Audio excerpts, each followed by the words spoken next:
Welcome to the Foul Play YouTube channel. Hello, everyone, on this Tuesday afternoon, Wednesday for the Australians. Hope everyone's doing well.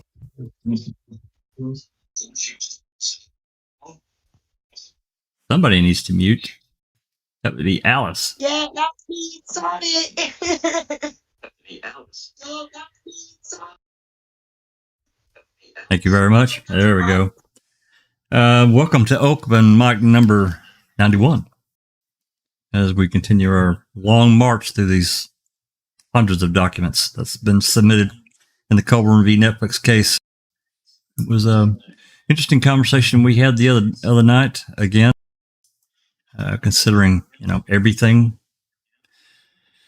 And we're going to have some more interesting documents again tonight. But first, before we get into it, we're actually just barely late tonight. Let's say hello to everyone in the panel and say hello to everyone in live chat, and we'll get going. So, how are you today, Alice?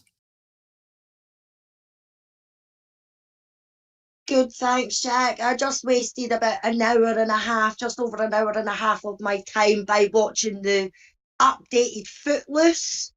And oh my God, why do people do that? Why can you not just leave things alone?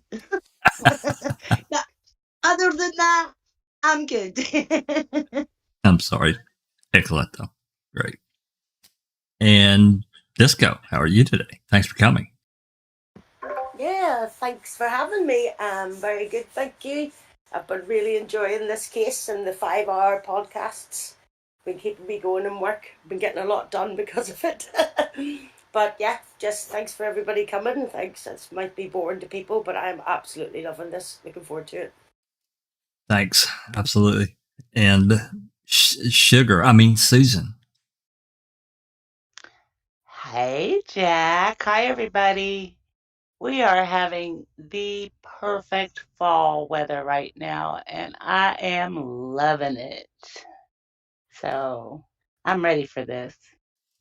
Sweet.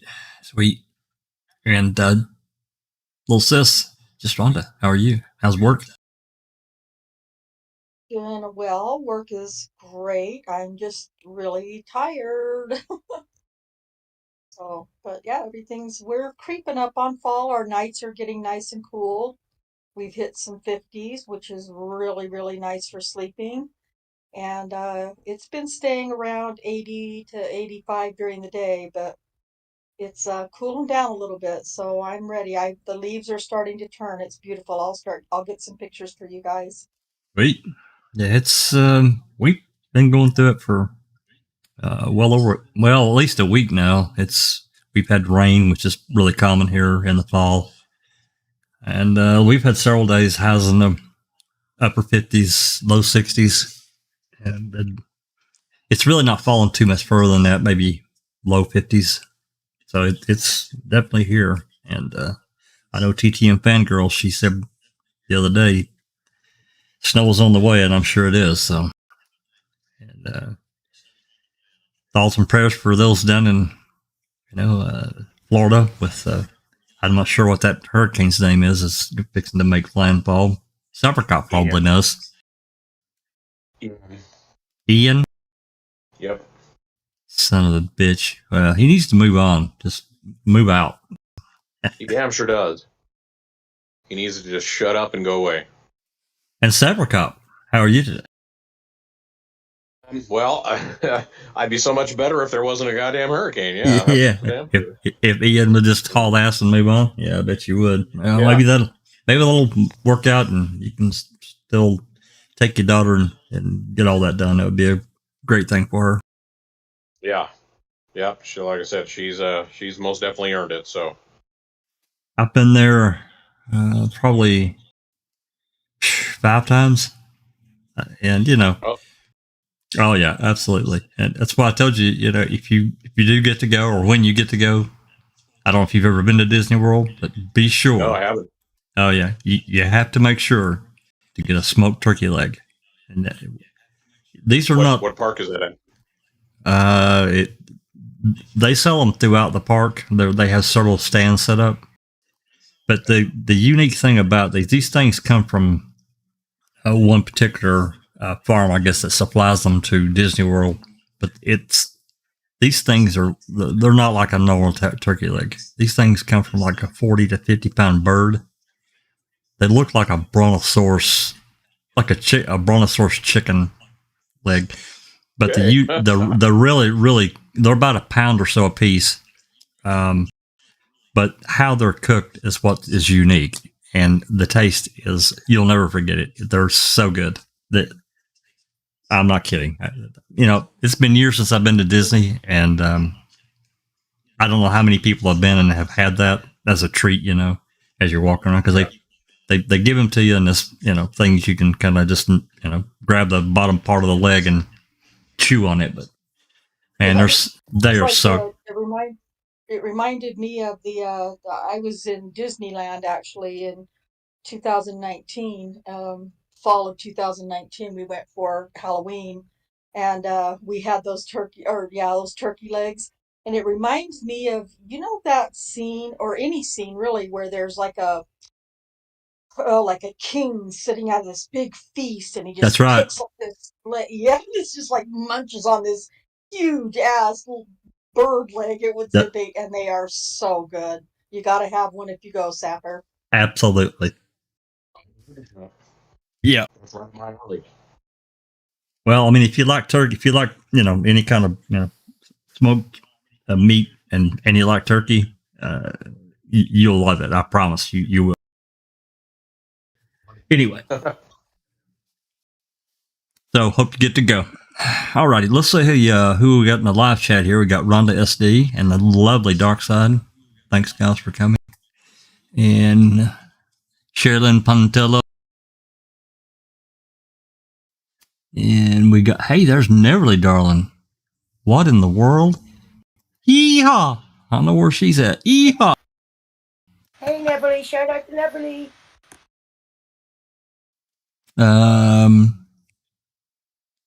Phaedrax Morux. Hello, thanks for coming. Who else we got here? Behind the Magic.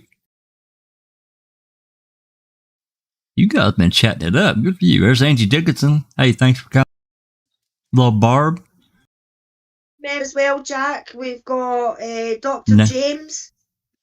Yeah, I saw that Dr. James had joined. Actually, I think he joined. Yeah, he became a member, which is fantastic. So thank you very much, Dr. James. Thanks so much. Nan's live. Let's see, Clive Coolidge. Dapper Cole. There's Pete Moss. There's Colette. Iced Coffee, Dozer, a.k.a. Puckin' Footin'. Yep, you just beat me to him. You see anybody else? I had to say the Dozer one because I just couldn't help myself. I needed to say that name. The Dozer. No, more like the Puckin' Footin'. There's Al William. TJ. And TJ. All right. So as we talked about the last document we talked about the other night was I showed document 287. Let me get these turned on here. There we go. That's going to pop in there.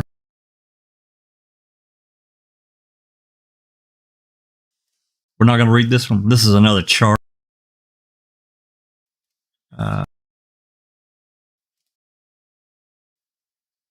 And as we can see, again, this has got fact number, episode time into the broadcast statement and or ma'am embellished. See, this is a rehash of what we already went through. I'm not reading through all of it again. This one's only 13 pages, so anybody that wants to do so after the fact can certainly do so. But as you can see, many of these, I know Susan will remember, we've already read these, right? So there's no point in rehashing. Yeah, it's everything that Andy wants to be taken as fact in this case. Yeah, right. That's basically what they are. So stipulated to fact. Yeah, that's not going to work. That's not going to work. Yeah. Yeah. All right. So let's move on to 288.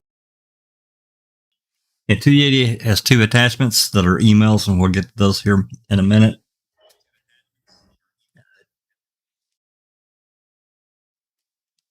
Again, this goes back into the Declaration of Moradimos, and I think there's some other things attached at the bottom. Let's scan through it here. We're not going to read through all these. I just don't think there's any. And maybe we can read through some of them, and then we'll break it.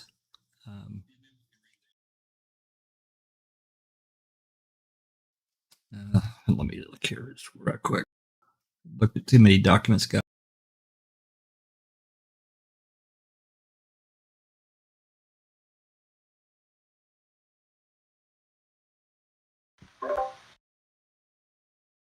So just to catch up really on a bit, like they have footage and they don't have footage, and they're not really entitled to the footage that they do have.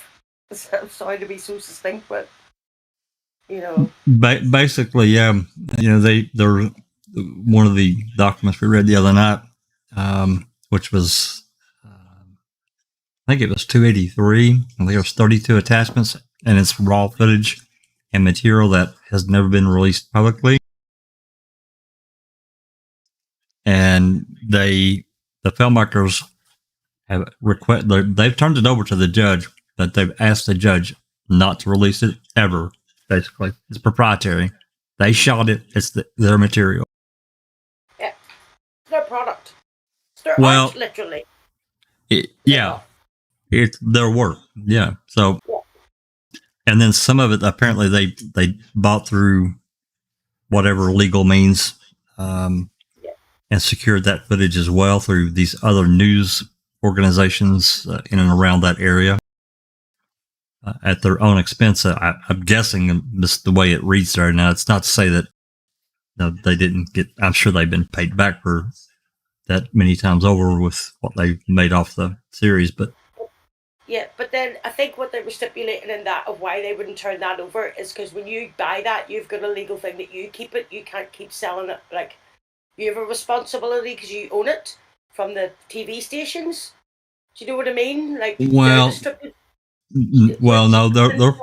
Their point was Disco was that if they released it, if it got released in a public document, it's free. Nobody has to pay anything for it, and so Convicting could come along and use it and make money off of it. Absolutely. They're licensing. They've bought it. They've bought the license, so they need to be because they sort of infer that they don't want to be ridiculous because if they go for one again, it could hurt them. You know, that kind of thing. I thought it was. Well, yeah, monetarily, absolutely. Yeah, but I don't feel they're being cloak and dagger about it. Well, not just that, but if it gets out, you know, it's going to end up in Fassbender's desk for another 12 years. At least. Yeah, let's read. 8 or 9 months, wasn't it? The disc in the desk. I know that's like 12 years, but they would not find that it actually did go back in the evidence. Like, but about months later, not years. Talking about the Belly CD? Mm-hmm. Well, the state finally coughed it up after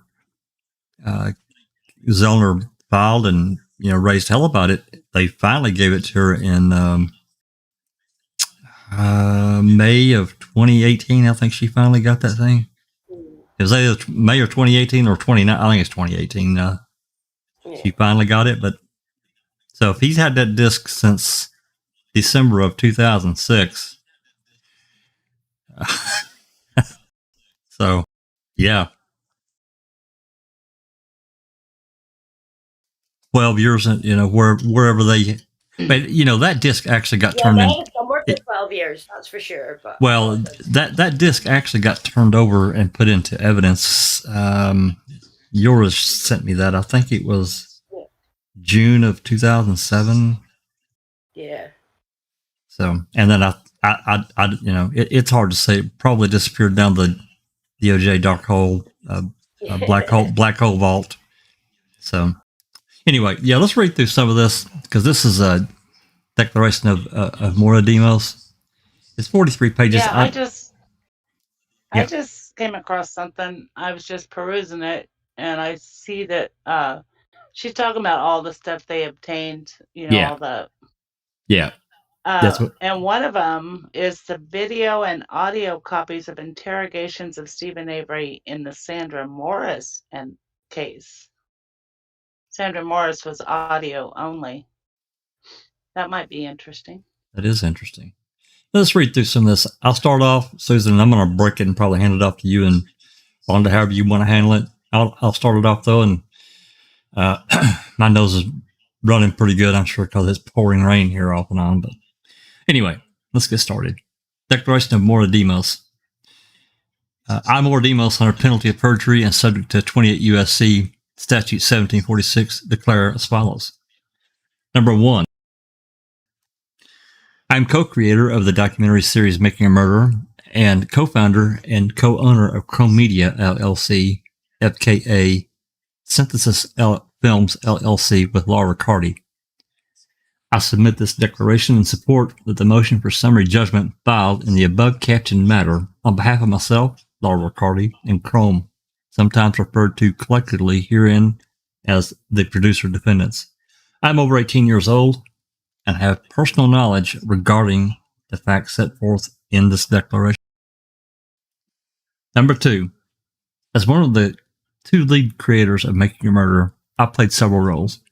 My credits on Making a Murderer include director, executive producer, writer, editor, director of photography, and sound recordist. In practical terms, that meant that I was responsible for most of the filming, sound recording, and editing of the series. Laura and I collaborated on storytelling. Although we worked with and received assistance and input from others in the course of producing Making a Murderer, we retained creative control and are the 2 people responsible for ultimately deciding what was included in Making a Murderer. It's their baby, and they made the decisions. Number 3, I began working on the film that became Making a Murderer while I was a graduate film student in the thesis phase of my 5-year program at Columbia University prior to film school. I worked as a film and television lighting technician in New York City, where I was a member of the IATSE Local 52, and I worked as a documentary film editor. Interesting. Number 4, with the exception of some of the modest grants that we received and small donations from family and friends, Laura and I self-funded the production, filming, and post-production editing of Making a Murderer before entering into a licensing agreement with Netflix in 2014. To help fund Making a Murderer, I took lighting work on a film, television, and commercial shoots, and I worked as an editor. Number 5, Making a Murderer chronicles the story of Stephen Avery, a resident of Manitowoc County, Wisconsin, who, after serving 18 years of a wrongful conviction, was exonerated through DNA evidence, only to be arrested and convicted for a second, even more serious crime. While there are other individuals featured prominently in Making a Murderer, including Stephen Avery's nephew and co-defendant, Brendan Dassey, who was also convicted of murdering Teresa Halbach and related crimes, Stephen Avery is the principal subject of or main character.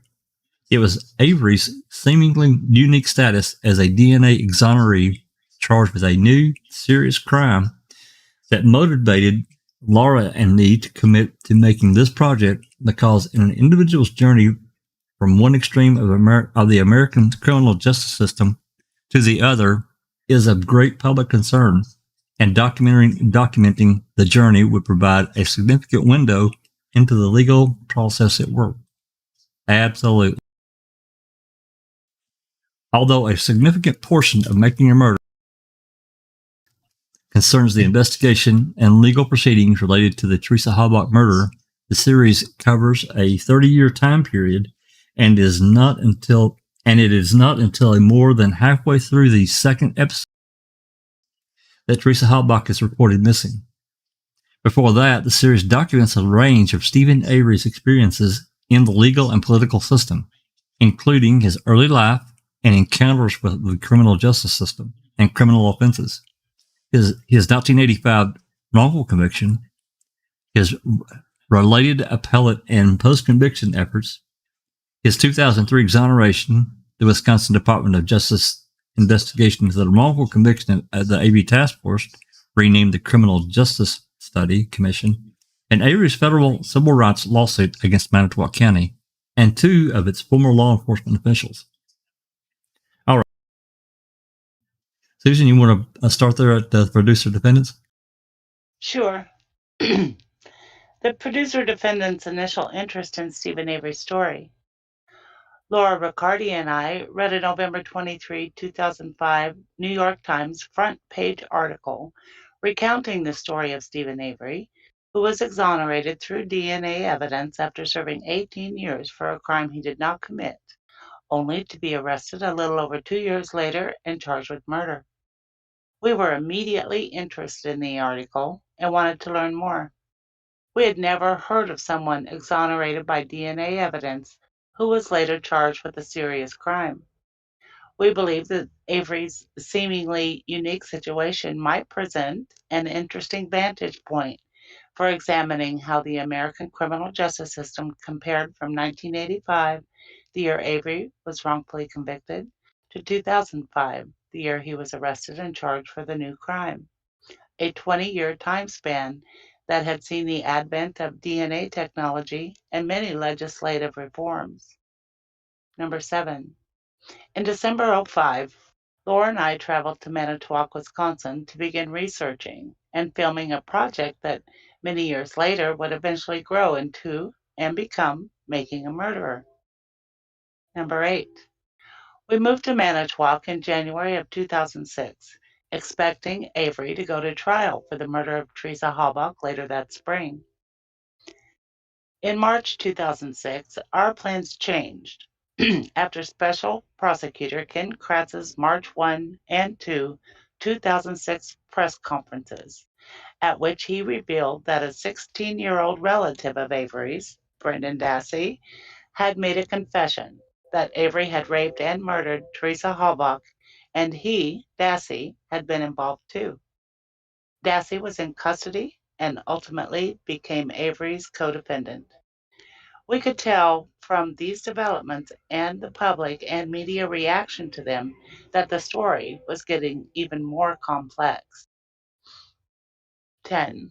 There was an extensive news coverage of Stephen Avery's exoneration, as well as coverage of the Wisconsin Department of Justice's investigation into the 85 case, the state legislature's Avery Bill, subsequently renamed the Criminal Justice Reform Bill, and Avery's civil rights lawsuit, the disappearance of Teresa Halbach, the Halbach murder investigation, and the Avery and Dassey hearings and trials.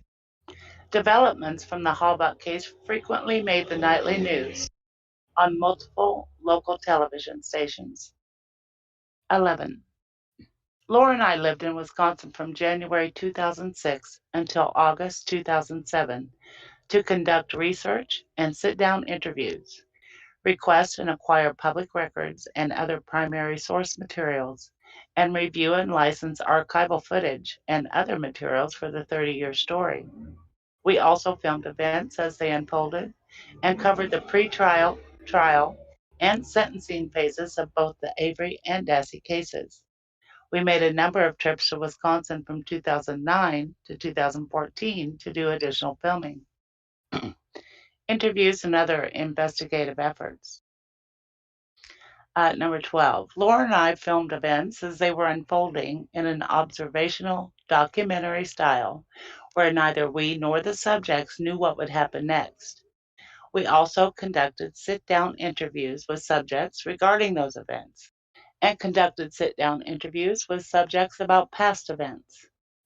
We began reaching out and requesting access to numerous people connected to Avery's various legal matters, including Avery, Sandra Morris, his cousin, whom he ran off the road and pointed a gun at, his ex-wife, Lori, whom among other things he threatened to kill, Retired Manitowoc County Sheriff's Office, MTSO, deputies Judy Dvorak and Arland Avery, retired Sheriff Tom Kosurik, former Manitowoc County District Attorney Dennis Vogel, Penny Bjornson, the survivor of the 85 sexual assault, attempted murder, and false imprisonment, herein the 1985 sexual assault.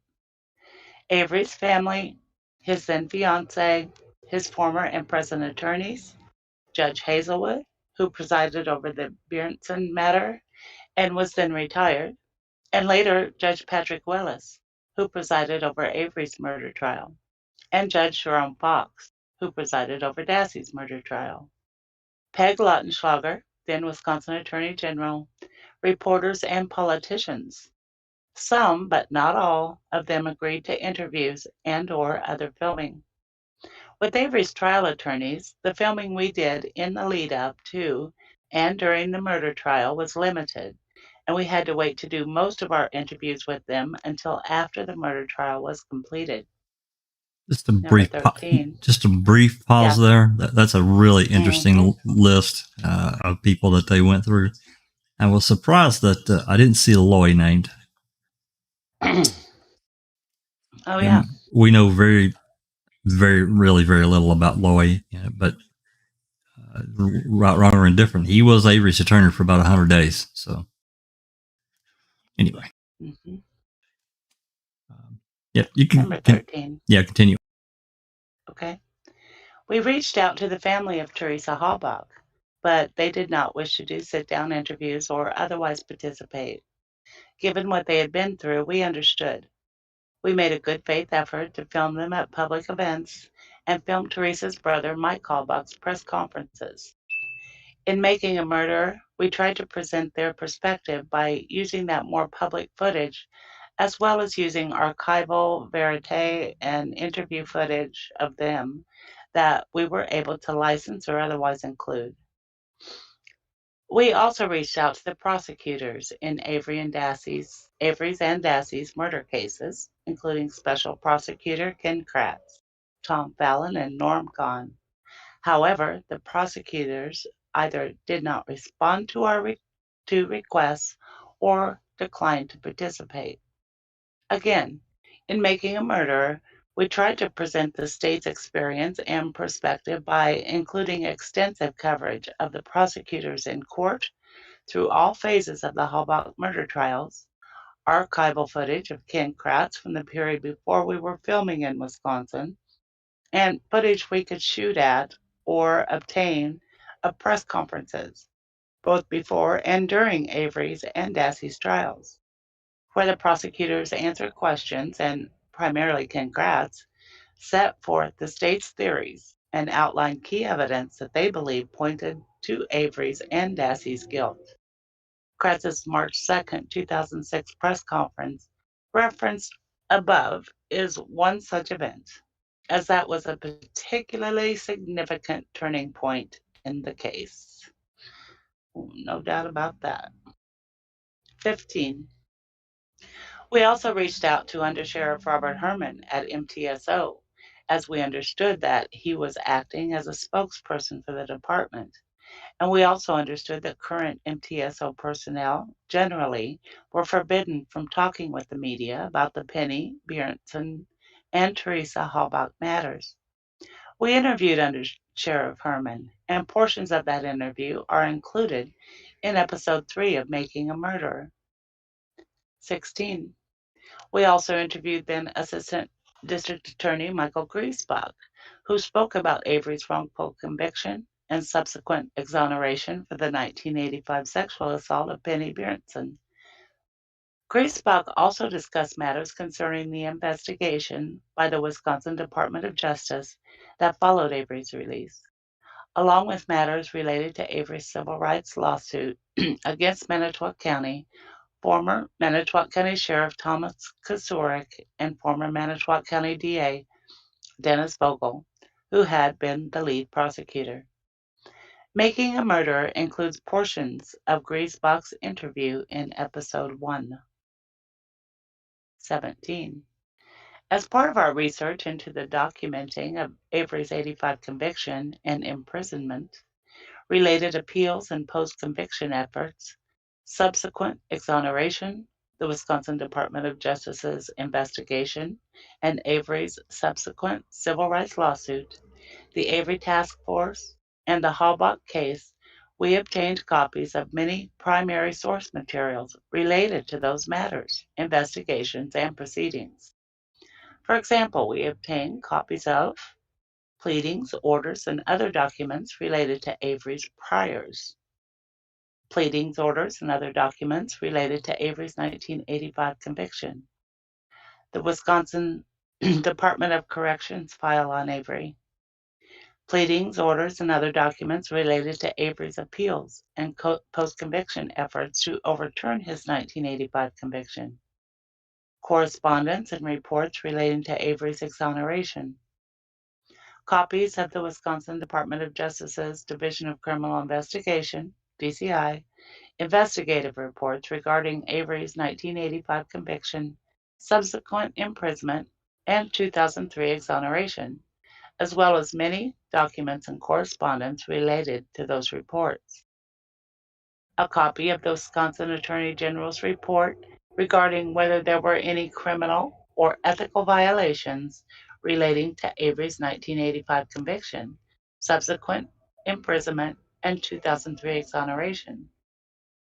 Pleadings and other documents from Avery's civil rights lawsuit, including videos and transcripts of the depositions of numerous witnesses in that case, including Sandra Morris and MTSO officials such as Plaintiff Andrew Colborn, Sheriff Kenneth Peterson, Lieutenant James Lank, former Deputy Judy Dvorak, former Chief Deputy Eugene Couchet, and Manitowoc County Assistant District Attorney Michael Griesbach, Manitowoc District Attorney Mark Rohr, and DCI Special Agents Amy Lehman and Deborah Strauss, and Assistant Attorney General Thomas Fallon.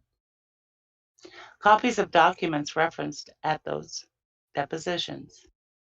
Copies of documents related to the criminal record of Gregory Allen, the man who DNA evidence showed was the actual person responsible for the 85 sexual assault of Penny Bernson, for which Avery had been wrongfully convicted. Video and audio copies of interrogations of Stephen Avery in the Sandra Morris, audio only, and Halbach cases. Video and audio copies of interrogations of Brendan Dassey. Audio copies of Avery's and Dassey's jail calls recorded while they were in custody awaiting trial for the murder of Teresa Halbach. Video footage, pleadings, and orders related to the pre-trial proceedings in Avery's and Dassey's cases, and footage from press conferences related to the Avery and Dassey cases.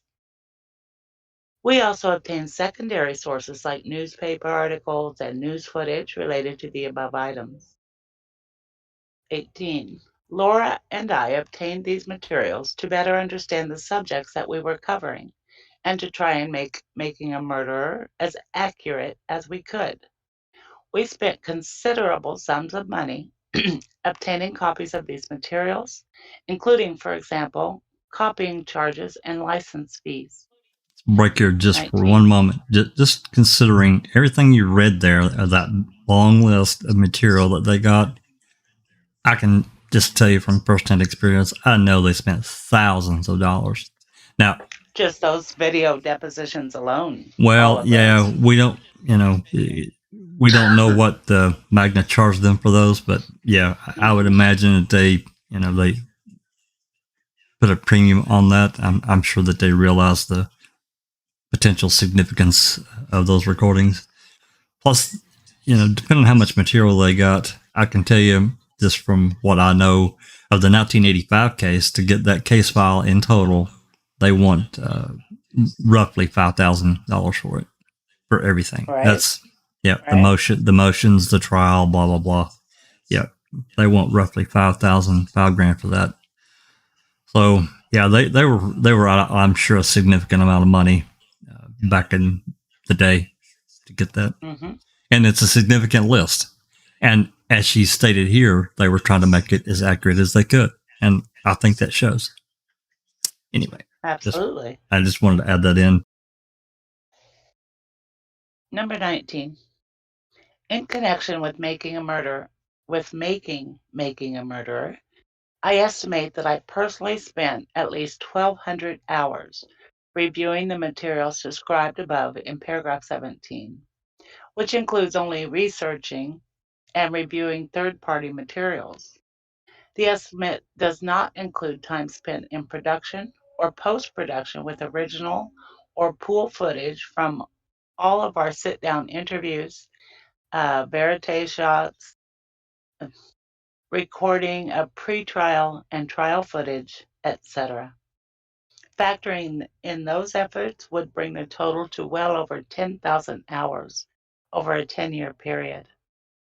Wow. Yeah. 20. We carefully researched making a murderer and relied, among other things, on public records and other primary sources. To this day, I am confident that we are as accurate as the record allowed for the numerous legal matters that we covered. Trial footage, unterminated feed issues, and steps taken to address those issues. 21. The judge presiding over Stephen Avery's murder trial, the Honorable Patrick L. Willis, permitted use of a single camera in the courtroom to film all public pre-trial hearings, and the media worked according to a pool system where members of the media could plug into a multi-box fed from the camera to take that feed. All outlets had the right to use the footage.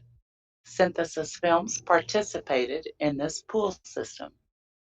22. Before trial, Judge Willis had a meeting with all the members of the media, including Synthesis Films, to discuss camera coverage of the trial, for the trial. A true and correct copy of Judge Willis's order regarding trial administration, dated January 19, 2007, is attached as Exhibit 17 to the concurrently filed declaration of Laura Riccardi. It was ultimately decided that there would be 3 pool cameras, A, B, C, for the courtroom, as well as 1 pool camera in the hallway, which would move downstairs in the afternoon to also record daily press conferences. The A camera, which Laura and I called the witness cam, was a manned camera in the back right corner of the gallery that filmed the witnesses and the judge. The B camera, which Laura and I called the lawyer cam, was a remote control camera mounted to the wall above the jury box that filmed the lawyers, the defendant, the gallery, and the projection screen. The C camera, which Laura and I called the C cam, was a manned camera in the small windowed media room in the back left corner of the courtroom that rolled on the rare moments when someone in the courtroom was up on their feet moving and could not be filmed well by the A and B camera positions. 23. During the trial in Calumet County, Laura and I were upstairs in the small media room in the back left corner of the courtroom. I was operating the remote control B camera and performing a live edit between the 3 cameras, A, B, C, and Laura was controlling the sound mixer. 24. During trial, there were 3 feeds that were fed down to the media room in the basement, where all of the media outlets as well as Synthesis Films were set up to record. The first feed was of raw, unedited footage from the witness cam, A camera. The second feed was of raw, unedited footage from the lawyer cam, B camera. The third feed was a feed of the live edit of all 3 cameras, A, B, and C, which Laura and I called the mixed feed. 25. Whereas all the media outlets were recording from the edited mixed feed and using it in their contemporaneous coverage, we at Synthesis Films were the only ones recording from the raw, unedited footage, feeds from the witness and lawyer cams, A and B cameras respectively, as well as copying the tape of the C camera operator. We were not recording from the edited mixed feed. We only reviewed and began working with our recordings of the A camera and B camera feeds and C cam tapes after the trial was completed. When we did so, we realized that the raw feed from the witness cam, A camera, was unterminated. Unbeknownst to us during the trial, on the morning of the second day, someone had removed an adapter that was connecting the witness cam, A camera feed to the mulch box located down in the media room, and instead connected the feed without an adapter directly to the mulch box, which created what is called an unterminated feed. The result is that the footage from the witness cam, A camera, was unusable for broadcast and could not be fixed. 26. The witness cam, A camera footage is unusable as it is blown out, meaning it is very high contrast and the whites are clipping. The witness's facial and other features have no detail and often could not be made out clearly. As a result, the footage recorded off the unterminated feed was non-repairable and unusable for our documentary project, and it did not meet broadcast standards. 27. We only discovered the unterminated feed issue after Avery's trial was completed. In response, Laura and I made repeated efforts to reach out to dozens of people working at the local television stations who had covered Avery's trial in an attempt to obtain copies of their station's mixed feed footage or the opportunity to make copies of such footage. Attached to exhibits 29 and 30 to this declaration, and 28, 31, 32, and 35 to the concurrently filed declaration of Laura Riccardi, are true and correct copies of some of our correspondence related to those efforts to obtain more footage. Example 28, initial outreach email for Demos to Pool regarding footage. Riccardi explaining the unterminated feed to producer. Pool member recognizing contributions to the group. Hearst affiliate assisting with footage. Affiliate assisting with footage. CBS affiliate. 28. In 2007, we were able to duplicate footage from two local television stations, WISN and WBAY. Their footage consisted of the mixed feed footage described above, which meant there was not complete footage of witnesses, including plaintiff, during every moment of their time on the witness stand.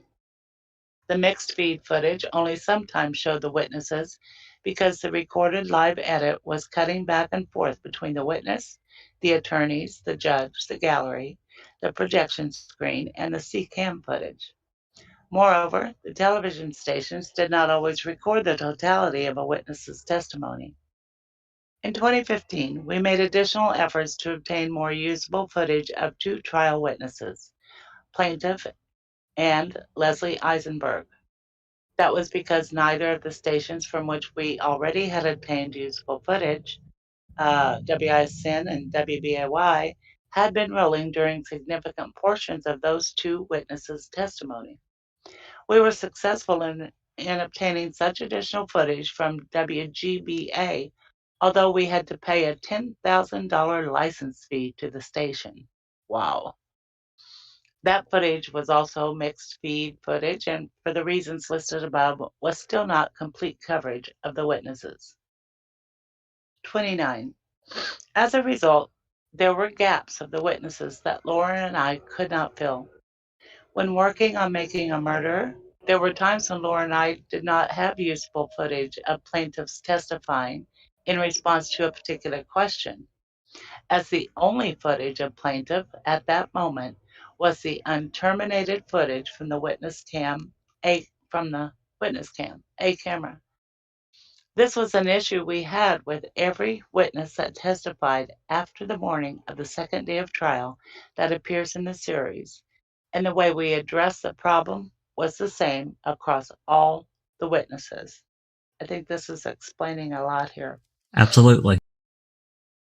To address the problem, we found a response from the usable footage we had that was as close as possible to the moment for which we did not have usable footage. For example, there's a scene in Making a Murder in which Prosecutor Kratz asks plaintiff whether he knows if the jail call was even about Stephen Avery, because there was no on-screen usable footage of plaintiff responding, "No, I don't know. No, I don't," to Kratz's question. Laura and I substituted usable footage that we had where plaintiff answered, "No, sir." Our goal in this and all other substitutions was to find suitable footage that stayed true to the substance of witnesses' testimony, including plaintiffs. I think this is a good. That explains a lot. I think it's a good spot to stop for a second. Yeah. I had no idea. Very interesting. Very interesting. Yep. I thought that, like everyone else, that they had all of the raw footage from everyone, and they just did what they did to create the series. Wow. And now it makes me. That's what I was saying the other night about the unusual footage. Like, I think they only got 2 days of trial, and then that incident happened, and then they couldn't have anything. Well, they didn't have the A camera, the witness cam, basically. So, and that would be the one that would be on Colborn, so they had to use other people's footage of him to edit in what happened. That's right, as best they could, and even that was incomplete. So that explains a hell of a lot right there. Wow. Not only that, but once again, here's something that just destroyed Colborn's case. Yes, absolutely. One more thing. Well, the guilters are thinking that they're hiding it. That's their conspiracy theory on the flash drive or something that they've sealed with their own work. That's what I've heard. Well, that's that was my thinking. They had a tub of flash drives that they used as they went through each day's testimony or whatever media they kept it on, and they just pulled from it. And now we come to find out that somebody's fucked with the adapter on this multi-box thing and removed it. That makes me wonder. I always go jaded, and I apologize for that, but it just makes me wonder if somebody didn't do that intentionally because they couldn't, whatever this adapter was, they didn't have another one and clearly couldn't get one. Well, I was stating earlier, like, there's a lot of like complex things and troubleshootings, and that if it didn't work for like just their main camera, but they were shooting, not the people who could plug into the field, I could see how that could happen. You know what I mean? If you've got a lot of cameras in there, they're allowed to plug into it. That's quite easy. That you break the chain of connection. You know what I mean? I can see that happening. And it would maybe not realise it because your main feed is there. You'd have to troubleshoot it. But if there was an adapter there of some type that, or whatever, that made this whole thing work,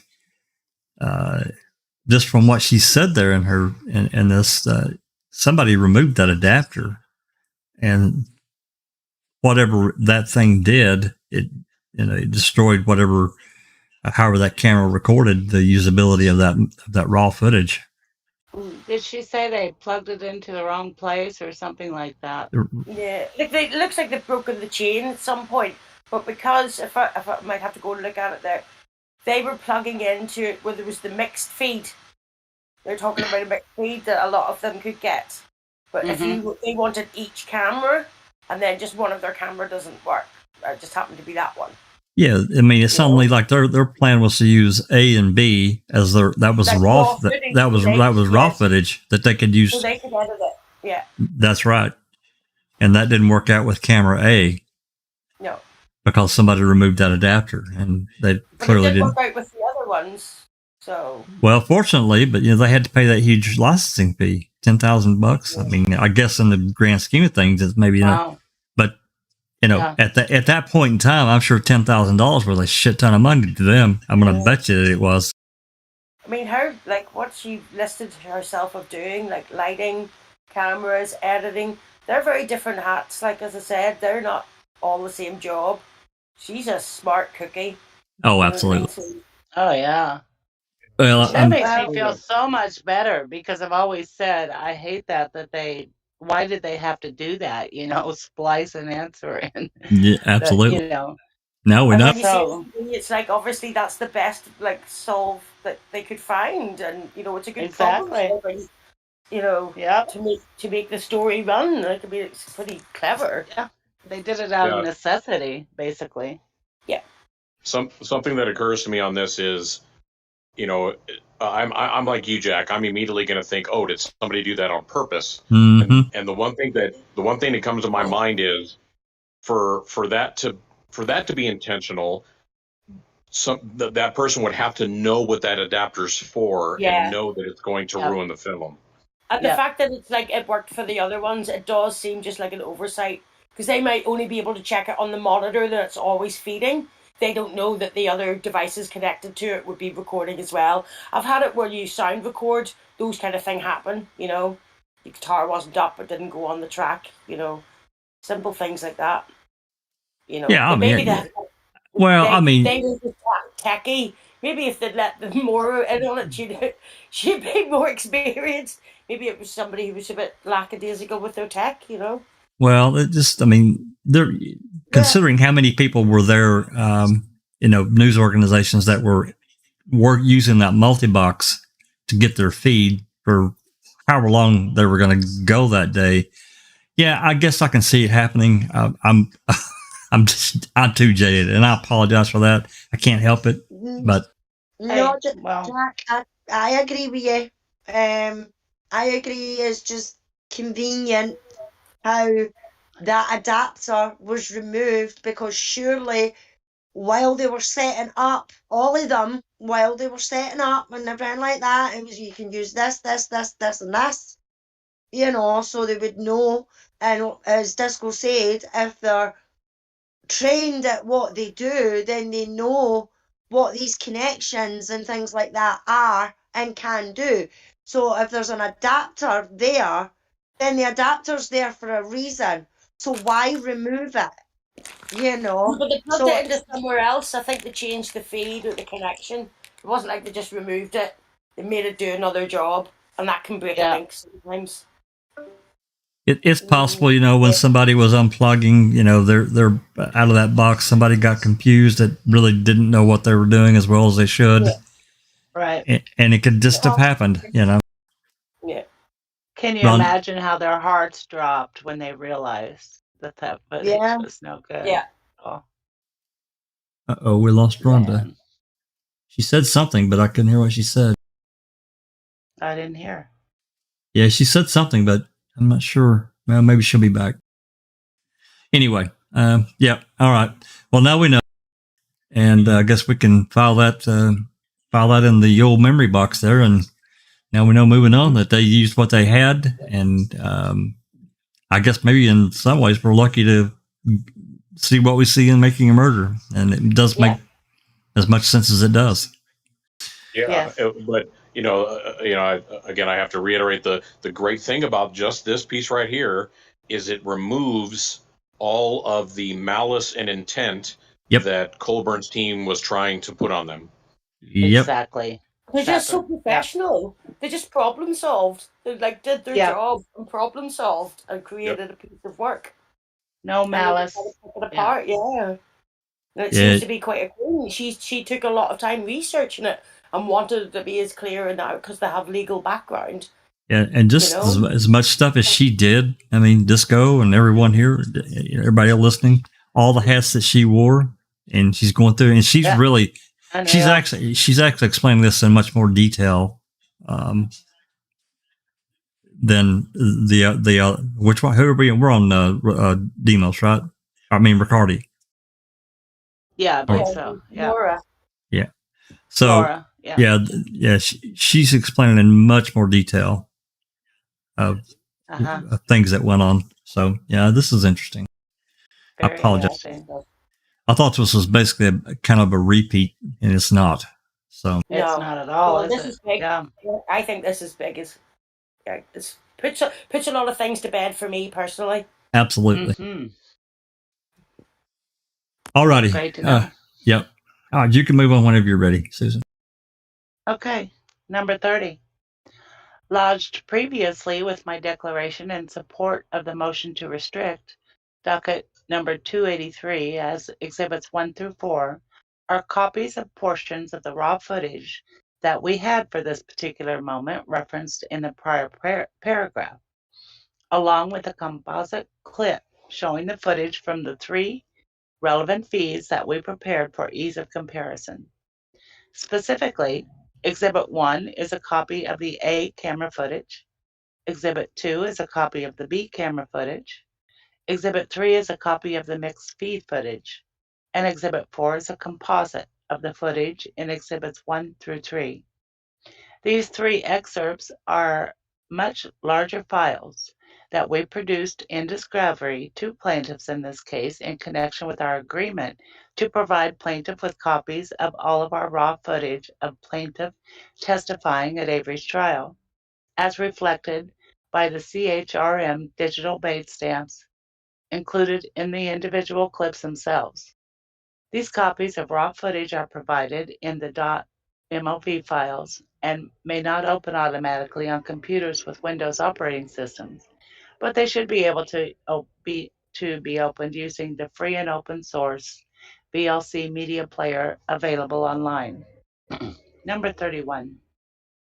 Contrary to plaintiff's allegations that making a murder spliced testimony to try to make plaintiff look bad or to change the gist of his testimony, we went to considerable effort utilizing the usable footage we possessed to portray the substance of plaintiff's testimony accurately and to avoid making material changes to the gist of what the plaintiff's contentions were on the witness stand. In taking these steps, we tried, and I believe we succeeded, in accurately maintaining the material substance of the witness's testimony, including that of plaintiff. I do not believe any of the edits we made responding to the unterminated feed footage issue materially altered plaintiff's demeanor or the meaning of any of plaintiff's testimony included in Making a Murderer, let alone in a defamatory manner as he alleges in the second amended complaint. You laid it out right there. Yep. Other matters related to editing and production of Making a Murderer. 32. Making a Murderer documents events beginning in the early 1980s and continuing through 2015. It covers Avery's early life, his early encounters with the criminal justice system, criminal offenses, his 85 arrest and wrongful conviction, his related appeals and post-conviction challenges, his 2003 exoneration and release, the Wisconsin Department of Justice's investigation into his wrongful conviction, Avery's involvement in legislative reforms, his 2004 civil rights lawsuit, the 2005 disappearance of Teresa Halbach, Avery's subsequent arrest for murder, the investigation into Avery and his nephew Brendan Dassey, the pre-trial period leading up to Avery and Dassey's 2007 trials, Avery's 07 trial, Dassey's separate 07 trial, the jury's guilty verdicts and reaction to them, and Avery's and Dassey's appeals and post-conviction efforts. 33. Making a Murderer also explores its subjects' experiences in the legal system, as well as aspects of the legal system itself. 34. The process of making a documentary necessarily requires significant editing. That involves summarizing, condensing, and compressing a huge volume of information and materials. Avery's 2007 trial alone lasted approximately 5 weeks, with 60 witnesses and hundreds of exhibits. While Season 1 of Making a Murderer spends a considerable amount of time in the courtroom for Avery's murder trial, slightly less than 2 hours, Making a Murderer necessarily could only include a portion of what occurred there. The same is obviously true of plaintiff's trial testimony. At Avery's trial, plaintiff testified on the stand for approximately 3 hours and 10 minutes, or approximately 3 hours and 40 minutes if you include oral argument of counsel during the time he was on the stand. And plaintiff is just one of 25 witnesses at Avery's trial whose testimony is included in Making a Murderer. If Making a Murderer had included all of the witnesses' entire testimony, the trial scenes alone would have been about 130 hours. 35. Our intent when editing footage was to summarize, condense, and compress voluminous material in a comprehensible manner for viewers that accurately captured the gist of the subject's testimony and viewpoints on events. The standard editorial practices we use to summarize, condense, and compress subjects' testimony, actions, and viewpoints were applied universally to all witnesses who appear in the series. With respect to the Teresa Halbach case, we necessarily had to choose certain pieces of evidence to feature, and in making those choices, we looked to the prosecution and the defense to see what each side said was their most important evidence. 36. We explicitly sought to include both the view of the state and of Avery's defense attorneys in the series, even when representatives from the prosecution and law enforcement declined to make themselves available for interviews. We used press conferences and arguments in court to substitute for direct interviews. 37. While in post-production, we ensured we had proper permissions and hired rights and clearance counsel in connection with using footage, images, and other materials in the series. Rights and clearance counsel also vetted Making a Murderer to ensure that it was legally proper and did not, for example, defame any of its subjects. We did this both as a preventative measure and because we wanted to be accurate. The distribution agreement with Netflix and working with Netflix in post-production. 38. After Stephen Avery's trial in 2007, Lauren and I started the long process of mapping out and editing footage for what eventually became Making a Murderer. We had difficulty pitching what at that time was an unconventional format, a long-form documentary series.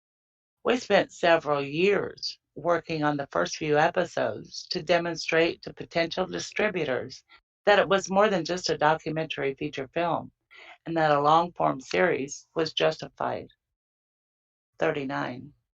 Lisa Nishimura of Netflix recognized the complexity and appeal of the story and took a risk.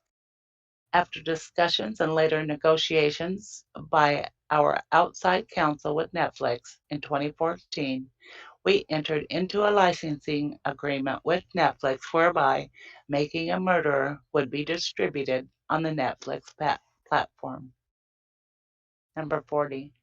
Throughout the remaining post-production, Netflix creative executives provided notes, but we chose how and whether to implement them and retained creative control. I was the lead editor and performed most of the editing myself, and I oversaw the work of contributing editors. 41. We had initially planned for 8 episodes but expanded to 10 episodes to devote more running time to Avery's and Dassey's trials. 42. Netflix marketed the show, though we had some input on marketing issues. Number 3. 43. Netflix suggested we hire a graphics company to create graphics for the series. We provided the information to include in the graphics and gave notes and input to make the graphics accurate and viewer-friendly. We believed that using graphics was appropriate because, particularly in the early episodes of Making a Murderer, viewers are presented with lots of events, dates, locations, and individuals, including numerous MTSO officers to keep track of. 44. We were invited to and participated in many media interviews and industry, legal, educational, and cultural events following Making a Murderer's release on Netflix on December 18, 2015. 45. We received many messages, both positive and negative, after the series was released.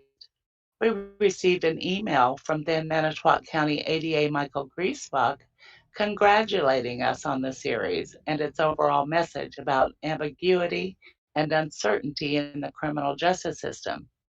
Attached as Exhibit 34 to the concurrently filed declaration of Laura Riccardi is a true and correct copy of Michael Griesbach's December 23, 2015 email to Laura and me.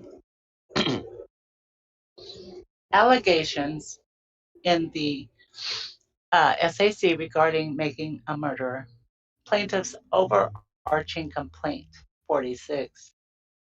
Much of the SAC strikes me as being premised on an overarching complaint that making a murderer includes the viewpoints of Stephen Avery's defense and others that plaintiff and others in law enforcement planted evidence to frame Avery for the murder of Teresa Halbach. However, that was a core part of Avery's defense at his murder trial. We could not document Avery's trial without including this key defense. 47. The SAC often seriously mischaracterizes portions of Making a Murder in which Avery and his defenders voice planting accusations.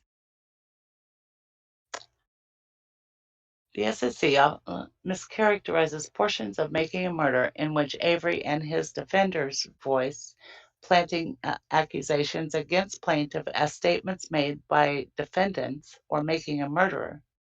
But Making a Murder's inclusion of subjects' viewpoints does not mean that they were endorsing or agreeing with what they said. Indeed, Making a Murder also includes statements made by plaintiff and others explicitly denying and pushing back against Avery's planting allegations. 48. Attributing Making a Murder subjects' viewpoints to Laura and me shows a fundamental misunderstanding of Making a Murderer. Laura and I purposefully did not include in Making a Murderer an omniscient voiceover narrator telling viewers what and whom to believe. Instead, Making a Murderer includes individuals expressing their own views in interviews, in verite footage, in deposition and trial testimony, and at press conferences and public places where various matters were being discussed. When editing the part of Making a Murderer focused on the investigation into the trial of Stephen Avery for the murder of Teresa Halbach, we chose to lay out the story in the present tense, again without voiceover narration by us or anyone else. The result is that the events play out as people on all sides of the Halbach case take action, voice their points of view, and make their respective legal arguments concerning Halbach and her horrific murder, as well as the investigation, prosecution, conviction, and sentencing of Avery and Dassey, and the appellate and post-conviction phases of those cases. Making a Murder includes a variety of viewpoints, opinions, assertions, and counter-assertions. Making a Murder also explores ambiguities in the story, and far from beating viewers over the head with a correct conclusion, reflects the many uncertainties in the matter. In creating Making a Murder, Laura and I intended to raise questions, but deliberately did not provide answers or tell viewers what to think. 49. I do not know whether Stephen Avery killed Teresa Halbach. I accept that, unless there is some new revelation in the case, I will probably have to live with that uncertainty. I also do not know whether plaintiff or others in law enforcement planted evidence against Avery. Again, unless there is some new revelation on that score, I anticipate that I will have to live with the uncertainty, as we all might have to. The 94-95 jail call, 50. I reviewed plaintiff's allegations and his pleadings about specific statements related to the 94-95 jail call and related subjects. None of the plaintiff's challenged statements relating to them were included in Making a Murder without knowledge of their falsity, or with a high degree of awareness of probable falsity. I did not and do not entertain any doubts that making a murderer accurately captured the gist of the parties' contentions with regard to those statements and subject matter. 51. Plaintiff alleges in paragraph 27 of the SAC that defendants, quote, spliced and omitted, end quote, portions of plaintiff's testimony about the jail call to lead, quote, viewers to falsely conclude that plaintiff bears responsibility for 7 or 8 of Avery's 18 years of wrongful imprisonment, providing him with the motive to frame Avery for Halbach's murder, end quote. That is not true. We did not attempt to lead making a murderer viewers to conclude that plaintiff bears responsibility for 7 to 8 years of Avery's wrongful imprisonment, providing him with a motive to frame Avery for Halbach's murder, nor do I believe that making a murderer does so. While Avery and his attorneys accused plaintiff of planting evidence and claimed he was motivated to do so by, among other things, Avery's civil rights lawsuit and plaintiff's involvement in the jail call, that was simply their viewpoint, which was reflected in making a murderer, along with viewpoints of others, including that of plaintiff, whom making a murderer shows denying that accusation. Making a murderer also includes other statements by plaintiff related to the jail call. 1. That he did not know if the caller was talking about Stephen Avery. 2. That he forwarded the call to an MTSO detective to address the caller's concerns. 3. Plaintiff did not prepare a report on the jail call in 1995 because he did not think one was called for. And 4. Plaintiff did not plant evidence and was not motivated to plant evidence based on the jail call. See ma'am episode 7. 52. The Avery trial was approximately 5 weeks long, and plaintiff alone was on the stand for 3+ hours. Abridgment of plaintiff's and other witnesses' testimony was a necessity, and thus making a murderer could not include the entirety of plaintiff's testimony. That applies generally, and also specifically with respect to the jail call. Laura and I tried to capture the core aspects of plaintiff's testimony on that subject, and I believe that we accurately did that. In condensing plaintiff's testimony, we did not attempt to distort plaintiff's testimony, nor do I believe that we did so. I do not believe that the particular items related to the jail call that plaintiff complains about in his SAC constitute material alterations of the gist of plaintiff's testimony. Regardless, the editing decisions that Laura Riccardi and I made were not done with the intent to make any such material changes. Nor did we know that any such material change was made or entertain any doubts that what making a murder included accurately reflected the key substance of plaintiff's testimony and of the Avery attorney's suggestions and accusations that plaintiff had planted evidence. So this is Moira talking, not Laura. I want to point out how many times they throw the word key in here. Yeah. Goes without saying, right? Yeah. It shows how ridiculous Andy's complaints are. Second amendment, and that SAC stands for Second Amended Complaint. Correct. Yeah. Right. Oh, it doesn't stand for stupid ass Colborn? Well, I guess we can dub that in, but. Number 53. To the extent that there are any material inaccuracies resulting from making a murderer's efforts to compress and summarize testimony, although I do not believe there are, such inaccuracies are inadvertent. I did not and do not entertain any doubts that what was presented in making a murder accurately captured the gist of the parties' contentions. That applies generally and also specifically to those portions of making a murder related to the jail call. 54.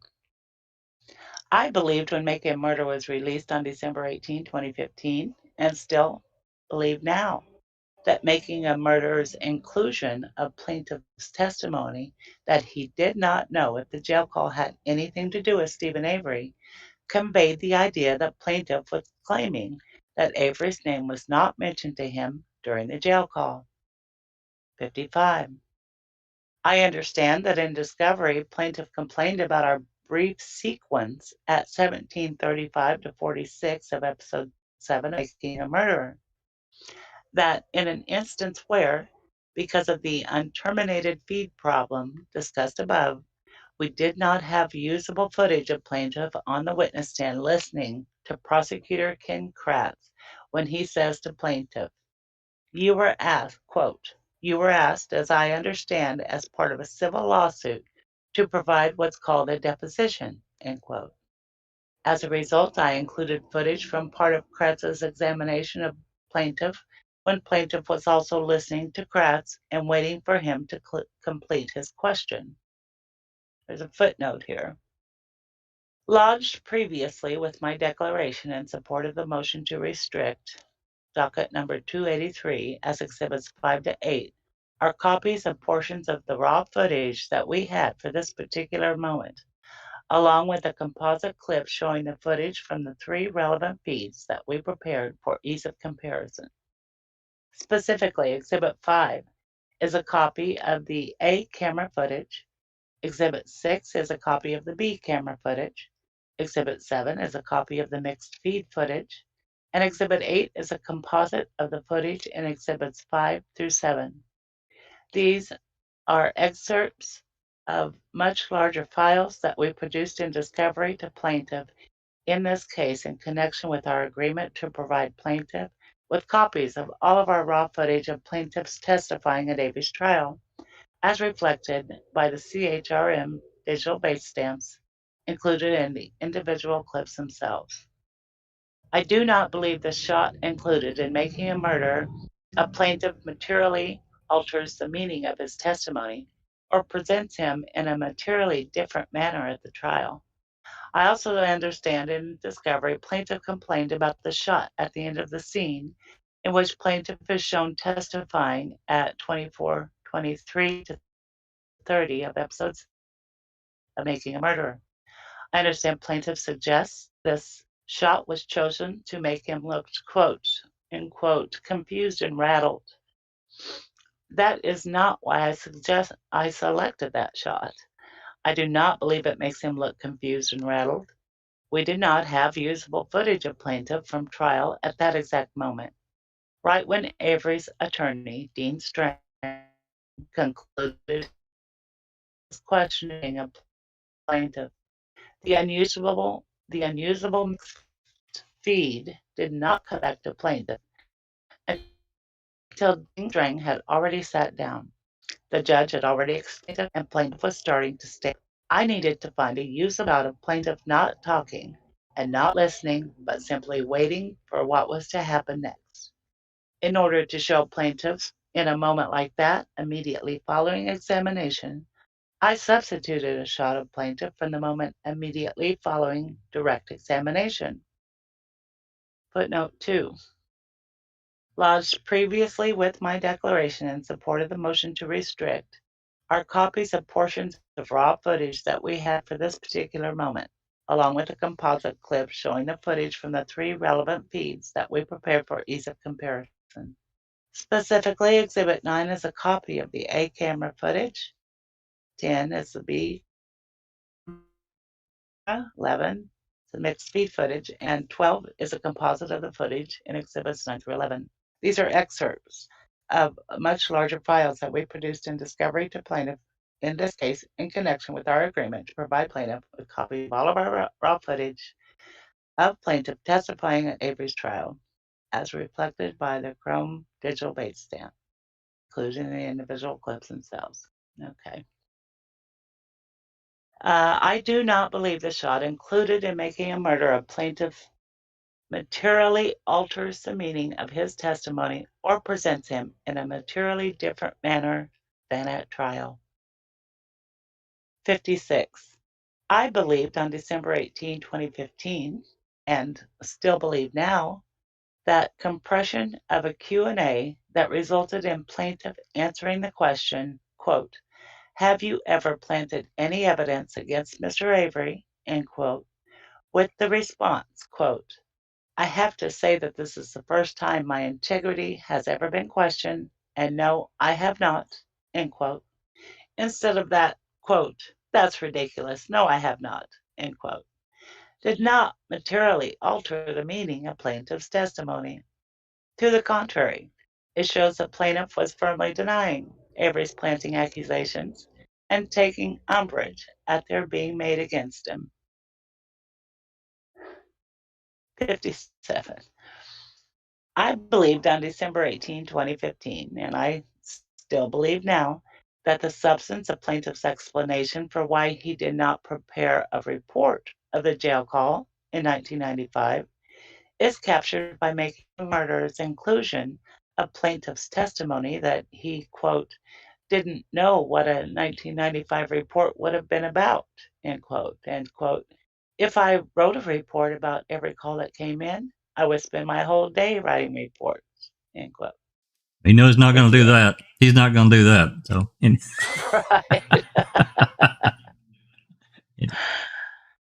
I believed on December 18, 2015, and still believe now, that Stephen Glenn's statement that plaintiff September 12, 2003 written statement was left in the sheriff's safe not only represented Glenn's opinion on the matter, but I also was aware of a September 30, 2003 report from Wisconsin DCI in which Special Agent Deborah Strauss had confirmed that plaintiff's written statement was, in fact, kept in Sheriff Peterson's safe.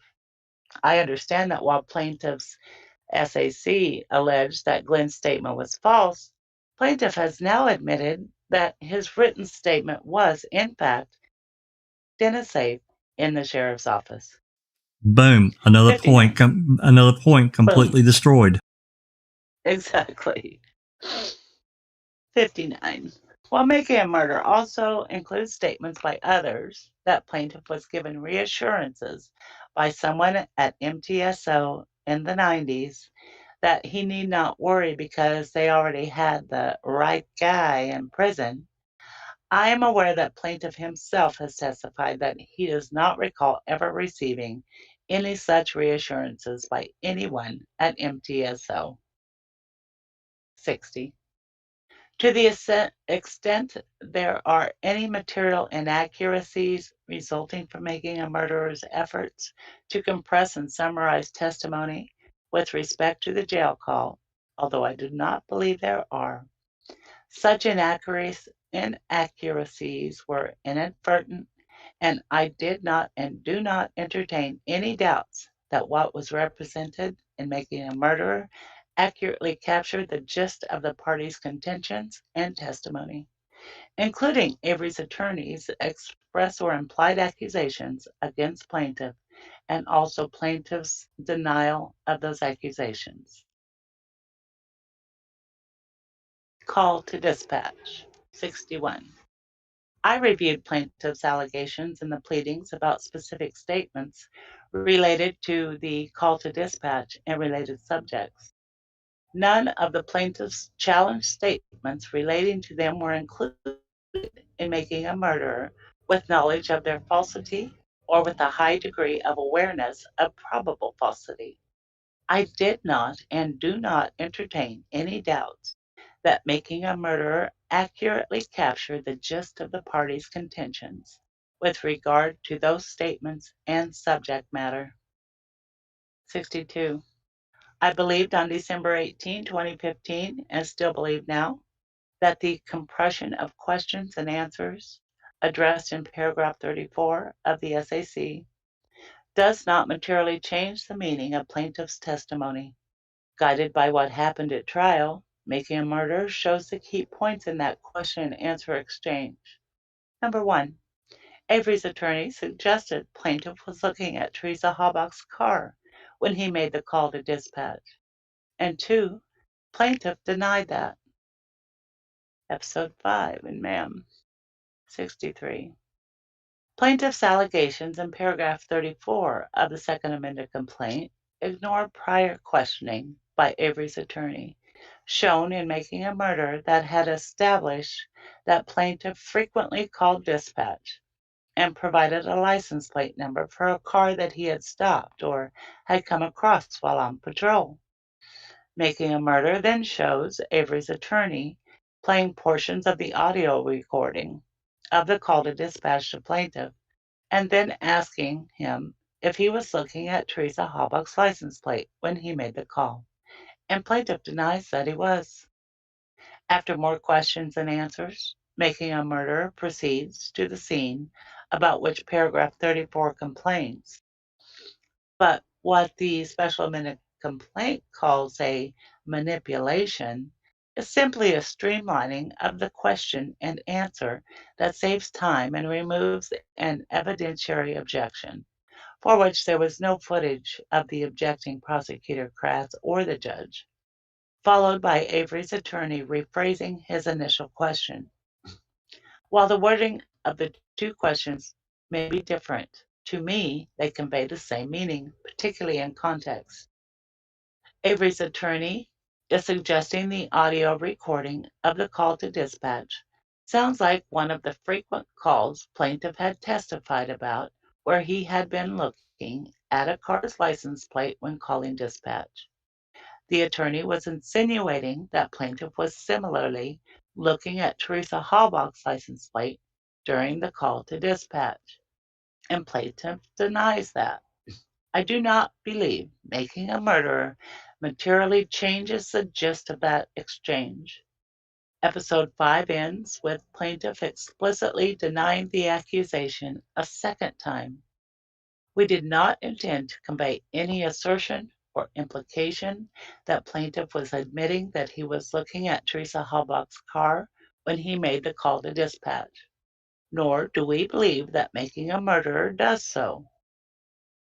Lodged previously with my declaration in support of the motion to restrict, docket number 283, exhibits 13 to 16, are copies of portions of the raw footage that we had for this particular moment, along with a composite clip showing the footage from the 3 relevant feeds that we prepared for ease of comparison.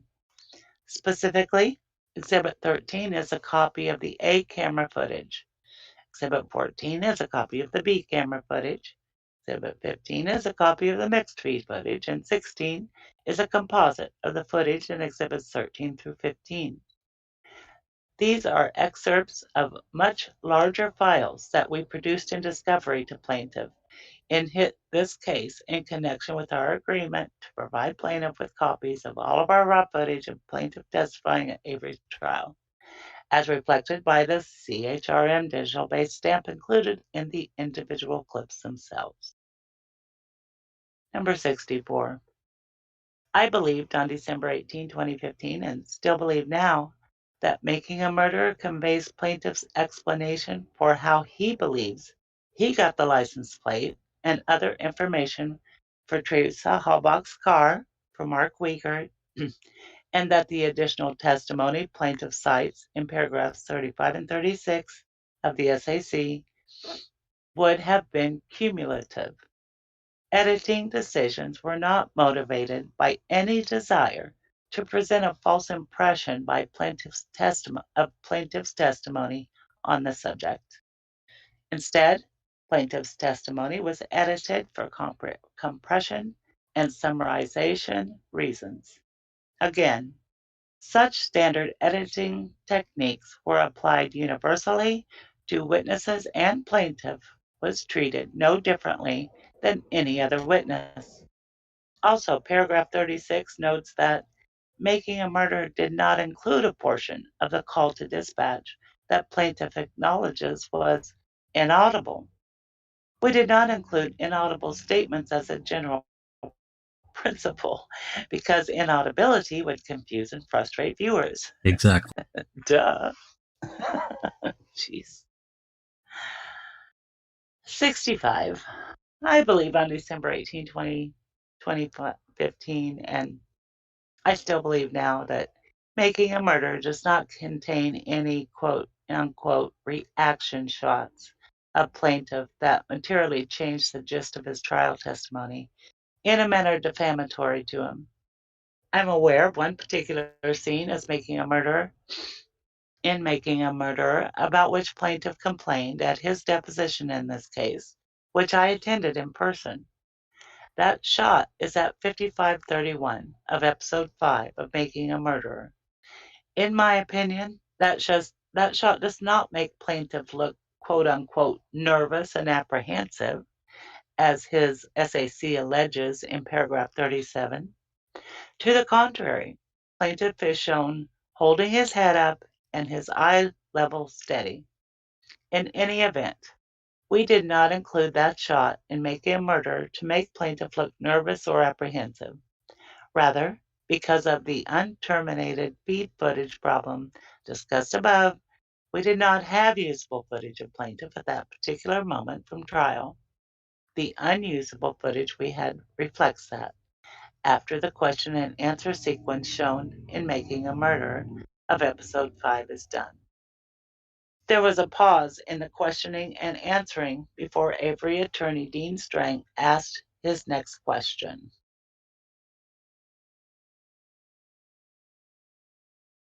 I'm not going to read that footnote.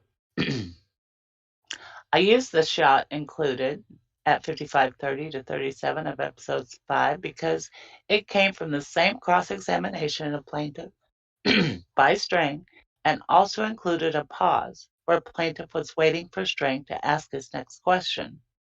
I do not believe the shot included in Making a Murderer of plaintiff materially alters the meaning of his testimony or presents him in a materially different manner than at trial. 66. I understand that in discovery, plaintiff complained that the same quote-unquote reaction shot discussed in the prior paragraph was not used in a different sequence that appears at 1930 of episode 7 of Making a Murderer. I understand that in that instance, plaintiff complained that the reaction shot in question made him look confident, not nervous, and he was complaining about it not being included in episode 7 there. To me, plaintiff saying a particular shot makes him look nervous or apprehensive, and then arguing that the very same shot makes him look confident. It's indicative of the lack of merit in plaintiff's complaints about editing decisions that we made for Making a Murderer. Oh my God. What the hell's going on here? Oh, wow. Crazy good.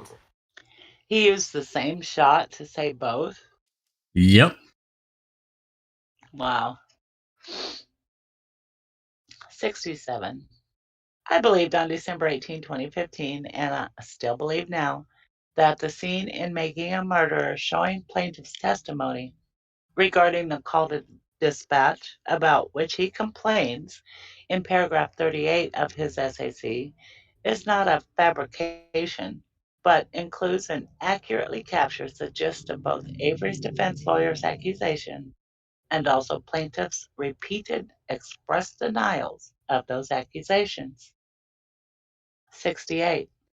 I believed on December 18, 2015, and still believe now, that Making a Murderer's cutting from Stephen Avery telling interrogators that he believes law enforcement officials planted evidence against him to a scene involving plaintiffs accurately reflect the fact that at trial, Avery's attorneys were accusing plaintiff of being one of two officers, along with Lake, who planted evidence. In fact, I recall that Judge Willis issued an order allowing Avery's attorneys to accuse plaintiff and Link, and only plaintiff and Link, of planting evidence. That's exactly right. They weren't dummies, but the judge did allow this extra questioning, as we discussed the other night. So. 69.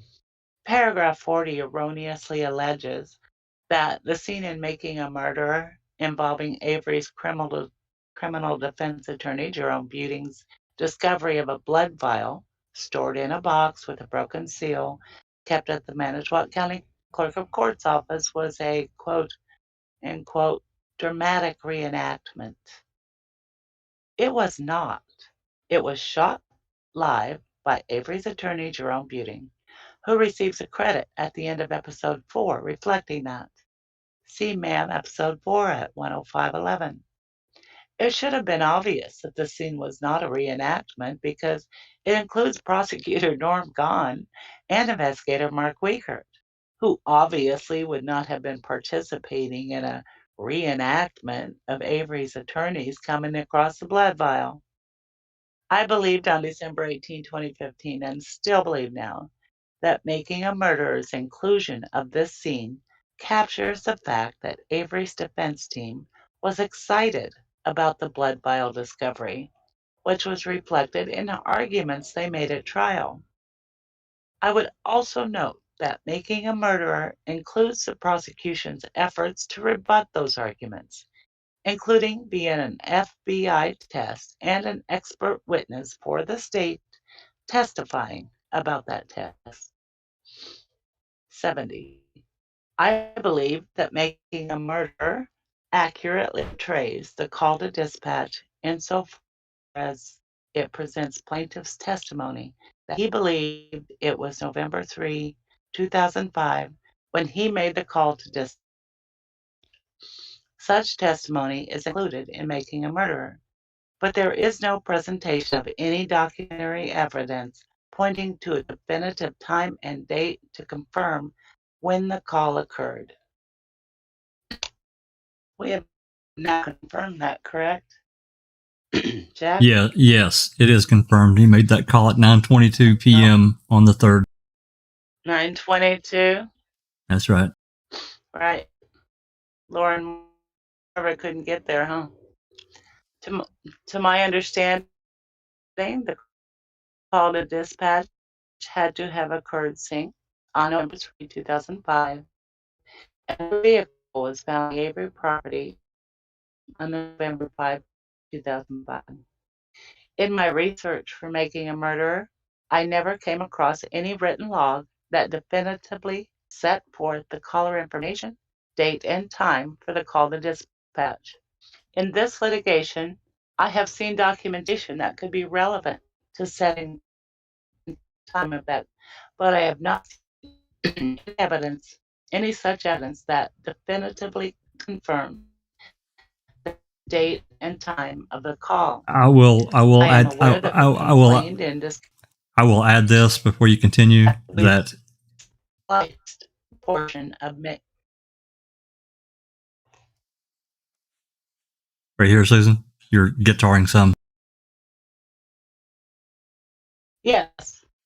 Okay. I will add this for you say I am aware. We do not have a date and time stamp for that call. However, there is a dispatch log that we have. I can't remember if that's part of 8844 or I think it is actually part of 8844, but it could be another one of the incident reports of the dispatch narrative. So, but it has to be. We're 99.999% certain that is the call at 9:22 p.m. Okay. Okay. Can you hear me? Okay. Yeah, can now. You did guitar there. I am aware that. Oh, sorry. You're fine. Do I need to go back at all? No. You go ahead. I am aware. Okay. I'm aware that plaintiff complained in discovery that we spliced the portion of Making a Murderer in which he is shown surmising that it was likely November 3, 2005 when he made the call to dispatch. We simply compressed plaintiff's testimony there to include testimony from earlier in the question and answer in which plaintiff provides the date on which he believes he made the call to dispatch. That was done for clarity for Making a Murderer viewers, not to make plaintiff look bad. I do not believe the shot included in Making a Murderer of plaintiff's materially alters the meaning of his testimony or presents him in a materially different manner than at trial. 71. I am aware of differing sworn testimony about the timing of the call to dispatch.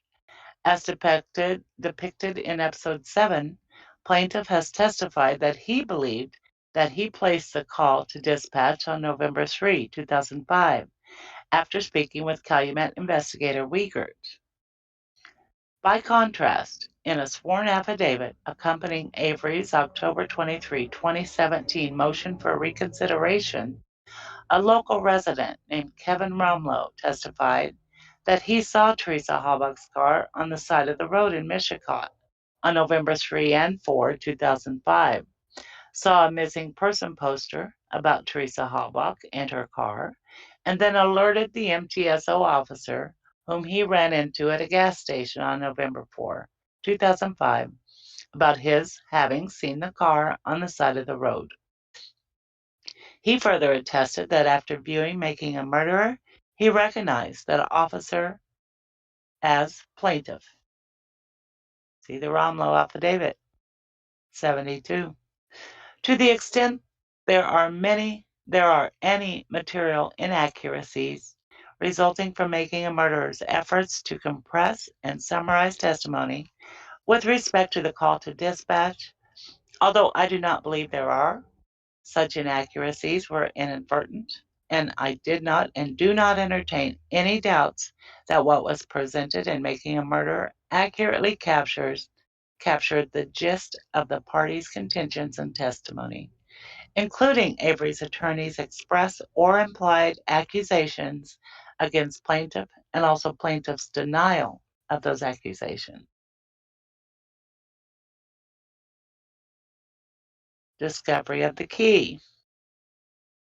73. I reviewed the plaintiff's allegations and the pleadings about specific statements related to the discovery by James Lank of the key to Teresa Halbach's car in Stephen Avery's bedroom on November 8, 2005, and related subjects. None of the plaintiff's challenged statements relating to them were included in Making a Murderer, with knowledge of their falsity or with a high degree of awareness of probable falsity. Well, he testified on the stand. I did not and do not entertain any doubts that Making a Murderer accurately captured the gist of the parties' contentions with regard to those statements and subject matter. 74. I believed on December 18th, and still believe now, that the scene in Making a Murderer showing Calumet Sergeant Tyson's testifying that he had to watch Manitowoc County officers during searches to make sure they weren't left alone on Avery's property, and that it was the only time in Tyson's career that he had been asked to do that, accurately captures the gist of Tyson's testimony.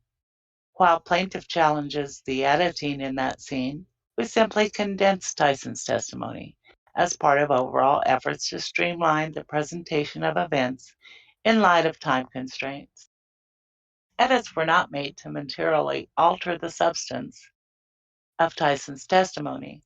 Rather, I believe both the first question in the challenged question and answer exchanged, shown in Making a Murderer, and the second question not shown, carried the same gist: whether Tyson had ever in his career had to watch over fellow law enforcement officers during a search to make sure they were never left alone without supervision. 75. Just briefly, this is so petty, it's not even funny. It's so petty. It is. I'm just flabbergasted at the little things that have been taken out. And we know all of this was done. Pretty sure that all of this was done by BS in Wisconsin, right? Well, not just her. Griesbach was there too. He was part of putting this list together. Right. I think things that weren't exactly as reported in trial testimony, blah, blah, blah. But the gist of it is exactly the same. It altered nothing. It absolutely didn't. Little tiny things. again, another example, and hopefully this judge, he seems reasonable. I can't believe he would infer anything differently. Yeah, I hope not, because it's so plain that they're just editing. And it's like, why are they protesting so much about this? Have they been part of dodgy editing before? Because it looks like they've come clean with all their footage and they don't have anything to hide, and they've been quite methodical. So, I don't know.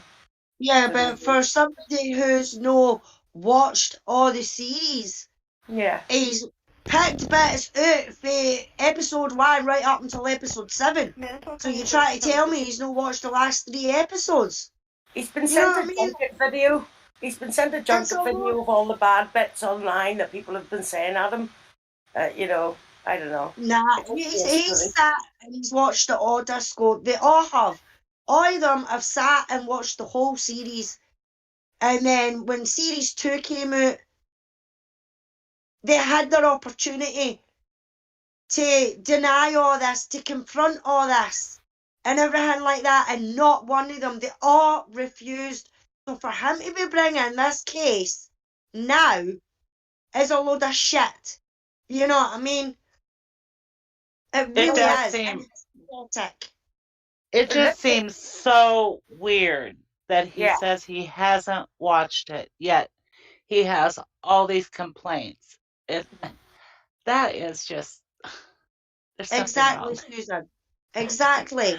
The arrogance, and the audacity. Yeah, how can he pick out these certain minutes, the hour and 33 or the 2 minutes 55 of episode 5, episode 7, episode 6, episode 3, you know what I mean? And he's trying to say that he's not watched it. It's like, come on. You might have pulled the wool over everybody else's eyes, you know what I mean? You ain't all that, mate. And you're certainly not an episode. It's pretty well confirmed that he was provided this information by others, these third party, his original lawyer. He didn't do it. I don't know that Andy's articulate enough to do it, and I'm not saying that he's a dumbass. I'm not saying that. I'm just saying there are others that are very articulate, and but again, you go to look at a documentary as an overall. It wasn't. It wasn't even the Depp Heard trial. We didn't get to hear everything that was put on screen, and we watched pretty much the entire trial. But there was a lot of it that we didn't get to hear, and some of it we didn't get to see. That was there. So even that live testimony that covered the entire damn thing, there was still shit we didn't get to see. So to expect that expectation to carry over to a 1 or 2 part documentary, it's ridiculous. The gist of it was How many hours did we spend on the Depp trial, for God's sake? Oh my God. Oh my Lord. Yeah. Well, it was a 5-week trial. Yeah, and it was a lot. It's the same length of trial as what Stephen's was. Stephen was a 5-week trial as well. So that's over 10,000 hours. Dozens of witnesses, experts, the judge, the lawyers. It was, and it's still, that shit's still going on today, in social media. It's still being flamblasted even months later. But regardless, the gist that's because there's documents unsealed, Jack. Yeah. So everything's unsealed in that, So the bits that we didn't hear, like the conversations with the judges and the lawyers, when they were up at the bench and things like that, you can get access to that now. But everything that the majority of what we've seen during the Depp Heard trial was the majority of it. You know That's what right. I mean? And then That's right. Apart from what was going on between the judge and the lawyers, that was the only part that we never really seen or heard. And the pleadings for the motions and things like that they did on a Friday, But other than that, we've seen everything. We've seen Johnny, we've seen Turd, we've seen the experts. You know what I mean? For all the different genres, Right. We've seen it all. Well, I still think that the gist and everything, the flavor, the underlying meaning, I guess, is really a better way to put it. Of these witnesses that testified, I'm talking about Colborn, Tyson. She's talking about here, and these other people. It's all captured correctly and properly. Nothing that they did with what footage they had that was usable and for broadcast standard altered anything. I really do. I think they underestimated these women. I really do.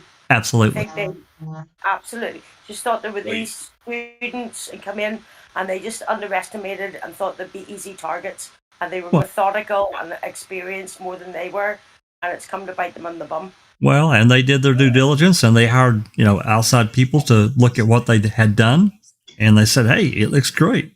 You're fine." Yeah. Yeah. You're not going to say it, Jack, but I'll say it for you. Andy is a dumbass. He's not articulate, and he's being led around like a pack mule in this lawsuit, just like he allowed himself to be led around during the actual Halbach case. This is classic yes man. He doesn't think for himself. He doesn't make his own decisions. Somebody's doing that for him. So that's Andy Colborn to me. I will say this. I think he's being allowed to, that's being done again in this series or in this lawsuit. That is certainly how it appears, I have to say. Because he agreed to this exclusivity to convicting a murderer. His lawyer didn't want him talking to, outside people as well. He encouraged that. So that, to me, also creates this this connection to Cam. And that had to be, because to me, it would have been, Colborn would have been better off to have talked to, even if he limited his answers, he would have been better off being able to do interviews and various things to get his story out his way. And they tell him, "Hey, no, we don't want you to do that. You need to talk to us alone." Even manipulating him. Exactly. Well, not just that, but it's kind of evident that his lawyers didn't do enough research to understand how Laura and Maura got their footage, as she's explaining now in her declaration, deposition, but her motion here, right? Yeah, her declaration. If they had known that, they would have known that their lawsuit is now null and void. It has no teeth, so they couldn't have known that. So now he's been led down this path, and she's basically slapping him across the face time and time again. Yep. Doc, welcome. Doc, welcome to the podcast. Thanks for coming. Thank you, Jack 61. Unfortunately, I can't stay too long, but Mystic Jinx and I have got a comment to make. Mystic Jinx, are you ready? I'm ready. One, two, 3. Colborn, you're gonna lose. You're gonna lose. Not to be mean, but hey, no problem. You stay as long, or you do what you got to do, Doc. It's fine. But I agree with the sentiments of everyone. And Sapacop hit the nail on the head. Someone was behind Colborn, right? And this is unbelievable because the producers and the directors absolutely nailed it down to the ground, exactly how they use certain pieces of footage, right? And now they've taken away one of the greatest advantage that Colborn thought he had. So in other words, the directors, Moira, they used what they had available to them. And now this has completely stolen the thunder right from under Colborn. This begs the question, who the fuck was behind Colborn pushing him for this suit, right? Because now it looks really, really bad. Someone hasn't done their homework, guys. I have to agree, Doc. Yes, in Wisconsin. I'm sorry, but she is the majority researcher, in my opinion, on Colborn's case, and she the whole thing talks like a guilter, like they've been saying this stuff about what did Netflix leave out? What did Ma'am leave out of the show? Here Kratz was part of that whole campaign too. All this shit was left out of Ma'am. It wasn't. But so I see it as all her. She's the link between Kratz and his list of things that were left out and what she went and read the files and it's like, oh, they edited it. And then she had this big problem with the editing. All of the guilters did. And I think it was her who pushed him and her who researched it all, her who pointed out all the testimony that got cut. That was all research done by BS in Wisconsin, in my opinion. Or lack of research, because she, exactly. as I just said, she clearly had no idea how it actually happened. That's what I mean. If they're part of documentaries, they've just paid everybody else to do it. You've got Maura there that's doing lighting, that's running ads. She's talking about editing, like writing things. Like those are so many different disciplines in a lot of ways. The sound and music. Sound alone is crazy, but the lighting also, like crazy stuff. So, like, and then she's got the legal background, with Laura as the research and like backing things up. And this woman's just researched off social media and then didn't check it out. Like, she probably couldn't even make a program herself. I don't even think she actually sat down and like did a thorough watching of the documentary, right? You know how you watch it one time. You talking about Brenda? Yeah. BS. Oh yeah, she has to. Oh yeah. Yeah. So it's intentional. It's not lack of preparation. Her choosing to be completely one-sided. It's intentionally ignoring clear evidence that disputes her claims, right? Well, but so the thing is no, I don't think anybody knew this about the whole feed system that she's describing, and I don't think anybody would have known the adapter problem. So they couldn't have known this was going on. Exactly. Yeah, and I like the way that's probably what their confidence have been. Like, are they going to come at me for, what are they going to come at them for? They paid their due diligence. They didn't have that footage. Like, make them dance for it, It's a good place to be in if you know you don't have that footage. Well, here we go again. And this is not even including this declaration. Even with everything else that I've seen personally and heard, I don't see how summary judgment can be denied. I don't see how Ludwig can say, no, we got to continue forward. What legs do they have to stand on at all now? There's no malice. There is no malice. None. That I see. Zero. This isn't Judge Flowers. This is an actual judge with an actual legal mind who knows how to come to credible legal decisions. You could tell that from all the hearings we listened to. Absolutely. So he's going to look at this. He's going to look at what Colbert's complaints were, and then he's going to look at her description of the feeds and how they worked and how a lot of the feeds were unusable and why they did what they did, and he's going to go, okay, that makes perfect sense. There's no malice here. Your entire case is gone. So I'm with you, Jack. I don't know how summary judgment gets denied. I don't either. I think for me the comedy would be in what is Colborn's lawyer's response going to be, and how far are they going to stretch? So, Yeah. And they've included all of that footage. That's right. That's right. And that's actually the even more of the beauty of it. Not only am I telling you the problem, here's a visual of the problem. Exactly. You really can't make this up. That they actually couldn't do it verbatim word for word. That there was a reason why they edited it the way they did. Yeah, because it's all they had. That's right. What I mean by that is the guilters have said it was intentional all along, right? You did this on purpose. You did this on purpose. And then come to find out, not only did they not do it on purpose, but they actually played it the way they had to, and then went back to make sure to show other people vehemently denying any malfeasance on the officer's part, it goes to show they went out of their way to not be biased. Hey, Christina, I got a question for you before you go and let Dr. Silkman talk. But I have a question for you. Okay. How many Reddit articles do you think we can derive from this one declaration alone? Oh, wow. I can't wait to see what Heel Spider comes Heel up Spider with. is going to have a heart attack over this one. Absolutely. Yeah, for sure. For sure. Yeah, I don't think anybody on the SAG side of the house has any hair left at this point. No, it's on fire for sure. Doc?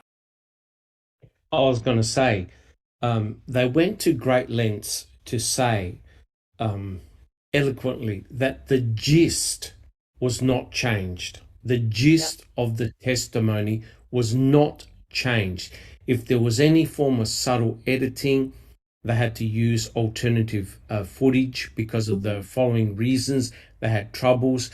The gist of what occurred in the courtroom did not change.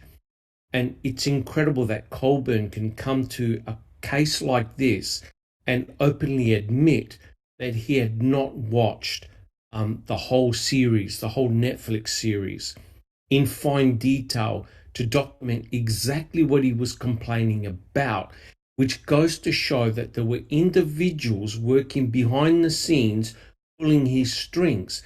Now, I'm telling you right now, that this is not fair. I almost feel sorry for Colborn because I believe that there are certain individuals waiting in the wings, waiting for the outcome of this trial. So that means that if Colborn is successful, there's going to be a train ride of other individuals coming forward making the same complaints. That's right. What do you think of? Absolutely. 100% agree with that.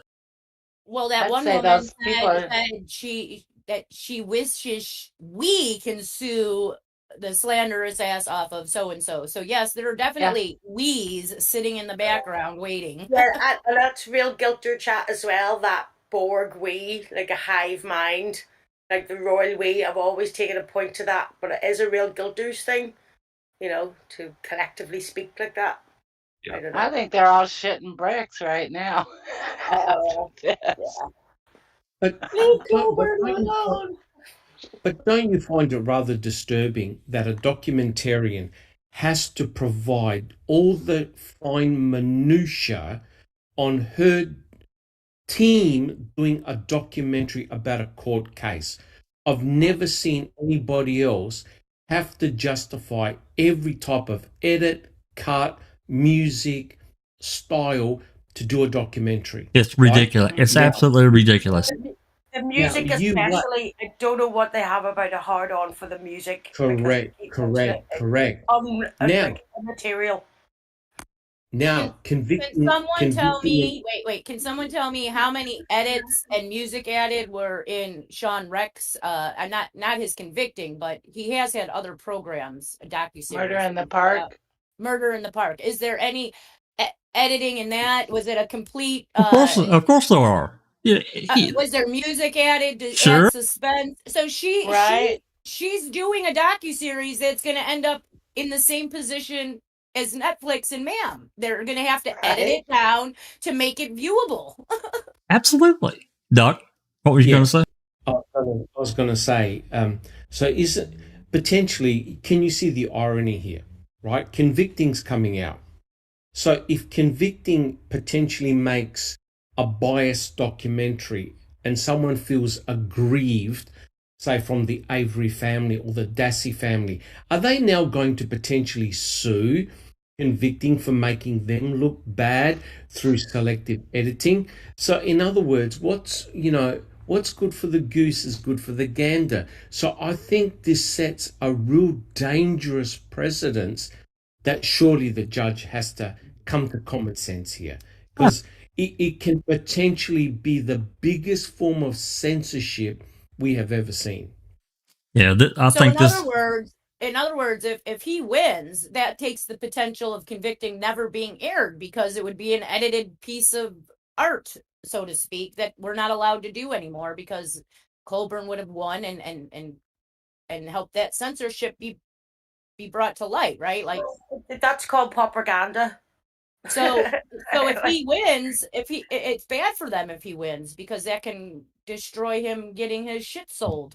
Well, actually, I think it's the opposite. So if he wins, then basically the result of his case is proving that Making a Murderer was biased, edited to be biased, and it was not fair to the plaintiff's side of the equation. So now here we have convicting comes along saying, see, they were biased. Let us show you what really happened. Let us show you can get turned around side. and sued by other people in the series, and they would have a chance of winning that because Colborn won his. So it in actuality, they're fucking themselves over, in my opinion. It's a self-eating snake. Because they'll put on a biased thing, like Silkman said. What if one of the Averys decides they don't like how they were appeared in convicting, and then they will be able to go and sue and possibly win because Colborn set a precedent for winning. Correct. Not gonna happen. Yeah. I don't. You're gonna lose. I don't think it'll go. Do you think it'll go to trial? I don't think it'll go to trial personally. Well, I hope not. No. Yeah, I can't see how it does. Because what merits are left now after her explanation? What merits are left? So nerdy. And waste of time. Yeah. Absolutely. Because I think it's quite boring information, but she got right down to the nugget of it all. She's succinctly laid it out, you know. Well, I mean, it's actually really interesting. I mean, what she's revealed, because there's shit on here that I didn't know at all. No, none of us did.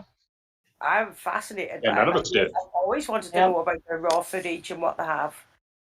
You know, so it's good to see all the hours that she put in when she broke it down.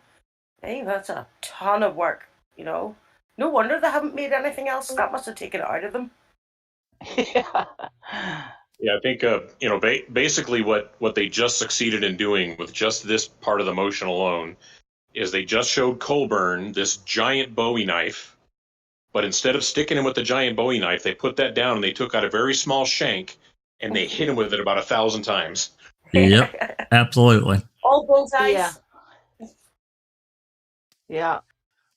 All right, Susan. Looks like we're. I wanted to say hello. I apologize.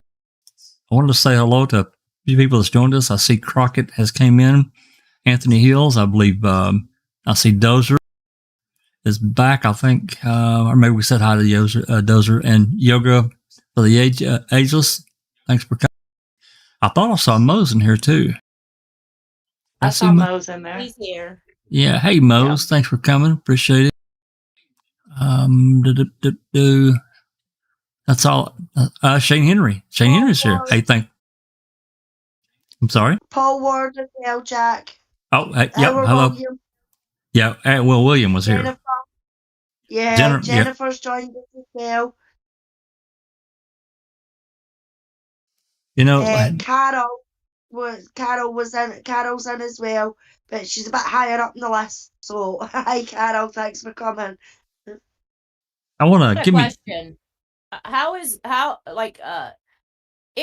If they were proven to be said biased, like Sapricop said, and then they decide they're gonna now watch our show, we're unbiased, whatever. How are they gonna do that if they don't have the raw footage of the trial? Well, because I think what convicting can do is just like what Laura and Maura did, was try to go to the news agencies and try to get their footage, which essentially is going to be the same thing that Laura and Maura had. So, but I think what their focus is going to be more of is on their quote unquote actual witness testimony. So they're going to get Colborn talking, they're going to get Kratz talking, they're going to get, who knows who else that they've got on their list that they're going to have come spill some tears and blah blah blah. I think that's going to be their main focus. And the Kratz did subpoena the local news footage that would have been in that courtroom. Isn't that correct? He tried to get Laura's and their footage, but Judge Willis balked. But I believe that he did get the local news footage. Well, Well, we have some of what he he got. he got copies of it, but he can't seize the local news footage. He probably got copies of it, but he can't take. Yeah.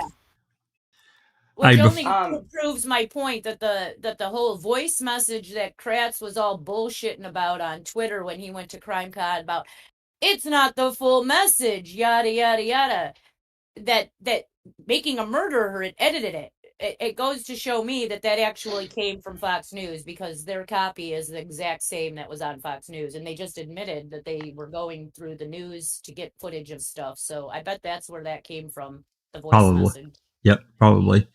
Hey, before we continue, I want to play, just to clear up, Jinx put this we have this in the library in our channel in the playlist, and Jinx put it in our Discord chat. I'm going to play this. This is the call that Andy Colborn made at 9:22 p.m. on the 3rd. Just give me just 1 second. Okay. Well, while you're doing that, I also think convicting a murderer is going to take a stance that there is way more dirt on Stephen Avery, and he's a really bad guy, right? I think they're going to make Stephen Avery look big time. Yeah, they're going to make Stephen Avery, because we know BS from Wisconsin has gone through great pains to try and find any police record on Stephen Avery. So not just Stephen.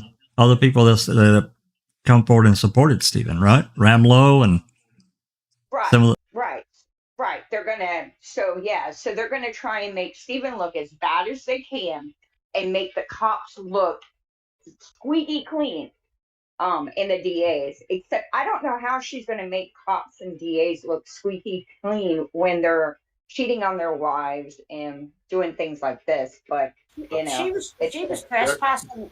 She trespassed on property, wasn't that her? Yep. On the Verdun property. That's right. Yep. Got a trespassing citation. Hey. They'll have a problem with Kratz for the obvious reasons, but for the other officers, you know, a lot of these guys got awards, they got promoted, things like that. So they'll make that the focus. Yeah, absolutely. All right, let's play this minute call where Colborn calls in, and as you can see, this is 2005, 11/3, 21:22. That's 9:22 p.m. on the 3rd. Anyone here in Discord will have to unmute to listen to this. So let's give it a listen before we continue.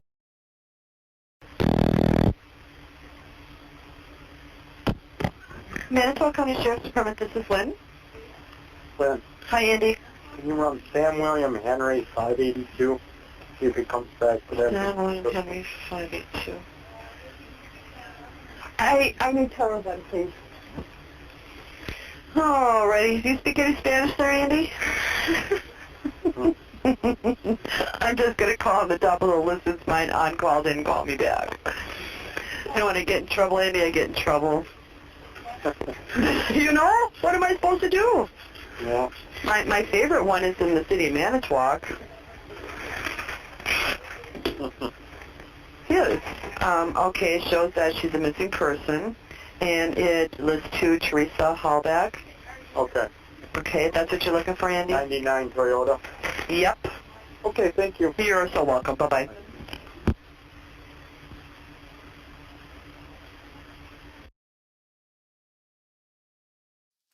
So there you go. He's the one that said 99 Toyota. Remember, he also says, can you run Sam William Henry 582 and see if it comes back to that missing person? If he knew that license plate was for the missing person, why would he need to ask dispatch if it comes back to the missing person? Shouldn't he according to him, he already had this information written down about her being a missing person. So why is he asking that? Well, that's kind of been my question from the start. Is he's already got this information from two different sources: the attempt to locate and the information he got from Uyghur. Both of that, which came long before that call. That's so right. what was the point of that call? What drove him to make that call? Nothing. How hard would He and it the be? plates he was looking at in the car that they were connected to came back to that missing person. How hard would it be for you to play Rimiker asking him to run the plate right before, or asking him if he found out who those plates come back to yet? Let me see if I can find it. If I have the link, if I have the link and you put it in the Discord chat, I can pull it and play it. Because what I would like to do is play that and then play the one Jinx linked and show that it's. I mean, well, this was right. That call was right sometime before he was at the church parking. They were at the church. He was at the church parking lot. Well, no, wait. He claims exactly he was at the church parking lot. We have no evidence except his word. And we're slowly finding out his word ain't working. A proven liar. I put the radio calls is from 2021, which is 9:21 to 9:33, and the first call on there, the first radio call on there, I believe, is the Remiker asking about the plates. So I put that link in. Thanks, Jane. Just to say a quick hi, Bethany and Cher are also in the chat. Hi guys, sorry that we missed you. Sometimes the chat goes that fast. We can't keep track of everybody that's there unless you post a new message and we see you pop in. So hello ladies and thanks for joining us. let's see.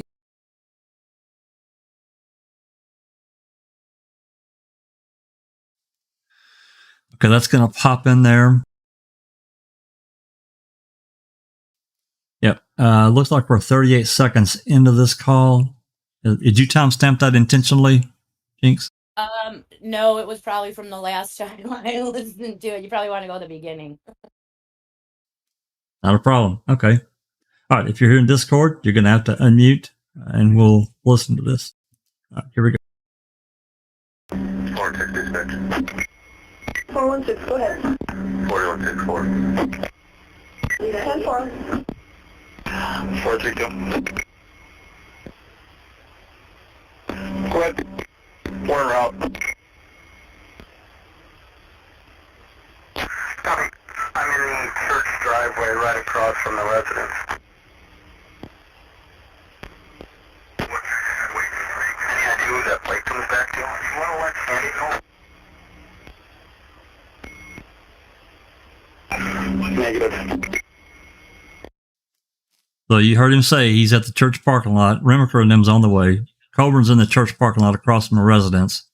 Did you get who that plate come back to? Negative.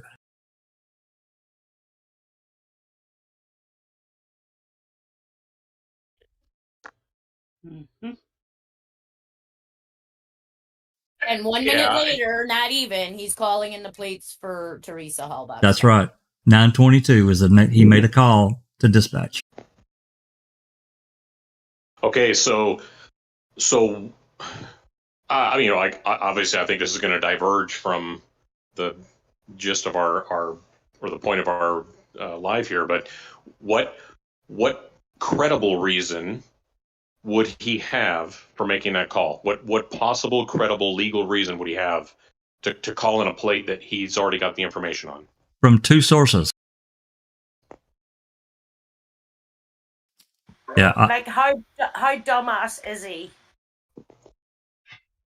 And I guess Also, another question could be is, what if Remiker's talking about another car entirely? What if he's not even asking about that license plate? That's right. What if they talked about something else, and this is in reference to a different vehicle?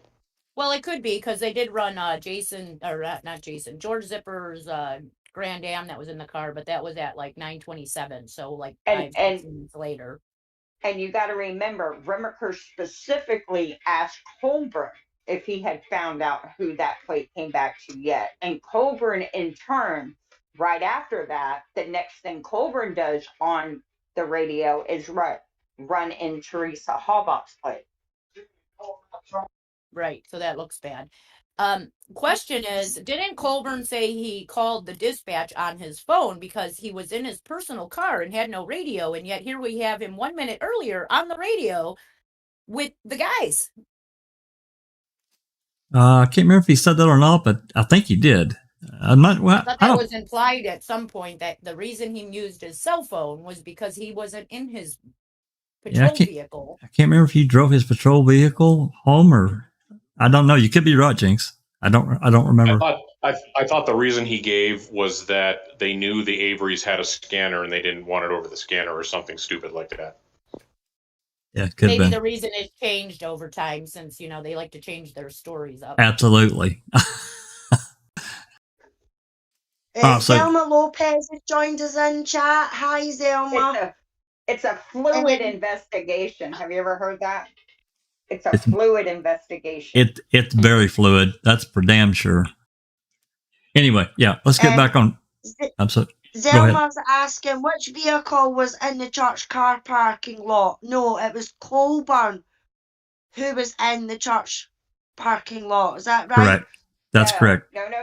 It's Colborn who claims. Let's be clear. Colborn claims he was sitting in the church parking lot, which was right across, well, kind of catty corner across the street from the zipper. Correct. We have no evidence that that's where he was at. And what's interesting is about 0.2 of a mile, there was a Manitowoc Highway Department substation where they would go and congregate when they would work that side of the county. They don't talk about it. They don't talk about it at all. But it has a quarry back there. It was a very large building, even back in 2005. And the highway department is under the sheriff's department. Correct. So the sheriff's department and the highway department work closely together. They hang out together. The sheriff's department uses their buildings. Yeah. Well, they probably had equipment in there. There was no doubt. They didn't be a more centralized location if they were over there, away from HQ. So, like if there was a bad accident or something and they needed to do roadblocks, road diversions, I'm sure they're not driving back to Manitowoc to the sheriff's department to pick up barriers and cones and all that stuff. They're going to go to that substation. Well, they had to have a place to store all that shit. So, yeah, absolutely. Also, within this time frame, you have Colborn driving around, and he's driving around because I think it was like 8:40 that evening. He's also on the radio with the guy saying that he was sitting in the insurance company's parking lot, which is like 3 doors down from George Zipper. Yeah, so he's claiming that he's in this area of George Zipper for at least 40 minutes. What the hell was he doing in that area for 40 minutes waiting for them to show up? We need to kind of set the stage here, if we're going to talk about this, just even briefly. Colborn was on patrol that day and he goes back to HQ and they have this, they're discussing this case, blah, blah, blah. And then they make the decision to go to see George Zipper, and then question him. He leaves in his own car. The other ones, I guess, pile into, a separate vehicle, and they leave at some point. But he's not with them. So anyway, go ahead. You know who's not with Remaker? Also, it's Remaker and Deirdre in one car. Okay. Yep. Then you have Colborn in his own car. Where the freak is Link? Because we have Jacobs at the department, I believe. We have him on the phone making calls and stuff. So Jacobs isn't over by Zippers, but wasn't Lank. So where is Lank in this whole situation? He must have been in his own car. Was he the one standing behind Colborn? Yeah, saying the car's here. That's I a joke. I honestly think he was saying, he prompted him to say 99, and then you hear Colborn say 99 Toyota, and that's what I hear behind him. Somebody prompting him to ask that. So, So who was that? Where is Link in this whole scenario before Zipper's residence and between the meeting at HQ, the department to when he gets over by Zippers? Where is he? Is he in his own car? Was he driving with Colborn? We don't even know that. And here's another thing to think about, guys. If Colborn is going on the radio and laying a foundation of lies about his location on November 3rd at 9 p.m., that means they already knew she was dead, and they already knew they were going to frame Avery for it. And they wanted to make sure that they were covered. They think this is an alibi that's going to keep them from being blamed for doing anything to him.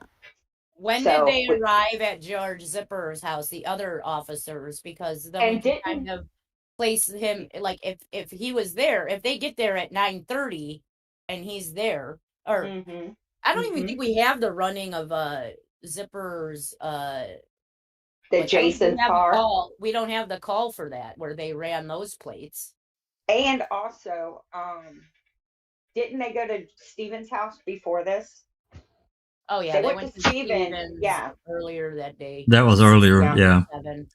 Okay, so the call came in at 5. They were at Stevens.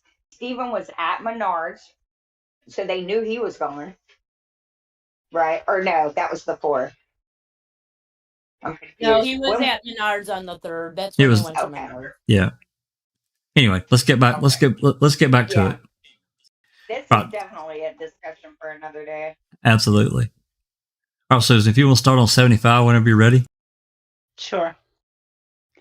I believed on December 18, 2015, and still believe now, that Making a Murderer accurately presents the substance of plaintiff's explanation for how he believes the key was found on November 8, 2005, after numerous prior searches of Avery's bedroom had failed to locate it.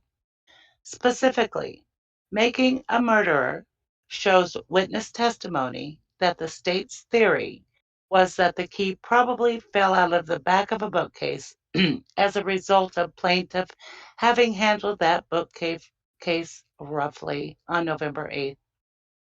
The SAC complains that Making a Murderer does not include photographs of the back of the bookcase, but Making a Murderer could not include everything from trial.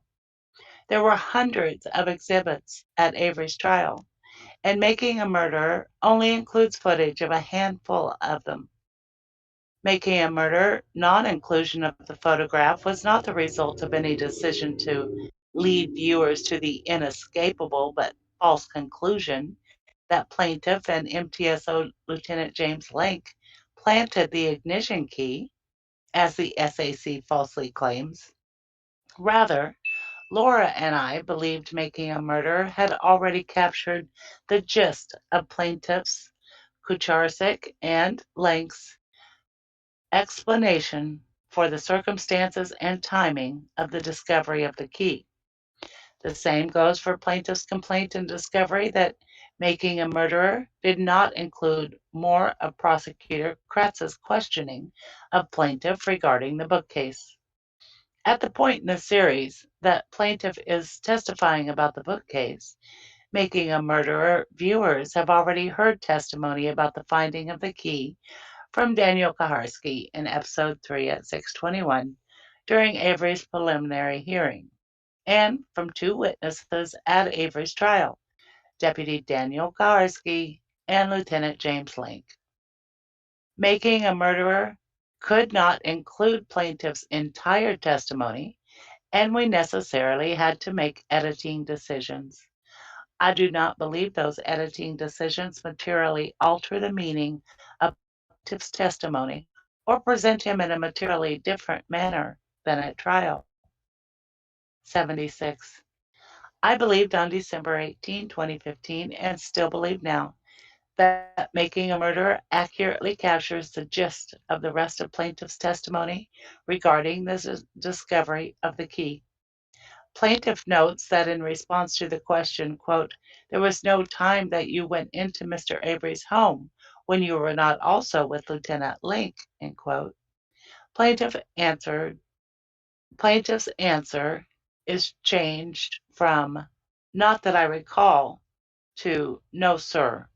but that does not materially alter his testimony. That change was made because of the unterminated feed footage problem discussed above. We only had usable footage of only one instance in which plaintiff responds, "Not that I recall," on cross-examination, but we had multiple questions and answers included in Making a Murderer with that response. And using the exact same shot in response to 2 consecutive questions would not have worked. So I made the substitution of "No, sir" for one of those instances while including "Not that I recall" for the second instance. It was not done to try to change the meaning of plaintiff's testimony or make him look worse. To the contrary, plaintiff often responded yes, no, plus sir to questions at trial. So I believe the substitution here was generally consistent with plaintiff's question answering. 77. I believed on December 18, 2015, and still believe now that Making a Murderer does not materially alter the gist of plaintiff's testimony by including a clip in which Avery's attorney, Dean Strang, questions plaintiff about a half-page report he had submitted on November 8, 2005. While plaintiff complains that he also filed another half-page or page report at a later date, in June of 2006, Strang's questioning of plaintiff regarding that other report is included in Making a Murderer too, or also. In any event, I do not believe that plaintiff's testimony regarding those reports is materially changed, whether the total length of those 2 reports was a half a page, or a page and a half. And we did not edit Making a Murderer on that in order to try and make plaintiff look bad. 78. I am aware that plaintiff complained in discovery about a brief sequence at 16:13 to 20 of episode 7 of Making a Murderer, where we had to use substitute footage of him on the witness stand, waiting after a question and answer exchange because we did not have usable footage of that exact moment due to the unterminated feed problem discussed previously. I selected the footage shown in Making a Murderer there because it came from the same direct examination of plaintiff by Prosecutor Kratz, and also showed plaintiff having just answered a question and looking to Kratz while he waited for him to ask his next questions. I do not believe that the shot included in Making a Murderer of plaintiff materially alters the meaning of his testimony or presents him in a materially different manner than at trial. 79. I am aware that plaintiff complained in discovery about another instance at 22, 21 through 27 of episode 7, where we did not have footage of that precise moment because of the unterminated feed issue. The mixed feed footage cuts from Avery's attorney, Dean Strang, to plaintiff a moment too late because plaintiff is already beginning his answer to Strang's question, which plaintiff answers, "Yes, sir." The substituted footage I selected for Making a Murderer did not have that problem, and it included the exact same answer from plaintiff, "Yes, sir." I actually took it from the very next question during plaintiff's testimony. I do not believe the shot included in Making a Murderer of plaintiff materially alters the meaning of his testimony or presents him in a materially different manner than at trial. Is there any? These are basically the same. Yeah, it looks like these are the 2 footnotes are the same. Yeah, I don't know that we need to read them. I'm going to skip them. Yeah, they're like the other one. Can I say something real quick? Of course. So they actually complained about go back up to 79. So she substituted his answer from the very next question. How would they know that? How would they know that it came 10 seconds later? Well, they read the trial testimony. You know, but it's the exact same answer. How would they know that? That is a good question. Yeah. Do you see that? The substituted footage I selected did not have that problem. I actually took it from the very next question. How do they know that it's not? They have footage. Maybe they do have footage. I thought what she was Yeah. saying was That's they what I'm have saying. footage. They I have think footage, Scott's but got he's it. talking over her, so she uses a more, what do you call it? Like where he's not talking over the lawyer is what it sounded like. Voiceover. So they have it, they just don't have him saying it yes sir clearly because he was talking over someone else. So they just used the yes sir from the next question.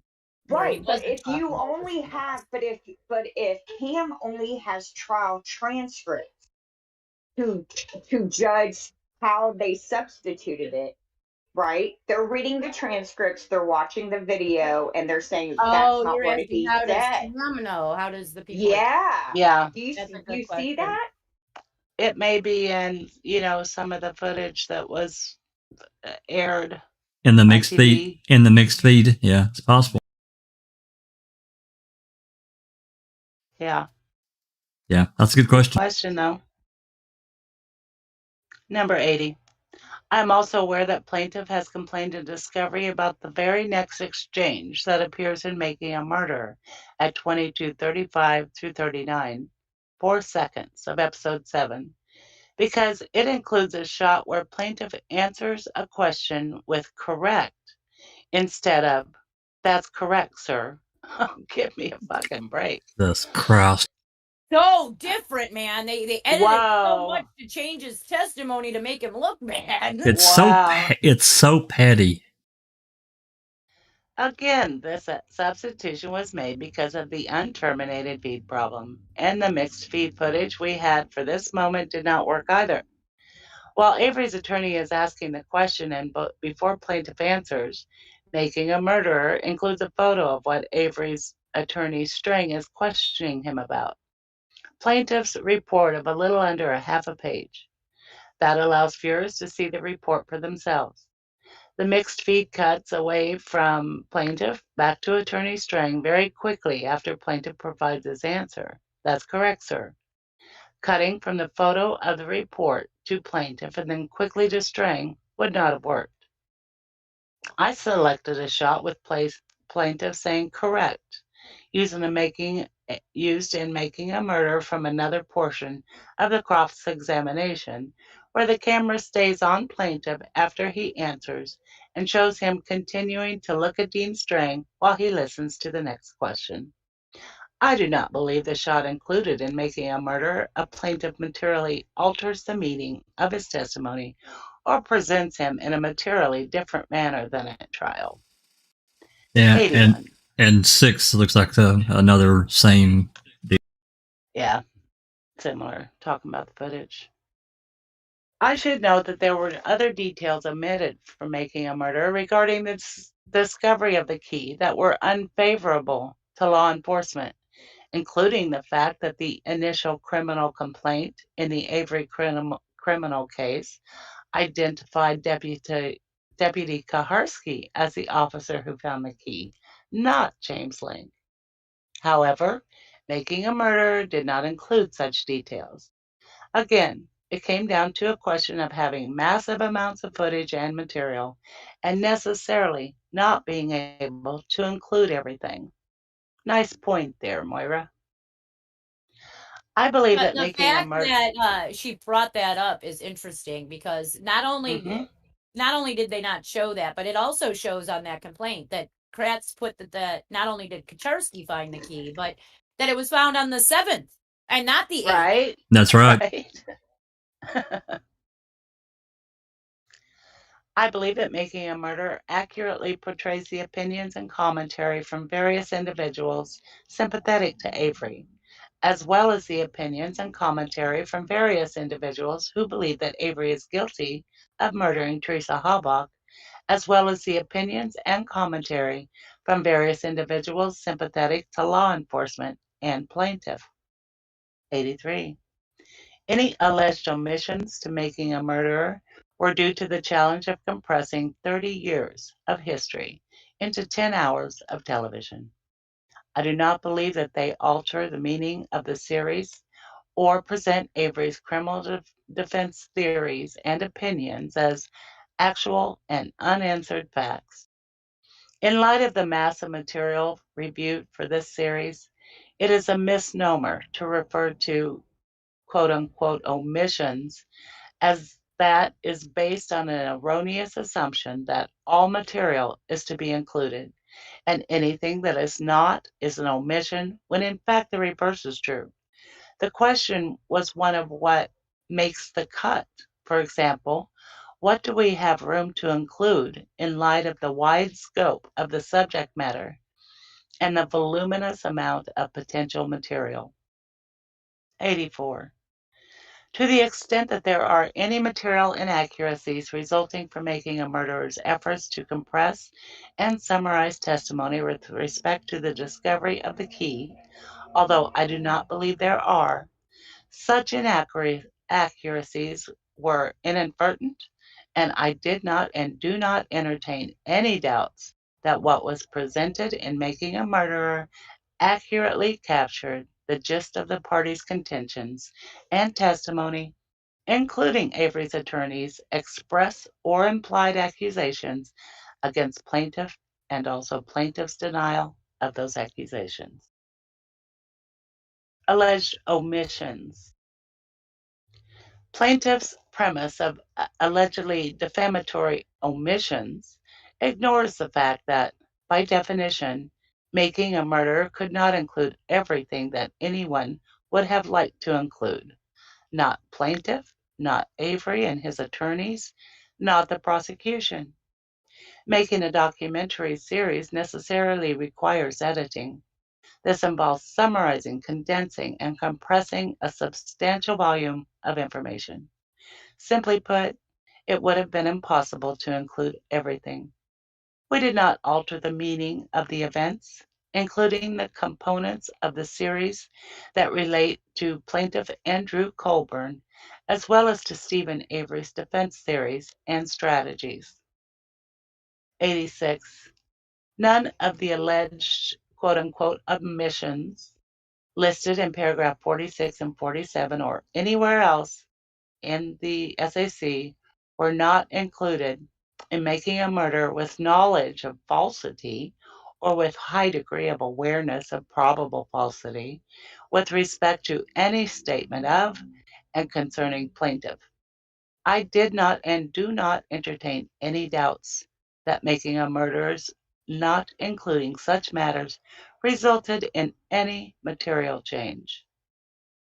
87. Plaintiff's alleged omissions are also cumulative in kind to many similar facts already in Making a Murderer.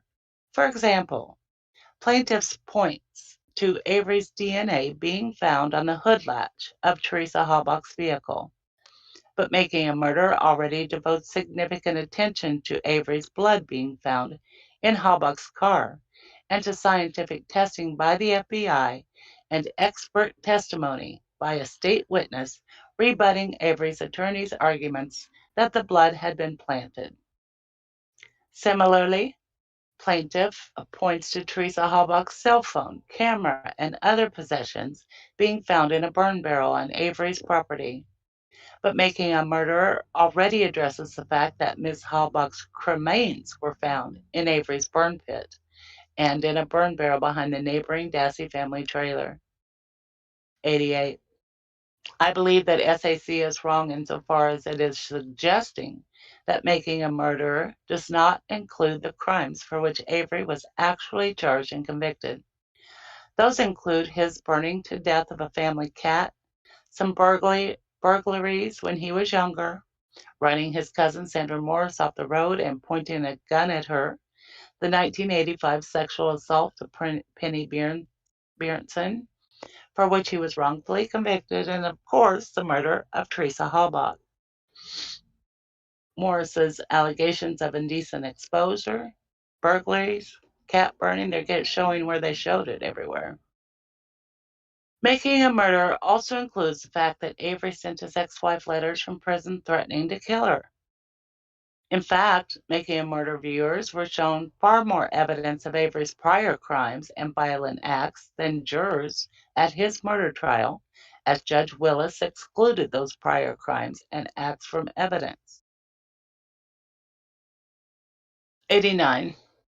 Aside from being cumulative, many of the alleged omissions listed in the SAC relate to items that were the subject of disputes between Avery and the prosecution. For Laura and me, that meant including them in Making a Murder would have taken a considerable amount of additional time because we would have had to include both sides and often additional surrounding context. Again, we simply did not have time to include everything in Making a Murderer. 90. Perhaps most notably, the SAC complaints about alleged omissions also ignore the large number of scenes that are included in Making a Murder and that reflect negatively on Avery. Those include a scene with a statement by Chuck Avery, Stephen Avery's brother, stating that he was pretty positive Stephen murdered Teresa Halbach. A scene in which Stephen Avery's sister, Barbianda, tells Stephen, I hate you for what you did to my kid, all right? So you can rot in hell.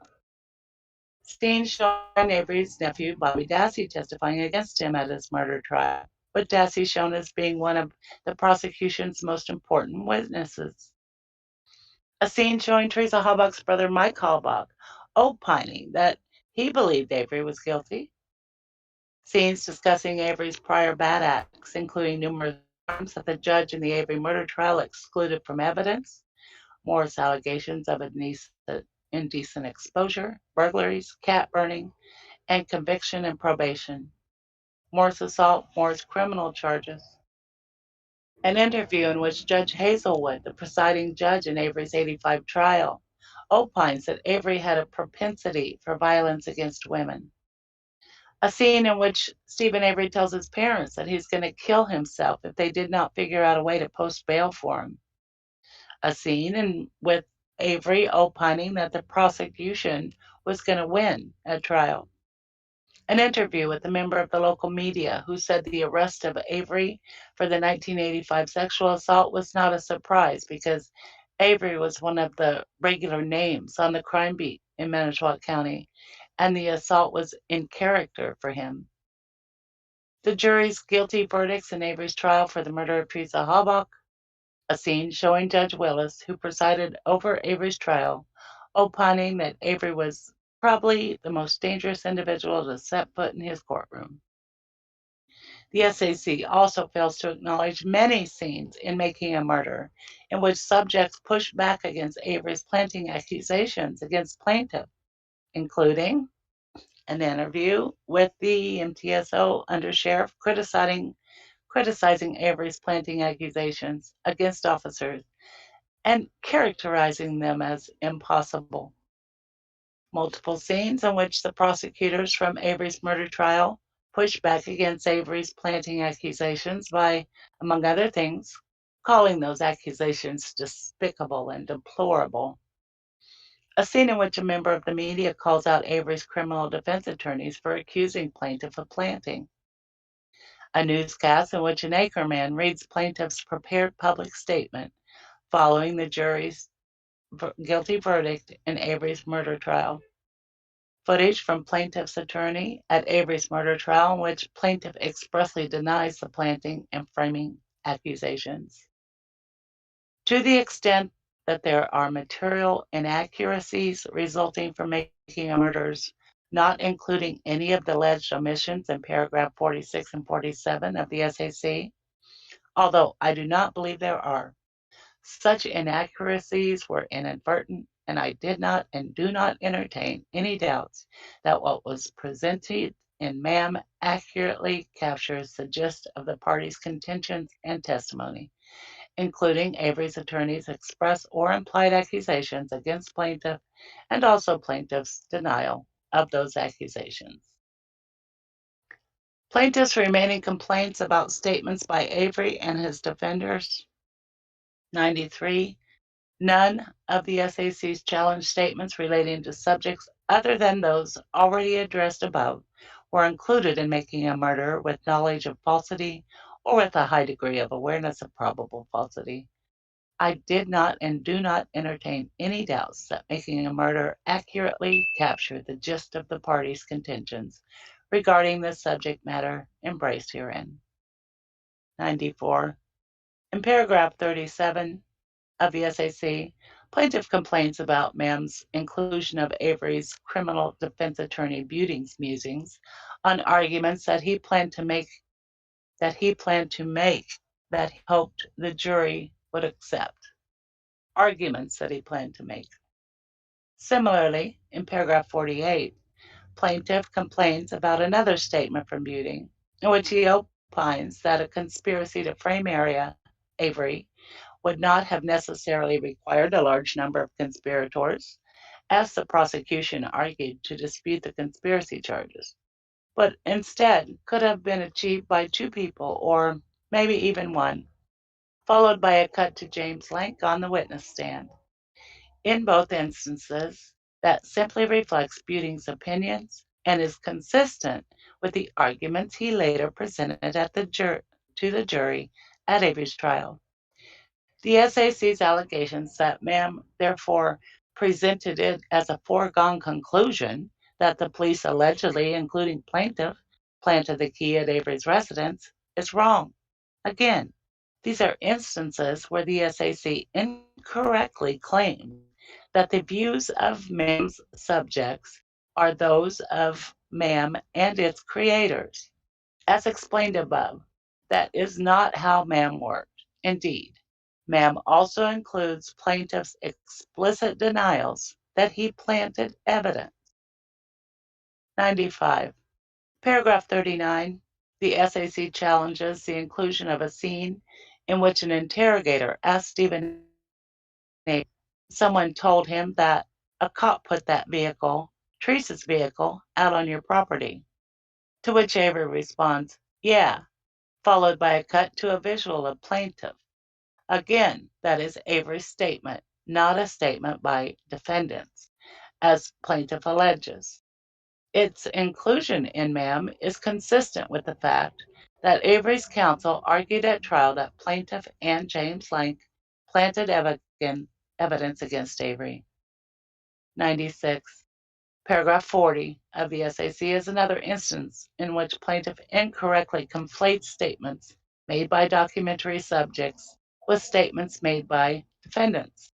Moreover, as explained above, a blood vial scene is not a reenactment. Paragraph 40 is also wrong that I was aware that a phlebotomist was prepared to refute Avery's defense arguments about blood vial at trial. I was not aware of that. No phlebotomist ever testified. By contrast, the prosecution did call someone from the FBI as an expert witness to counter Avery's arguments about the blood vial and planting, and Mam includes testimony from that witness. 97. At times, plaintiff appeared to be complaining about Mam's use of visuals, graphics, and possibly music. However, we included visuals and graphics in Making a Murder for clarity and to help viewers follow along, not to try to make plaintiff look bad. For example, the first couple of episodes of Mam introduced a lot of different characters to viewers, in particular, many individuals who work for MTSO. Graphics and visuals were used to help viewers keep track of such individuals and better understand their relationship within the department. Graphics were also used in the series to help viewers understand events, dates, and geography.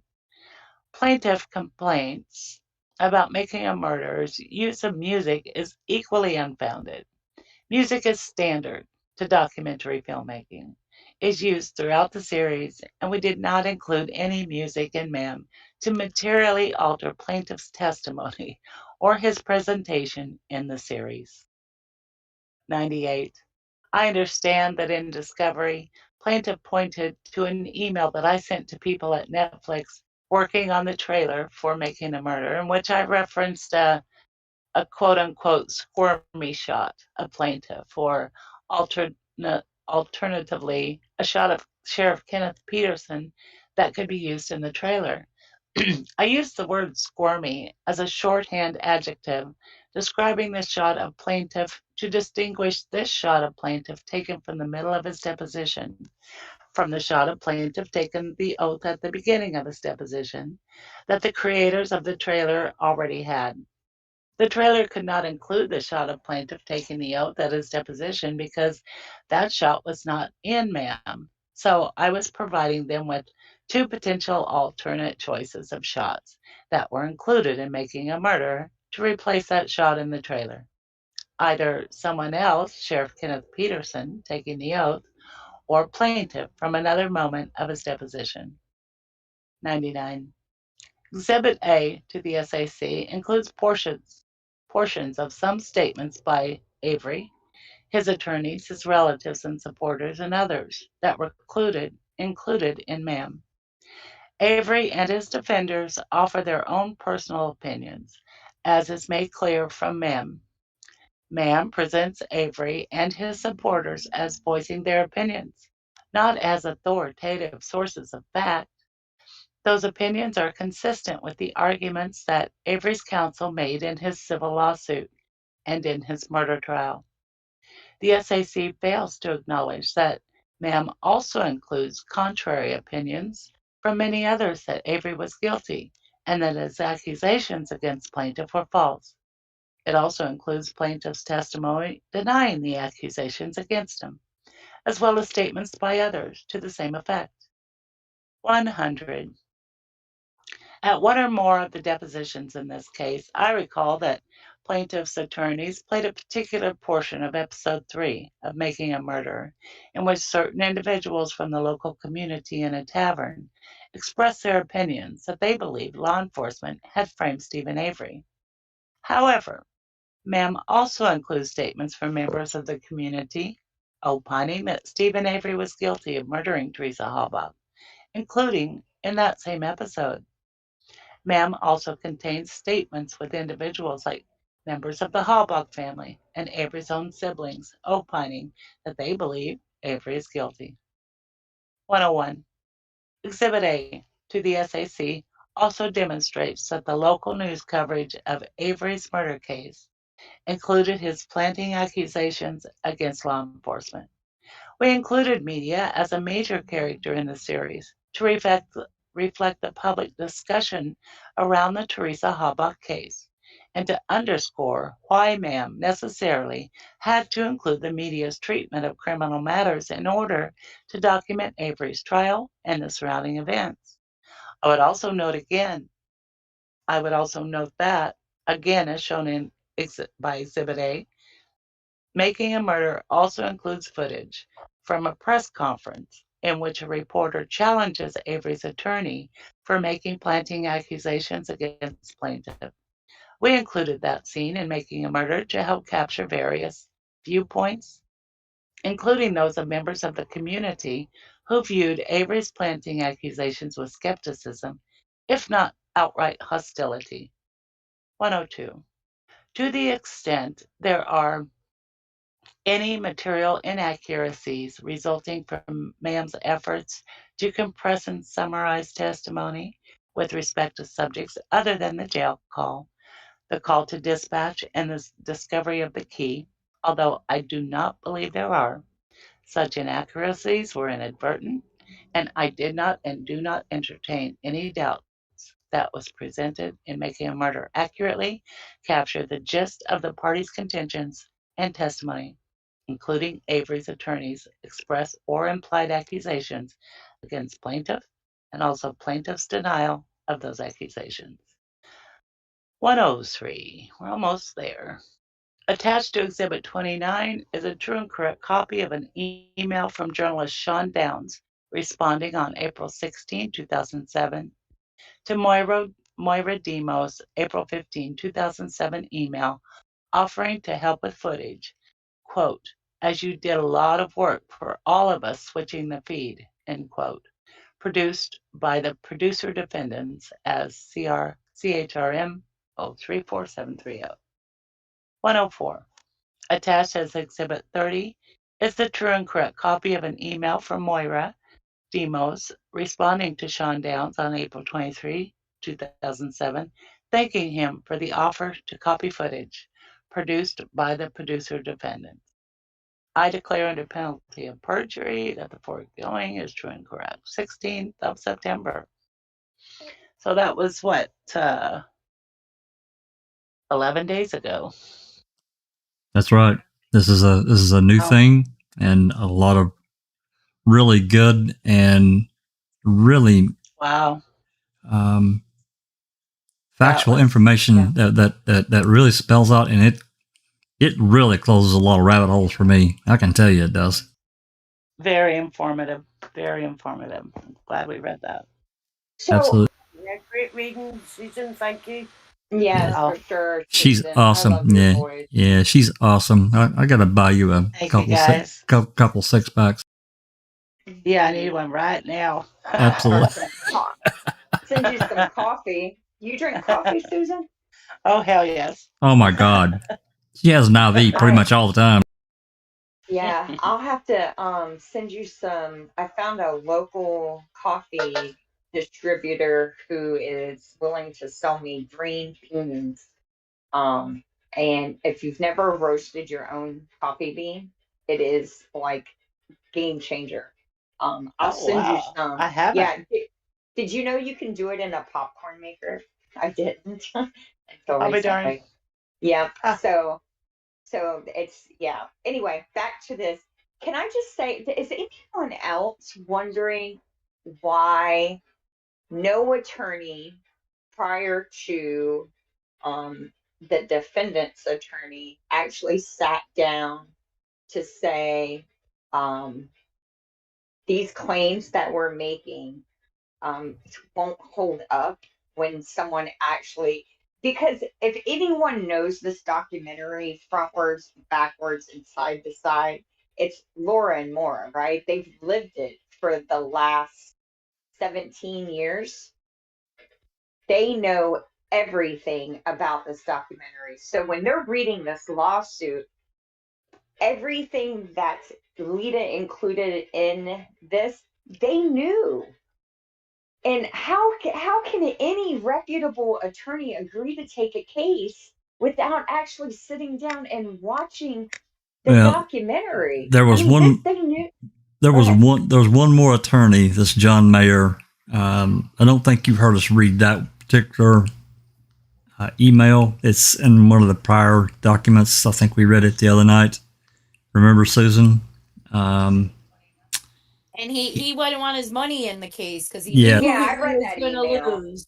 Yeah, he was concerned about how much money and time they were going to have to devote to it. Not that he was against it, but taking a risk and blah blah blah. So he was the only other one. Right, he was willing to sue them. He just wasn't willing to put the bill. Pay for it. Well, he was entertaining that idea, absolutely. But anyway, yeah. Which makes me believe that because they knew they weren't going to be putting their money into this case because they knew that there was a chance that he was going to lose, that they would use the researcher, the free researcher of Colborn's to get the information. Because why pay an extra researcher if you don't want to put your money into it? And exactly. And why would you even pull off one of your staff researchers off a paying case for a garbage case? So was this for everyone except Colborn a publicity stunt to keep it, quote, relevant? Wasn't that word used? Make it and BS? Make it relevant, not keep it, but make it relevant. Yeah. Given the fact that you guys can agree or disagree with what I'm fixing to say, but again, going back to Convicting's request that Colborn sign a contract for exclusivity for convicting a murderer, and Griesbach encouraging that same effect. Don't talk to the media, don't talk to reporters, blah, blah, blah. I can't disagree with what you're saying. Yeah. I mean, there was definitely an agenda, and I think it's clearer now than it had been before. I think I think the major questions we had before about why he was doing this was before we knew about convicting's part of this. Now that we know how deep they are, that answers almost all the questions for me. Yeah, exactly. I agree. Exactly. Dear And it's all right. Andy, can't you see that they're using you? Mm-hmm. Yeah. I understand, like, civil attorneys being, or I'm sorry, let me rephrase that. I understand BS from Wisconsin being money hungry, greedy, and a coattail rider, and seeing perhaps a Hollywood star out of this because she's not, she's much smarter in her own mind than she really is. But for attorneys to encourage him and to be so, what's the word I'm looking for? So reckless with what they are putting on paper, is quite shocking. I mean, are they just slipping in their old age, or are they really thinking that Netflix isn't going to mount a reputable defense? Well, there's a reason that it was Griesbach that chose to represent him, because Griesbach is also connected to convicting. So that's right. Ooh, I didn't know that. Oh yeah. Oh yeah. Oh, absolutely. What did I miss? How is he connected? How do we know he's connected, I should say? Because of the prior documentation that we have and the conversations between her, Brenda Schuler, Colborn, and Griesbach, and it all started before the lawsuit was filed. She was part of it. And she was, okay, when you say connected, what do we mean by that? Like because they were just money? No, not necessarily that. I'm sure that came up in some point. Interviewed. They were preparing. There were there were emails preparing for this lawsuit, and she had input into directing all of it. She made the chart. Yeah, and she made these specific points of contention that was just outlined in this document that we just read. All these specific points. Isn't there a Reddit post with that same little bullet point? No, not of all these. Well, no, not of all these. There is a Reddit post about her specifically about things that she allegedly has done. I can't attest to the veracity of it, but there's definitely it was a Reddit post. I guess it's still up. Let me just extend how proud I am that y'all remain so even. Like, you try to always play devil's advocate. I'm so over trying to minimize and make excuses for. Well, we have to look I understand why you're doing that. We have to remain the reasonable person. We have to, because if we just go all the way to the other side, to me it just creates an echo chamber, and we can't do that. To me, we can't do that. And not just that, but we come. Not just that, but we risk becoming our enemy. We risk becoming no better than the other guilters. That's right. We do, exactly. We have to question. Do you think anyone on the guilter side plays devil's advocate with their? No. Well, there have been a few that have, and they got ran out of the group. Exactly. I'll think of the name here in a minute. Anyway, continue on. Dozer in chat says, foul play. If the police change one part of this that we know of, how much do we not know about? Yeah. Exactly. Well, there's a whole lot we don't know. That's the problem. Yeah. There is. I mean, we can sit here and we can tear apart each piece of evidence individually. That's not going to be a problem, because for a lot of them, KZ's experts have already done all the legwork for us. They've already destroyed. Yeah. Yeah. Talking to me like what? You know, we can the KZ's experts have already torn apart FL. Pretty much, we and other people have already torn apart the key. The experts also pretty much destroyed the blood part of it. The hood light. So beyond that, really the only stuff that still is in question is the bones. So the bones are the one thing that could possibly have gone or been planted by either the killer or law enforcement. So I mean, yeah, but there's the biggest problems with law enforcement is we don't even know who the shot caller is. We don't know who the boss is that was referred to at one point. We can't sit down yet. At least I don't think so. And be able to figure out who was actually the inner circle that knew the frame from the word go, and who was just along for the ride. We'd have to really dig to try to nail those things down. And I don't know if that helps answer his question, but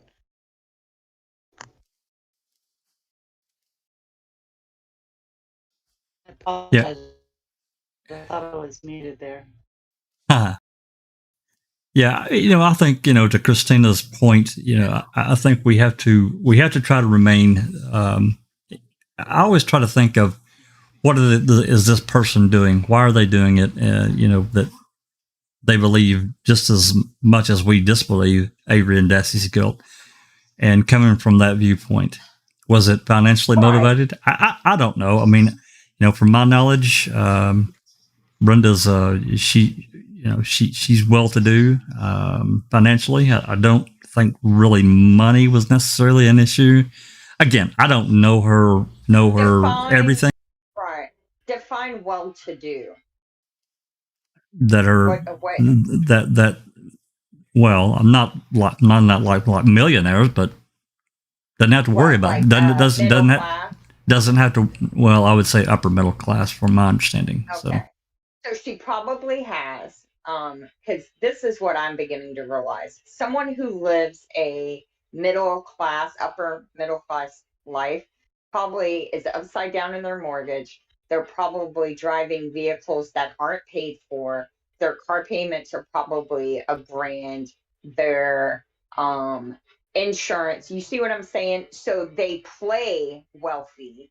They want to hang out with the wealthy, but they are maxing out all their credit cards to do so. That's just my opinion.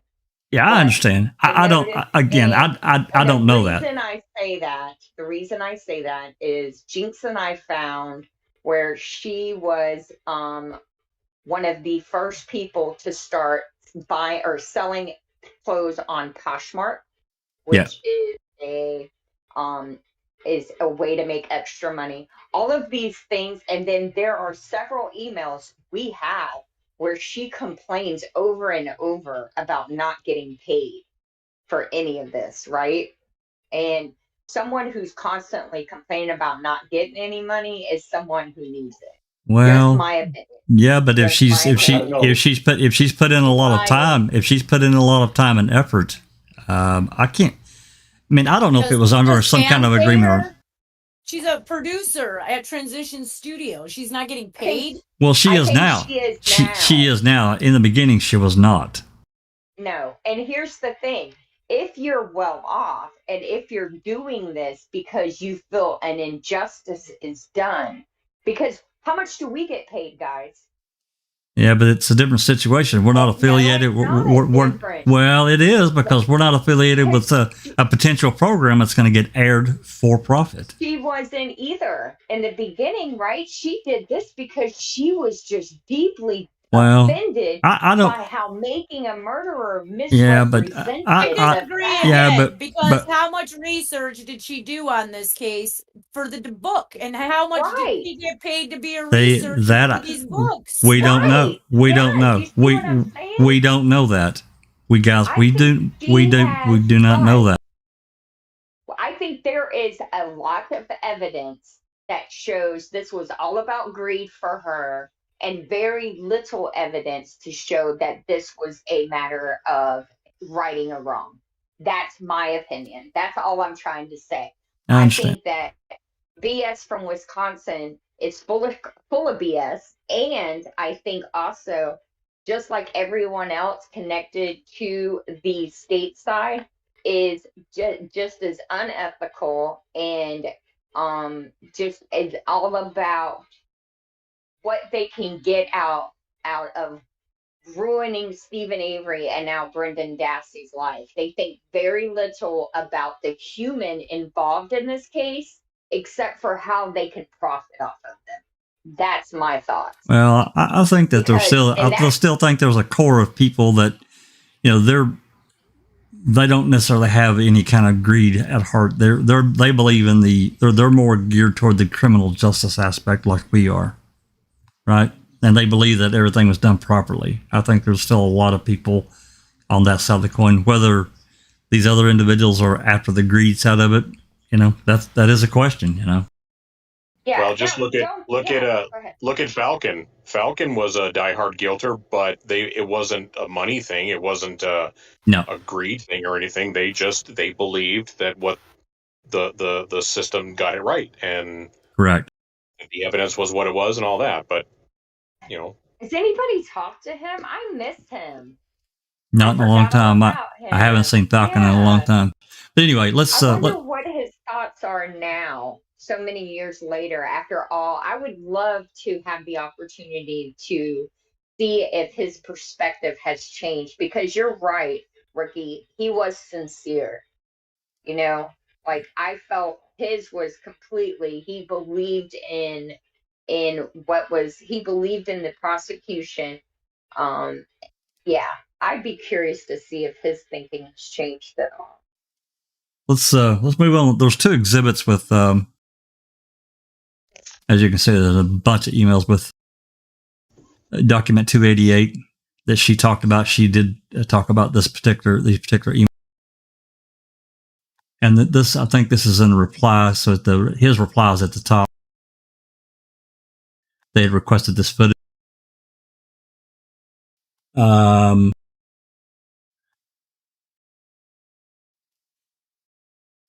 Let's see. Has anyone requested footage from the news agencies at all that we know of? I mean, N64 did.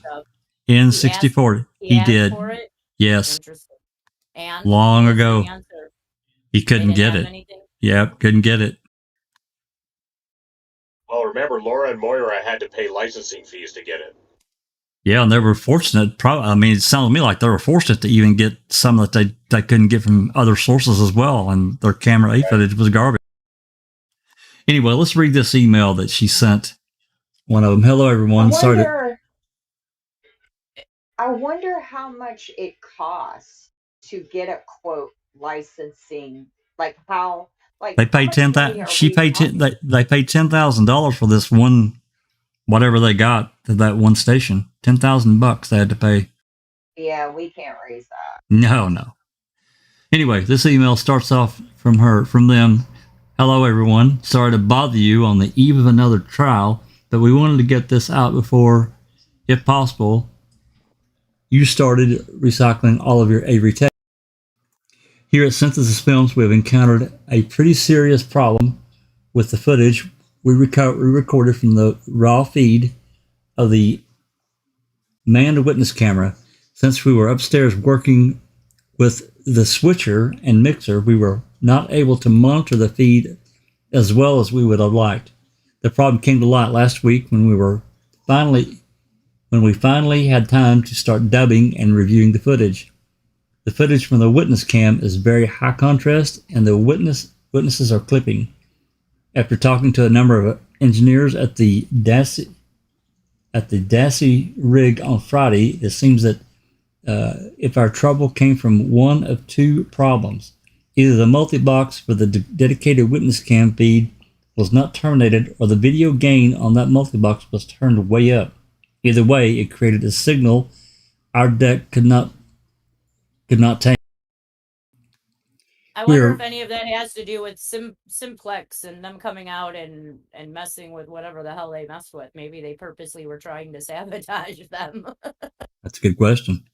We're writing now with an urgent request to the stations that participated in the pool. We're hoping that whichever station was shooting the courtroom pool for a certain week could allow us to dub that week of footage, even if it's from the mixed feed. This would, in essence, be asking each station to refrain from copying over 1 week of footage. If your station has already recycled the footage from your week, perhaps you can let us know what you still have and we can try and piece it together. Obviously, we are trying to sort out as soon as possible before the footage disappears. On that note, just to put it out there, at the end of the day, since this film will be archiving the entire trial long into the future and would be more than happy to provide you footage should you need it down the road. Thanks in advance for your help. See you tomorrow in Manitowoc. Laura Demos and Laura Ricardo. What is the date on that? What is the date on this email? I missed that. What was the date? Yeah, It doesn't say on this one. This has to be between, February and April of 06 or 07 when they were actually at trial, because she mentions something about Dassey's trial. They're in Dassey's trial now. Here it is right here. 4/16 at 4:24 a.m. Okay. 06. That's 07. my youngest daughter's. Yeah, that's right. That's my youngest daughter's birthday, and that's also the day my niece was killed this year. And then Sean's reply is, "Hi guys, after speaking with you last Friday, I was going to write you this AM anyways. Then I saw your memo and heard that you had called Jim as well. I know for certain that we are going to recycle many of our record tapes. And this process starts today. So your biggest threat to getting this dubbed is time. I'm forwarding this memo to Ivan and Carrie, our photo supervisors, as well as Justin, assistant news director. I would think that we will be able to help you as you did a lot of work for all of us, switching the feed, and it was after all the pool effort. Still, it is up to our managers to allow these dubs and to hold the tapes for some extra time. Sean." And that was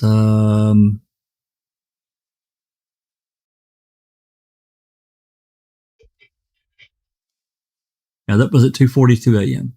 Anyway, so sorry. So that's one of the examples. Wow, they were up early working. Or late. Or late. Very late, that's true.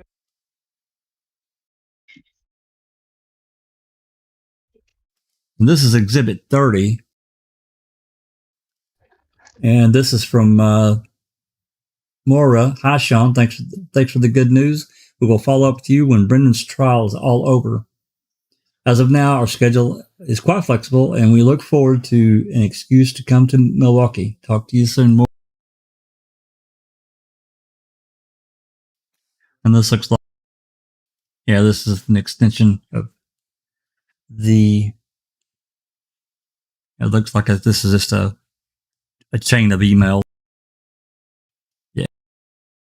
So they gave her the go-ahead that they would be able to let her dub this. Well, he said that they would send out the memo. That guy said, Sean said he would send the memo to his photo supervisors, and hopefully they would hold the footage.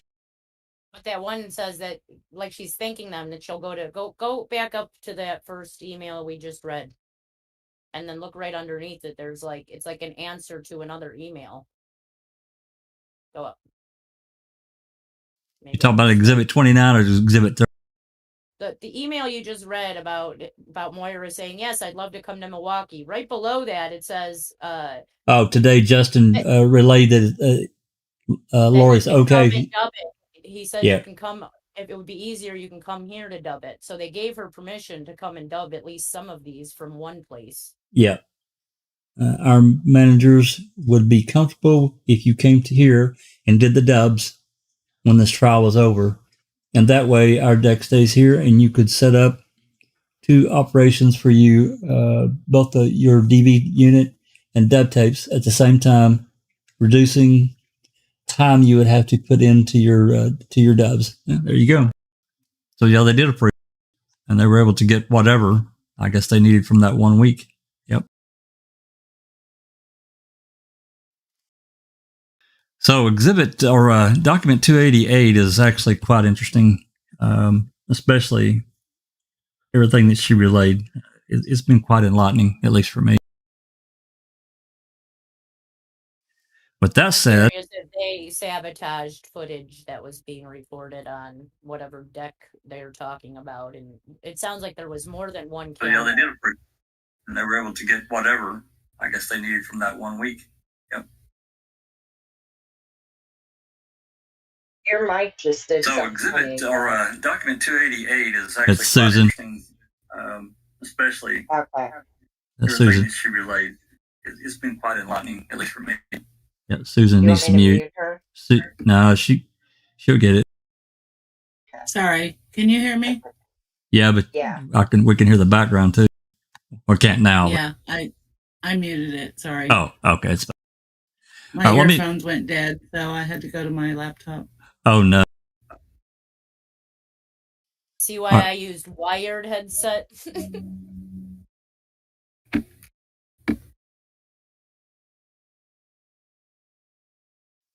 I'm going to pull up. It's been many hours we've been on here. I'm going to pull up 289, and 289 has several attachments. I can't remember the number, but we'll get them. I can tell you one of them for sure is excerpts from Brenda Schuler's deposition.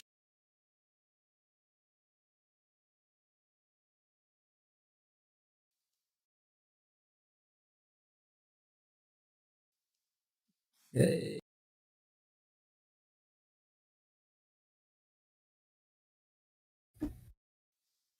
289 has 8 attachments. We do not have attachment number 1. I can tell you that. It was not part of, it was withheld or whatever. I don't know. I just know we don't have it. All right, so we got that. Okay.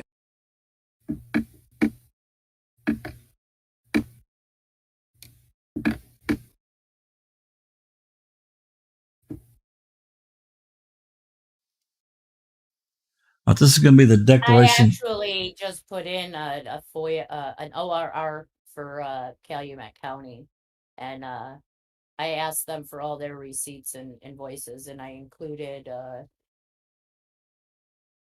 Lakeshore Aviation and Curtis Drum, see if they have anything, and I also included the Simplex Grinnell stuff. What about Great Lakes Search and Rescue? And I added Great Lakes. I even added any public defenders paid or any of their private investigators that were paid via this case through the state of Wisconsin. Yeah, I'd like to know how much Kaczynski was paid, because I know he submitted a bill. O'Kelly. Well, we got O'Kelly's. How much was he paid? Well, I know how much he submitted. I don't know how much he was paid. You're correct. Okay. Yeah. This next one is a declaration of Kevin Bick. I'll give Susan a break since she did such a wonderful job. Is this one, Jack? It's only 8 pages. Okay. Declaration of Kevin Bick. I, Kevin Bick, under the penalty of perjury and subject to 28 U.S.C. Statute 1746, declares following. I'm one of the attorneys for defendants Laura Riccardi, Moradimos, and Chrome Media, LLC, collectively the producer defendants in the above captioned action. I have personal knowledge of the matters set forth in this declaration. I make this declaration in support of the producer defendant's motion for summary judgment. Deposition transcripts. 2.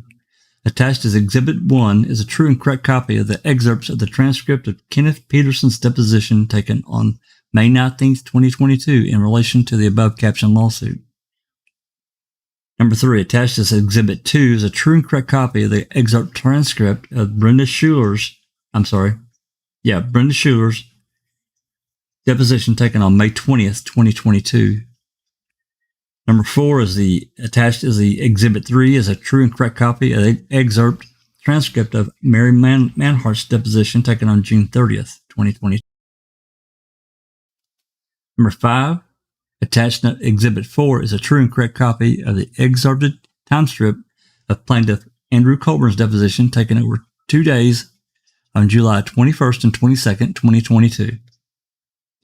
Number 6, attached Exhibit 5 is a true and correct copy of the excerpt transcript of Lisa Dennis's deposition taken on August 17th, 2022. Procedural documents. Attached as Exhibit 6 is a true and correct copy of the Manitowoc County District Attorney's Office internal memo from Douglas Jones to Mark Rohr, dated September 18, 2003, and produced by the State of Wisconsin Department of Justice as DJ001. Number 8. Attached as Exhibit 7 is a true and correct copy of the file metadata provided by the Wisconsin Department of Justice relating to the Word document version of the Manitowoc County District Attorney's Office internal memo from Douglas K. Jones to Mark Rohr, dated September 18, 2003, and produced by the State of Wisconsin. DOJ as DOJ002. Number 9, attached as Exhibit 8 is a true and correct copy of the cover email from the State of Wisconsin DOJ time systems operator or time system operator coordinator Chris Kalina to Manitowoc County Sheriff's Department Deputy Inspector Larry Ledbana with a subject line regarding recall request attaching an Excel spreadsheet Stephen Avery PSN 1296. It's an Excel document containing dispatch log information from November 3, 2005 to November 12, 2005, dated August 28, 2006, and produced by Manitowoc County as Manitowoc 034508. Number 10. What is that number, and what can we ask for that? What's Manitowoc 034508? Can we ask Manitowoc? We've got the town system. Oh, okay. Ricky got that long ago. We've got that. So that is, we do have that in the public somewhere. Yes. I'll look for it. Number 10, attached as Exhibit 9 is a true and correct copy of the PDF printout of the first sheet from the Excel spreadsheet Stephen Avery PSN 1296 XLS containing dispatch log information for November 3, 2005 to November 12, 2005, containing on rows 321 through 23 entries from dispatcher LSTK Miser regarding license plate SWH 582 dated August 28, 2006, and produced by Manitowoc County as Manitowoc 034510 and introduced by the producer defendants as Exhibit 1116 at deposition of Andrew Colborn on July 22, 2022. Number 11. Attached as Exhibit 10 is a true and correct copy of Manitowoc County Sheriff's Department narrative dispatch records for case number 2005-8844, which we have, accompanied by a certification of business records dated May 16, 2022, and introduced by plaintiff as Exhibit 66 at the deposition of Kenneth Peterson on May 19, 2022.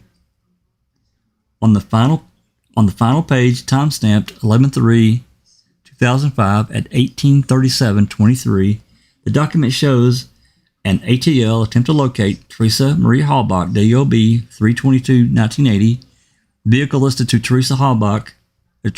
Vehicle listed to Teresa is a 99 Toyota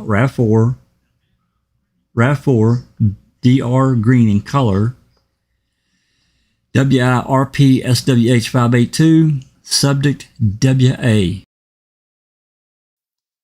Number 12, attached as Exhibit 11, is a true and correct copy of the former Manitowoc County Assistant District Attorney Michael Griesbach's handwritten notes on a Wisconsin DOJ Avery review dated December 17, 2003, and produced by Michael Griesbach at Griesbach 000454-71. Number 13, attached as Exhibit 12 is a true and correct copy of an email from plaintiff to attorney Patrick Dunphy dated January 12, 2016, seeking legal counsel and stating, quote, "The claims by Netflix documentary mirror those claimed by the defense during trial," end quote, produced by Manitowoc County at Manitowoc-0000158, produced by Netflix as Exhibit 7 at the deposition of Andrew Colborn on July 21st, 2022. So they mirror those claims by the defense during trial, meaning it's an accurate documentary of a trial that happened in 2005 because it mirrors what was done in 2000 or 2007. That's right. That's exactly right.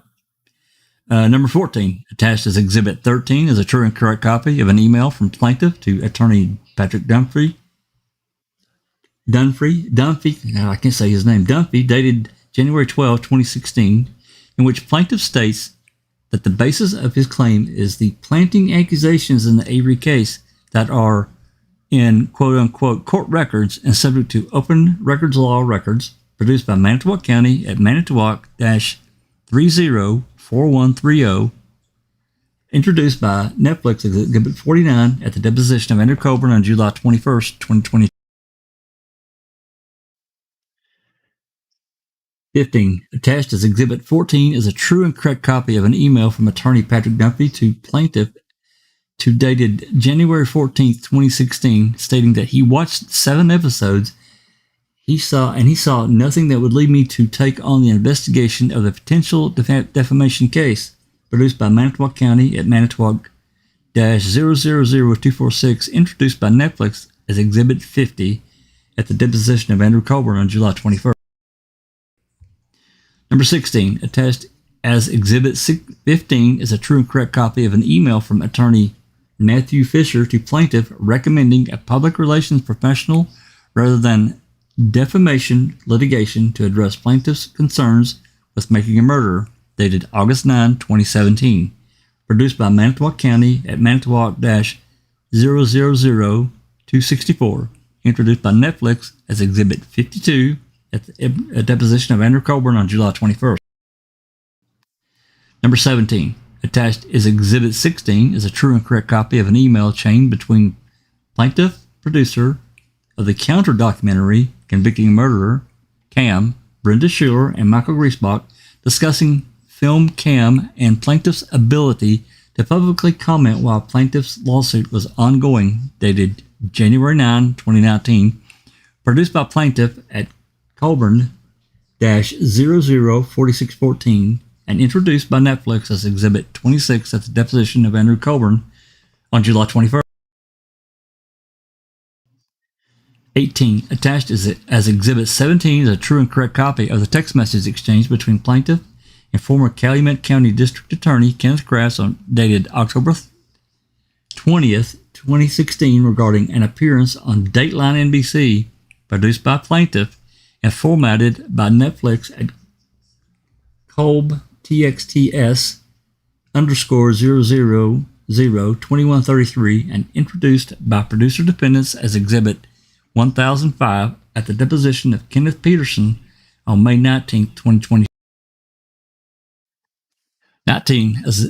Attached as an Exhibit 18 is a true and correct copy of the text message exchange between plaintiff and Marla Link, the wife of former Manitowoc County Lieutenant James, dated November 1st, 2016, regarding Kratz and Thomas Fassbender appearance on Dateline NBC, produced by plaintiff and formatted by Netflix at colbtxts_0000459-460 and introduced by the producer Defendants as Exhibit 1006 at the deposition of Kenneth Peterson on May 19th, 2022.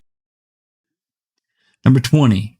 Attached as Exhibit 19 is a true and correct copy of a text message exchange between plaintiff and Brenda Schuler dated December 7th, 2017 regarding Kratz's feedback regarding publicity for the counter documentary produced by plaintiff and formatted by Netflix at colbtext_0004454 and introduced by Netflix as Exhibit 76 at the deposition of Andrew Colborn on July 21st, 2022. Schuler conveyed to the plaintiff that Kratz told her, quote, "The bottom line is, if we ever hope to secure a movie or a series deal, we need ma'am to continue being relevant," end quote. Well, isn't that just interesting? Number 21, attached as Exhibit 20 is a true and correct copy of a text message exchange between plaintiff and Brenda Schuler dated January 25th, 2018, where plaintiff informs Schuler he cannot speak about the Avery case until his official retirement from MTSO on March 16, 2018, produced by plaintiff and formatted by Netflix at code text at 0004696. That's interesting. Mm-hmm. Number 22, attached as Exhibit 21 is a true and correct copy of text message exchange between plaintiff and Brenda Schuler dated February 14, 2018, including plaintiff's interview for convicting a murderer. For March 2nd, 2018, produced by plaintiff and formatted by Netflix at code text _ 0004904. Number 23, attached as Exhibit 22 is a true and correct copy of a text message exchange between plaintiff and Brenda Schuler dated March 5th, 2018, confirming that plaintiff was unable to obtain phone records reflecting the November 2005 call to dispatch regarding Teresa Halbach's 1999 Toyota, produced by plaintiff and formatted by Netflix at code text _ 0004983. Number 24, attached as the call too and got denied or what?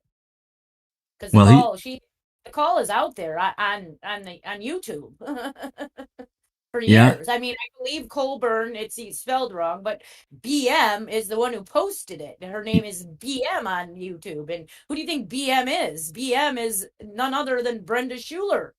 Yep, that's right. Yeah, I'm not sure what that's about because, I think by that, I know by that time we already had it. You sure that wasn't bowel movement, James? Well, it is BS in Wisconsin. And where does BS come from? Number 24, attached as Exhibit 23 is a true and correct copy of the text message exchange between plaintiff and Brenda Schuler dated December 13, 2018, regarding revisions to plaintiff's draft complaint for this lawsuit, produced by plaintiff and formatted by Netflix at code text _ 0006432 and introduced by Netflix as Exhibit 2024 at the deposition of Brenda Schuler on May 20, 2022. Plaintiff shared with Schuler that he learned in 2016 from Griesbach that deceased former MTSO detective Eugene the Pencil Couchet had received the 1994 or 95 jail call from plaintiff. Jack, do we have all of these exhibits? I don't think so. I think they go up to Exhibit 8. Yeah, Exhibit 8, I think, is all we have. It's all I've got. It's all that, I think that's all that Sheree, maybe the others are sealed for some reason. I'm not really sure. Maybe we'll find out more as we get on into it. They seal his interview and stuff with Convicting TV for, so that no other people can use it in their, kind of like what they did with. I don't think we have any excerpts from Peterson. I didn't even know that he did a deposition for this lawsuit. I didn't either. That's news to me. That's news to me. So, you were talking about the interview with Colborn. Number 25, attached as Exhibit 24 is a true and correct copy of an excerpted medical records from Hospital Sisters Health System for plaintiff and dated December 28, 2018, where plaintiff sought treatment for anxiety, produced by plaintiff at Colborn 00176. This exhibit is being filed as restricted for plaintiff's confidentiality designation pursuant to the protective order in this case. See docket 189. Also see producer defendant's motion to restrict. Number 26, attached as Exhibit 25 is a true and correct copy of an excerpted medical record from Hospital Sisters Health Systems for plaintiff dated February 19, 2018, where plaintiff raises no concerns and shows no signs of anxiety produced by plaintiff at Colborn 00153 and accompanied by a certification of his medical records by Previa Health. This exhibit is being filed as restricted to the plaintiff's confidentiality designation pursuant to the protective order in this case. Number 27, attached as Exhibit 26 is a true and correct copy of a transcript to an interview of plaintiff for the unreleased documentary Convicting Murderer, produced by a third-party witness and producer for the documentary, Brenda Schuler, at Schuler _0013 and introduced by Netflix as Exhibit 23 at the deposition of Andrew Colborn on July 21st, 2022. This exhibit is being filed as restricted for Schuler's confidentiality designation pursuant to the protective order in this case. See docket 189. Number 28, attached as Exhibit 27 is a true and correct copy of a transcript to an interview of plaintiff for the unreleased documentary convicting a murderer produced by a third-party witness and producer for the documentary Brenda Schuler at Schuler_0013 and introduced by Netflix as Exhibit 8 at the deposition of Andrew Colborn on July 21st. This exhibit is being filed as restricted per Schuler's confidentiality designation pursuant to the protective order. Again, see docket 189. Number 29, attached as Exhibit 28, is a true and correct copy of plaintiff's executed appearance release with Transition Studios, LLC, to appear in the production of Cam, dated March 2nd, 2018, produced by plaintiff at Colborn-00488, and introduced by Netflix as Exhibit 2039 at the deposition of Brenda Schuler on May 20, 2022. 30. Attached as Exhibit 29 is a true and correct copy of an email from Michael Griesbach to an unidentified group dated December 19, 2015. I wonder why the hell it's unidentified. Stating his thoughts as to whether Mr. Avery received a fair trial. Produced by Michael Griesbach at Griesbach0014413 and introduced by Netflix as Exhibit 13 at the deposition of Andrew Colborn on July 21st. Number 31, attached as Exhibit 30, is a true and correct copy of an email from Michael Griesbach to his book agent, Ronald Goldfarb, dated January 5, 2016, stating he is, quote, nowhere near as certain that the cops did not plant evidence. It's clipped, end quote, produced by Michael Griesbach at Griesbach00260 44 and introduced by Netflix as Exhibit 12 at the deposition of Andrew Colborn on July 21st. Number 32. Attached as Exhibit 31 is a true and correct copy of an excerpt of pages 31 and 32 from Michael Griesbach's book, Indefensible, discussing officers looking quote-unquote defensive when testifying, published in 2016 and introduced by Netflix as Exhibit 16A at the deposition of Andrew Colborn on July 21st, 2022. I just want to say that Griesbach certainly didn't make that point in his book. That he certainly thought there was a possibility of planting in the Hobart case. No, not at all. No. Nope. Declarations and stipulations, 33. Move that, his editors from the book company or whoever was publishing it, wasn't it the Bar Association that published that book, so they didn't want police officers looking bad in his book. If that's his first book, I think they published it, and then he got a actual publisher for this next one. Okay, declarations and stipulations, number 33. Plaintiff Andrew Colborn provided a sworn declaration agreeing to certain stipulated facts proposed by the defendants at the time of his deposition in this lawsuit on July 21st, 2022. Attached as an Exhibit 32 is a true and correct copy of plaintiff's July 21, 2022 executed declaration, including plaintiff's handwritten annotations as filed by Defendant Netflix, Inc. at docket 265. I declare in the penalty of perjury the foregoing is true and correct, dated this 16th day of 2022. So this is another new one, Kevin Beck. So. Andy, can't you see that you're gonna lose?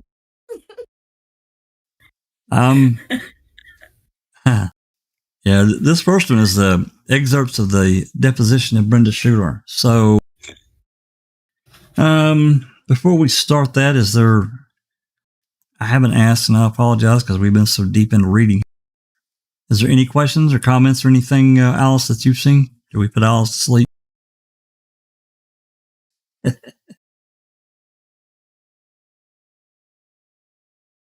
Was it 2:30 there in the morning?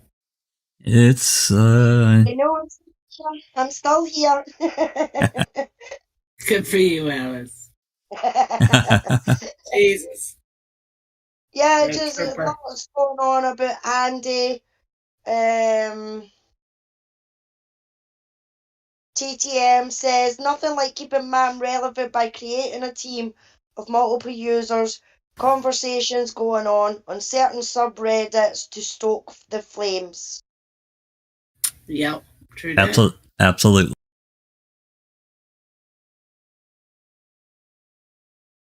Anything else you've seen? I've been trying to glance at the chat, but Hugh's joined us in chat. Hi, Hugh. I'm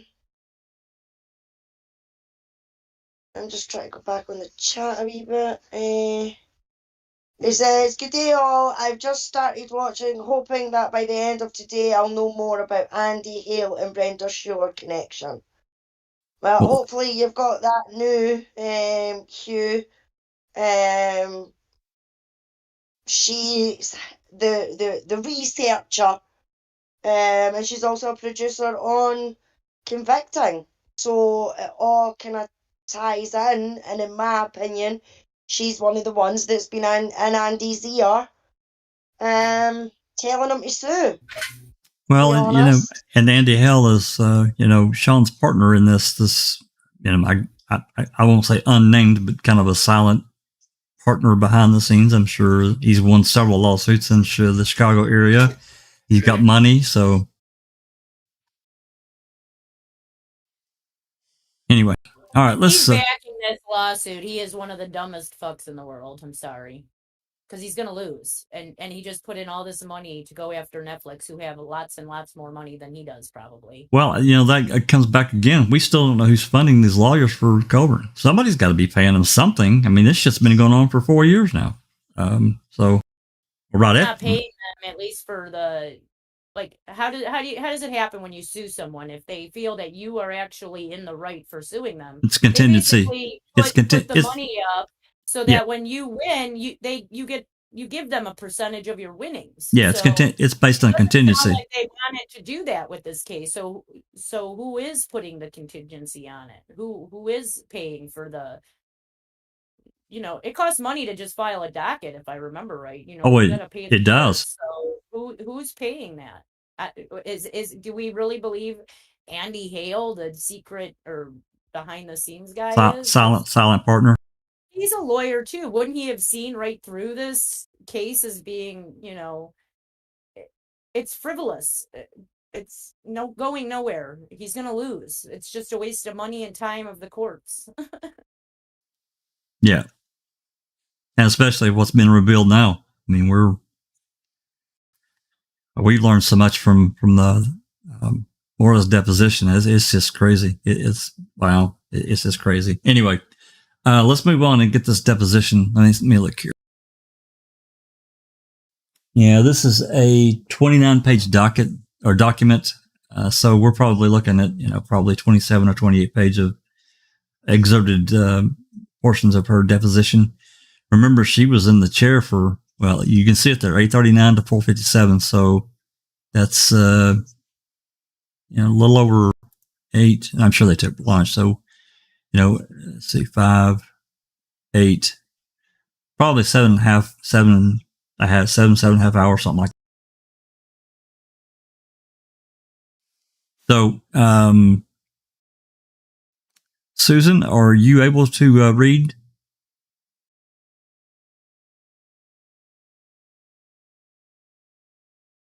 Did we lose Susan?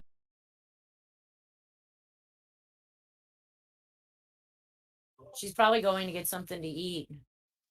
She might be. Actually, I'm sorry. My burgers and fries are ready. So my burger and fries are ready. I was going to go grab them.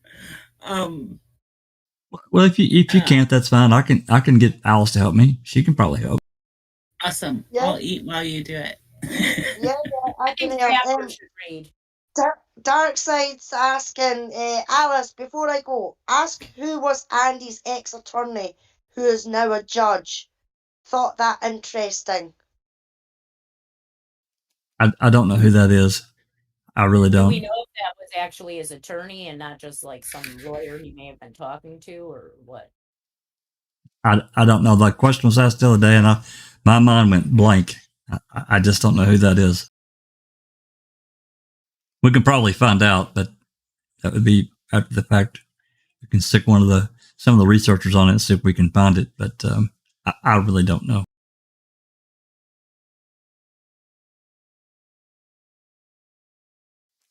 All right, Alice, if you want to play the part of Brenda, I'll do the lawyer.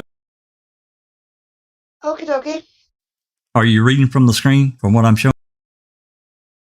I've got the document in front of me.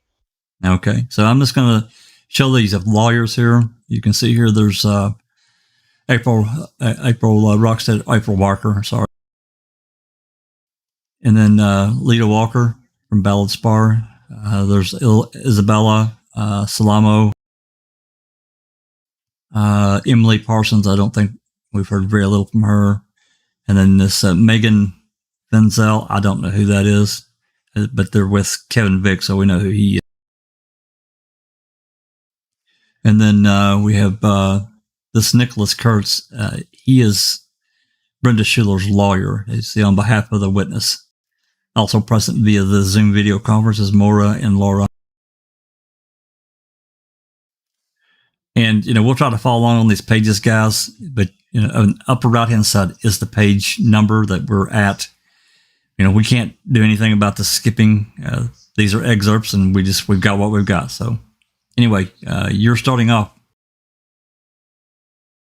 Okay, because I don't know why I said that, I don't know. And it was because it was my boss from transition. I recall that. I don't recall. I'm sorry. I don't recall.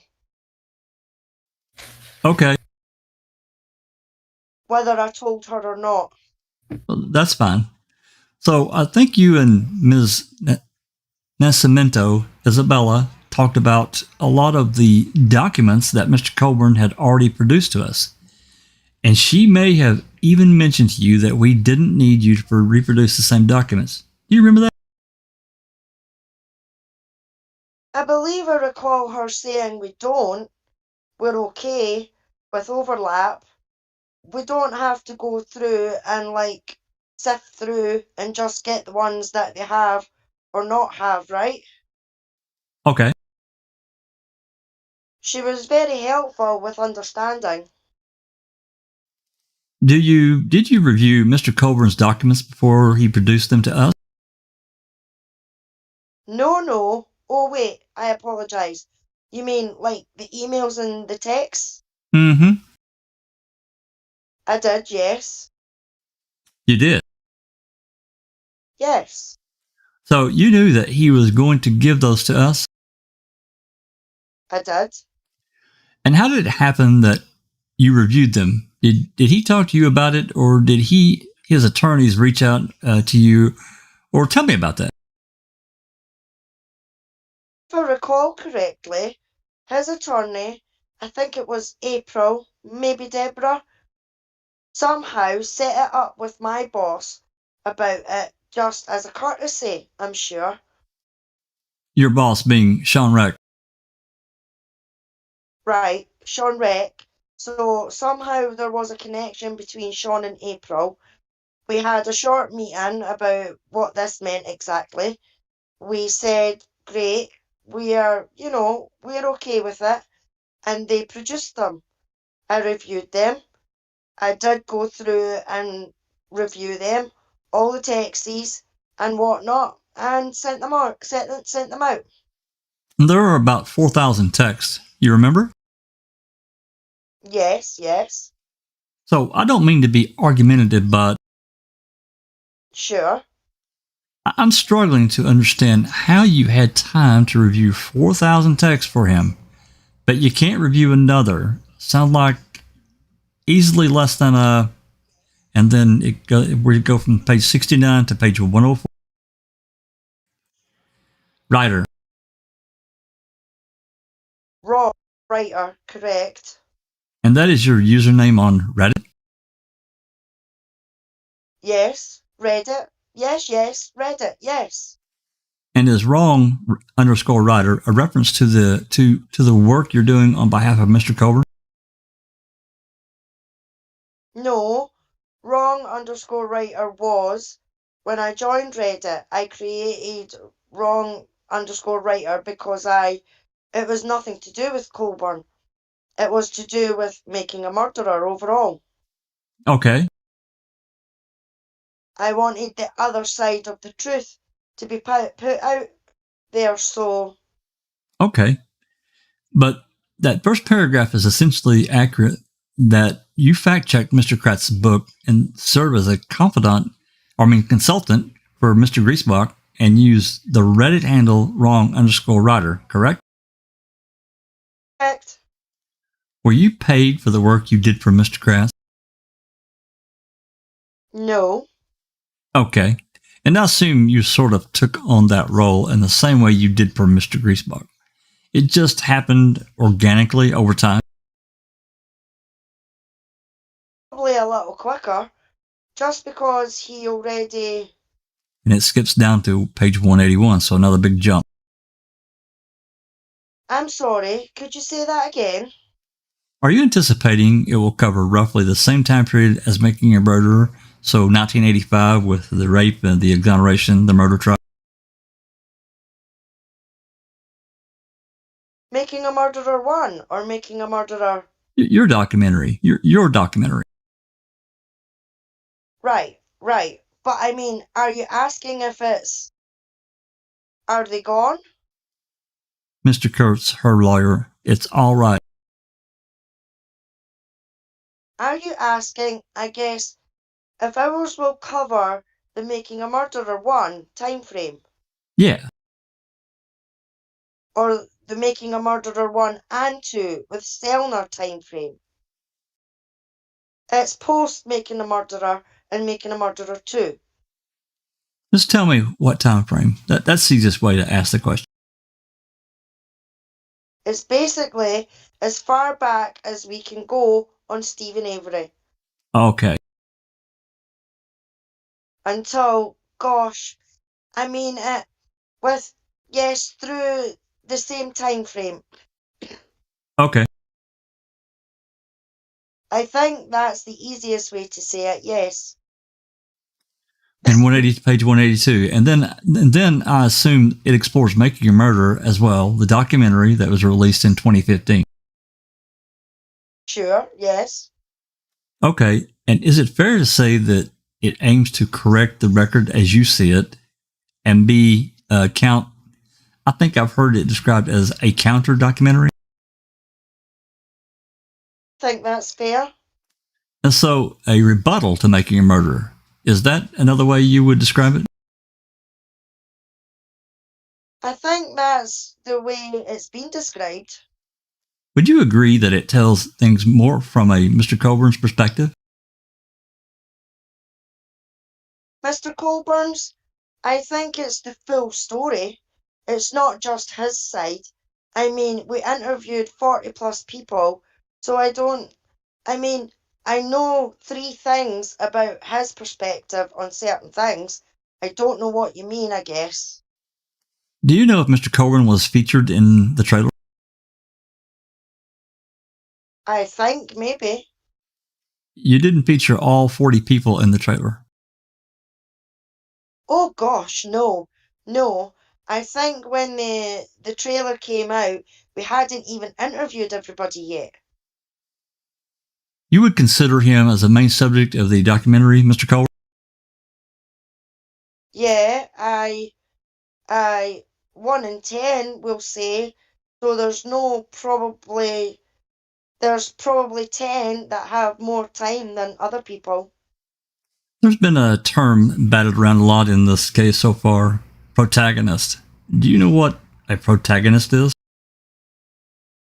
Refresh my memory, I think so. So you got a protagonist and an antagonist. Sure. Does convicting a murderer have a protagonist? Explain protagonist?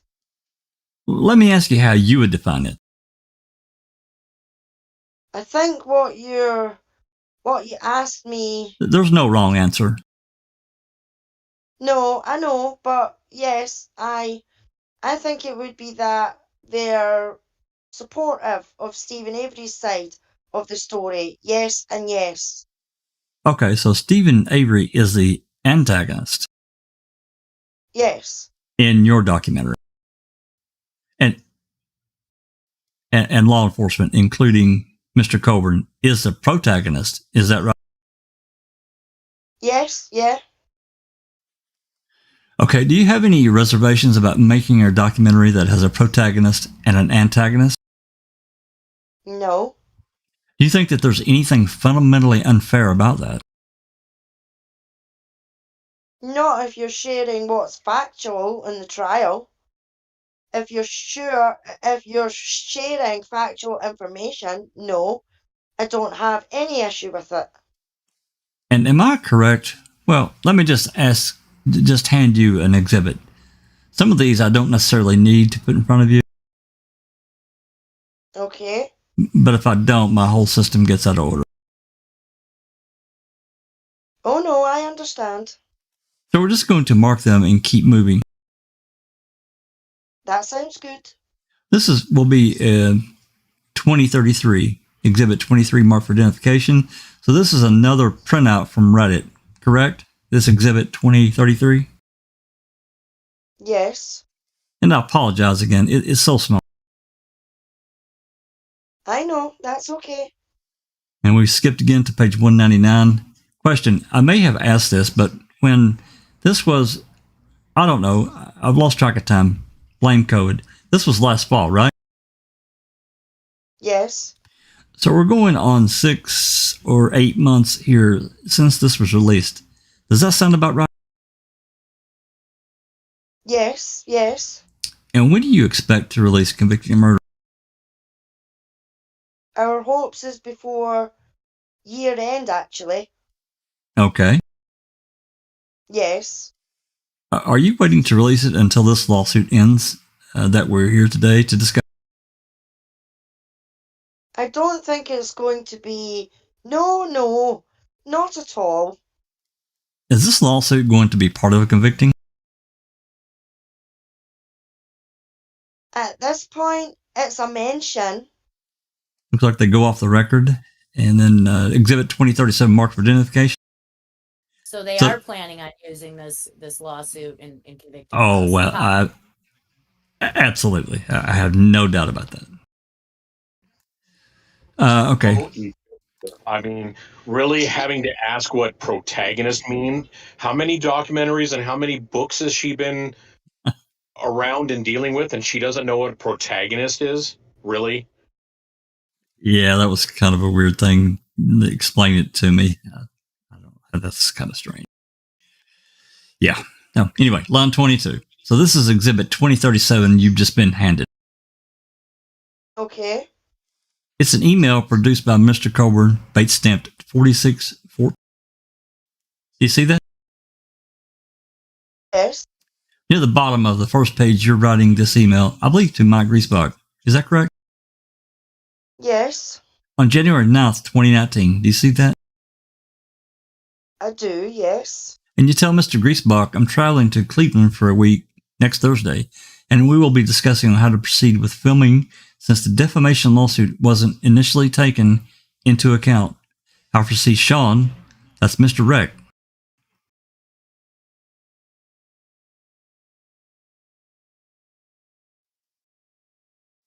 Line 15.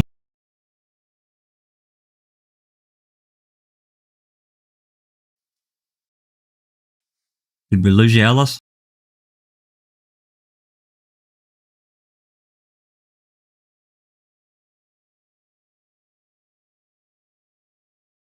Hear me? I can hear you now. Am I back? There you go. Line 15. Give me a wee sec to get back to it. Yes. Wanting to follow it and perhaps obtain some type of behind-the-scenes access. I'd like to get your thoughts on that, too. As you'd be part of that, that's the route. If that's the route Sean wanted to take. Did I read that correctly? Yes, yes.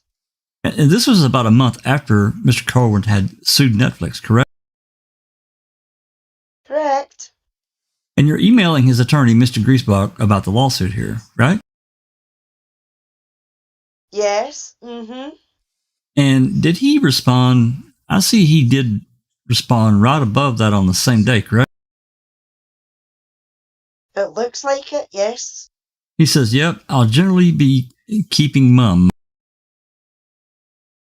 Oh, okay. And I don't, in any event, he responded, I don't need to read that out loud. Okay. To you. Okay. Did he ever respond to the notion of including some behind-the-scenes access in convicting? Yes. And what did he say? No. Did he say did he say that in an email or over the phone? I don't recall if I don't recall. I don't have a record of it in an email, but I mean, let me think. Just let me see. Mike was the original attorney before April came on. I was much more involved at that point. After they come on, I wasn't involved. Okay. I handed things over that would help their PI, I guess. And at that point, no, it was shut down. Okay. It was shut down, so we never interviewed Mike or anything like that. Okay. We would like to, yes, but no. The notion of including behind-the-scenes access in convicting never got off the ground? Is that what you're saying? Yes. That's quite illuminating. Okay. Line 13. And have you been given access to any of the documents produced by the defendants in this case? I'm sorry, I don't understand. So if Netflix has produced documents to Mr. Colborn, for example, as part of this lawsuit? No. Have you been given access to those? Sorry, I have not been given any access to anything from anyone. Oh boy. Has Mr. Colborn told you about any of the documents that Netflix produced in this case? Let's skip way down to page 231. I wonder if there's an email showing she's lying. I'll just keep my mouth shut. Feel for them, but I want the truth to be out there. Well, you know that this topic, people feel very passionately about the Avery case, correct? Yes. There are whole Reddit communities devoted to it, correct? Oh, absolutely. And we've talked about some of the unkind emails, some might say violent emails Mr. Colborn got. Right. Are you concerned that that sort of thing, those sorts of threats and harassment might be directed at the filmmakers of Making a Murderer when you release your documentary? I wouldn't be surprised if they were. I've already had threats and I'm nobody. So I'm not... I want the truth to be out there. I'm not necessarily saying, gee, I hope that they are inundated. I don't wish that on anybody. But you'd agree with me that what the crazy people out there in the world decide to do shouldn't stop filmmakers from making content. Mr. Kurtz, her lawyer, objects. Shouldn't stop you from making content, is that right? I'm good with, yes, the clarification with a documentary that's portrayed in an ethical way. And oh, so Mom was ethical. What? And you have no control over what people who watch the documentary you're producing do after they watch it, correct? No. And Ms. Barker objects, lacks foundation. All right. Exhibit 2039 marked for identification. So the court reporter had just handed you what's been marked as Exhibit 2039. This was a document produced by Mr. Colborn, Bates number 4888, And I'll first ask you, because I know that's not your signature, if you've ever seen this sort of document before. Yes, I have. Okay. Yes. This is an appearance release that Mr. Colborn signed, correct? Yes, yes. And this is an appearance release for convicting a murder on Netflix. Yeah, convicting a murder on what? Just skip. Yeah, okay. It skipped away. It skipped almost 30 freaking pages. I was gonna say, does that mean Netflix picked it up? Yeah, I'm just gonna say, yeah, I don't think so. Convicting a murder on Netflix. I don't think I can answer for him on that, but he just wants the truth is out as how I believe he feels about it. As long as he's not misrepresented, he just wants the world to know. So I don't know. All right. So back to Exhibit 8. Did your attorney hand it to you? Mr. Kurtz, I missed that. Sorry. Ms. Walker, thank you. 2008. I knew I would struggle with that all day, but maybe it will save us heartache later. Okay, line 14. Question. So I'll ask you to flip in 5 or 6 pages to Bates number 4459. All right, okay. And this is now really early. I guess 2 weeks after the release of Making a Murderer, but still a while before the lawsuit. Do you see the date there of December 7th, 2017? Correct. And you text Mr. Colborn, Ken just got on me about my support of the petition. So fucking frustrating, Andy. You see that? I do. Is this a reference to Ken Kratz? Correct. Reference to their what do you call it? The petition to end so Netflix wouldn't put out Ma'am 2? Is that what they're talking about? Yeah. Yeah, it's got. I think it's got to be. Yeah. I think it's coming up in here. Maybe. Yeah. Line 2. Is this a reference to Ken Kratz? And then you put from Ken, : and I think what you're doing here is copying a message that Ken Kratz sent to you. Is that right? Correct. And so the message Ken Kratz sent to you says, I saw your post, Brenda. Circulation to the petition to have Netflix cancel Making Ma'am and quit production on season 2. Not that I necessarily disagree with your participation in that public position, but isn't this exactly the kind of decision that we all talk about first? The bottom line is if we ever hope to secure a movie or series deal, we need Ma'am to continue being relevant. Did I read that correctly? I believe so. Wow, I was right. Anybody have comments for that before we move on? Wants to secure a movie deal or a series deal. Sure, that's cat. That's Ma'am to be relevant. Wow. You signed the damn petition, Brenda. Yep. Okay. All right, let's move on. And then you say, I think you're now talking in your own voice. Odd how he can drop YouTube videos about their deceit and presentations, but I have to get permission. Whatever. Did I read that correctly? Yes. And then you write, here's my, I'm going to say that's supposed to say reply, : I think you must have copied Mr. Colborn what you had previously sent to Mr. Kratz.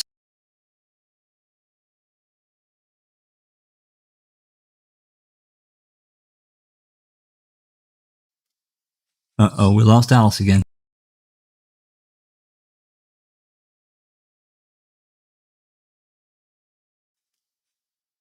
Alice, are you here?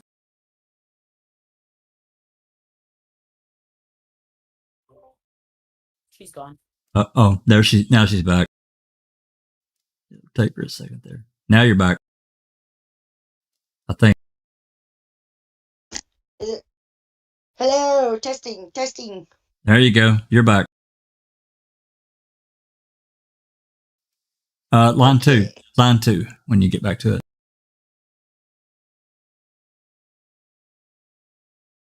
Yeah, on line 2.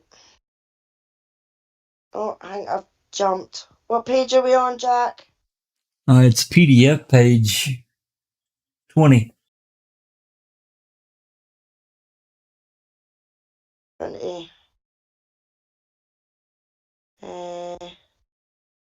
Correct.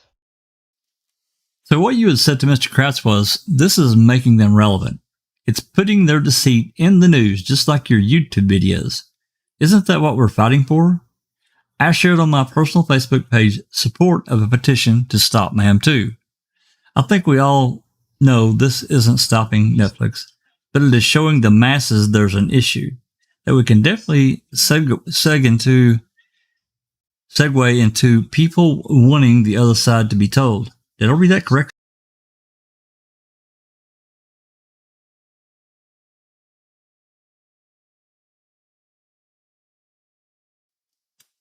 We've lost Alice.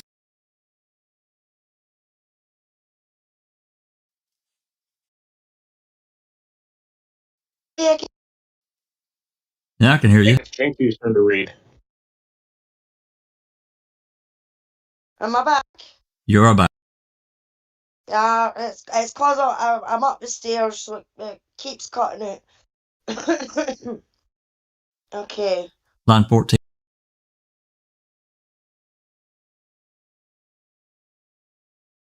Come on, tablet. Correct. So you agree with Mr. Kratz that you won't, quote, need ma'am to continue with being relevant. Was that correct? In December of 2017? Ms. Barker, objection. Documents speak for themselves.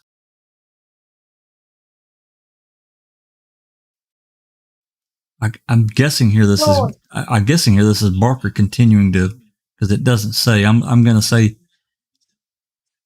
Oh no, that's got to be an answer. That's you. Yeah, I think that's me. Yeah, I don't. His feeling on it was that if Making a Murderer was cancelled because of this petition, that it would ruin his project. Okay, I didn't feel that way. That wasn't why I signed a petition. I signed a petition because it's what I believed in. So he was upset with me because I signed that petition publicly knowing that he could get a film deal again. Not with convicting. This was the other one. So he was upset with me for trying to get Making a Murderer. That I signed a petition to try and get it cancelled. Okay, I'm going to have to pause here at line 6 now. Does anyone else know of any other movie series deal that was going on? Because I sure as hell don't. Nope. Not that we've ever come across. Sounds like Kratz was working on something. This is the beginning of the end of their relationship, it sounds like. Yeah. Well, this apparently was one of the things. There's other issues that, but I didn't know anything about any other potential series or movie deal. No telling. No. Saffricop, do you remember anything? Saffricop fell out. Maybe that's why he's disappeared. Maybe he's working on his movie.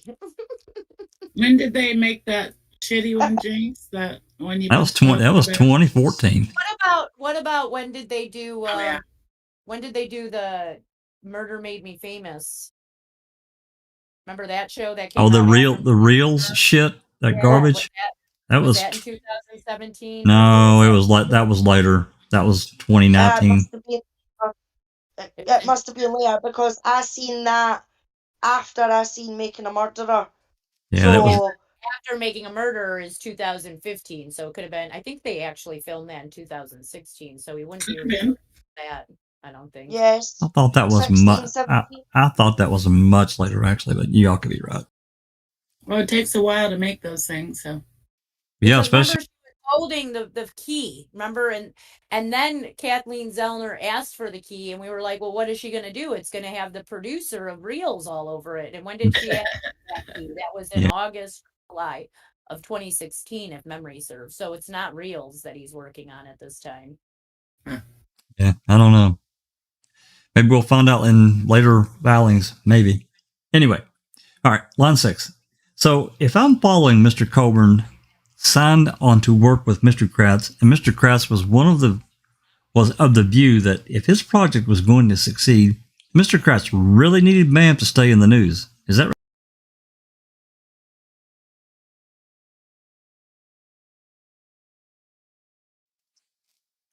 Uh-oh, we've lost Alice again.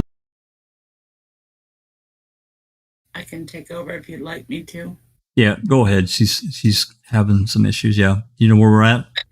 Yeah, correct. And I know if these are his words, not yours, but you did reply, this is making them relevant. You see that? Yes. Mm-hmm. And if Ma'am had died a quick death in 2016 or 2017, there really wouldn't be a market for convicting a murderer, correct? Correct. Did you all talk about the cost to Mr. Colborn of keeping Ma'am in the news? Mr. Kurtz, objection, vague, speculation. I didn't want to keep them in the news. My reply to Ken was, this was making them relevant. Looks like we got to skip here. Yep. Yes. Okay, did you ever draft any exhibit to any complaint, like a comparison, a list of defamatory statements, or a comparison of trial testimony to what was in making a murder? In the first complaint, yes, I did. The second complaint, unless they used something from the first complaint, I had nothing to do with the second. When, again, I don't know what you call it, the amended complaint, when April and George came on. The first one, yes. I know I had an exhibit in there. From Ms. Walker, this is Exhibit 2070, marked for identification. So this is an email string with a lot of signature block. Right. Stuff we can't ignore at the end.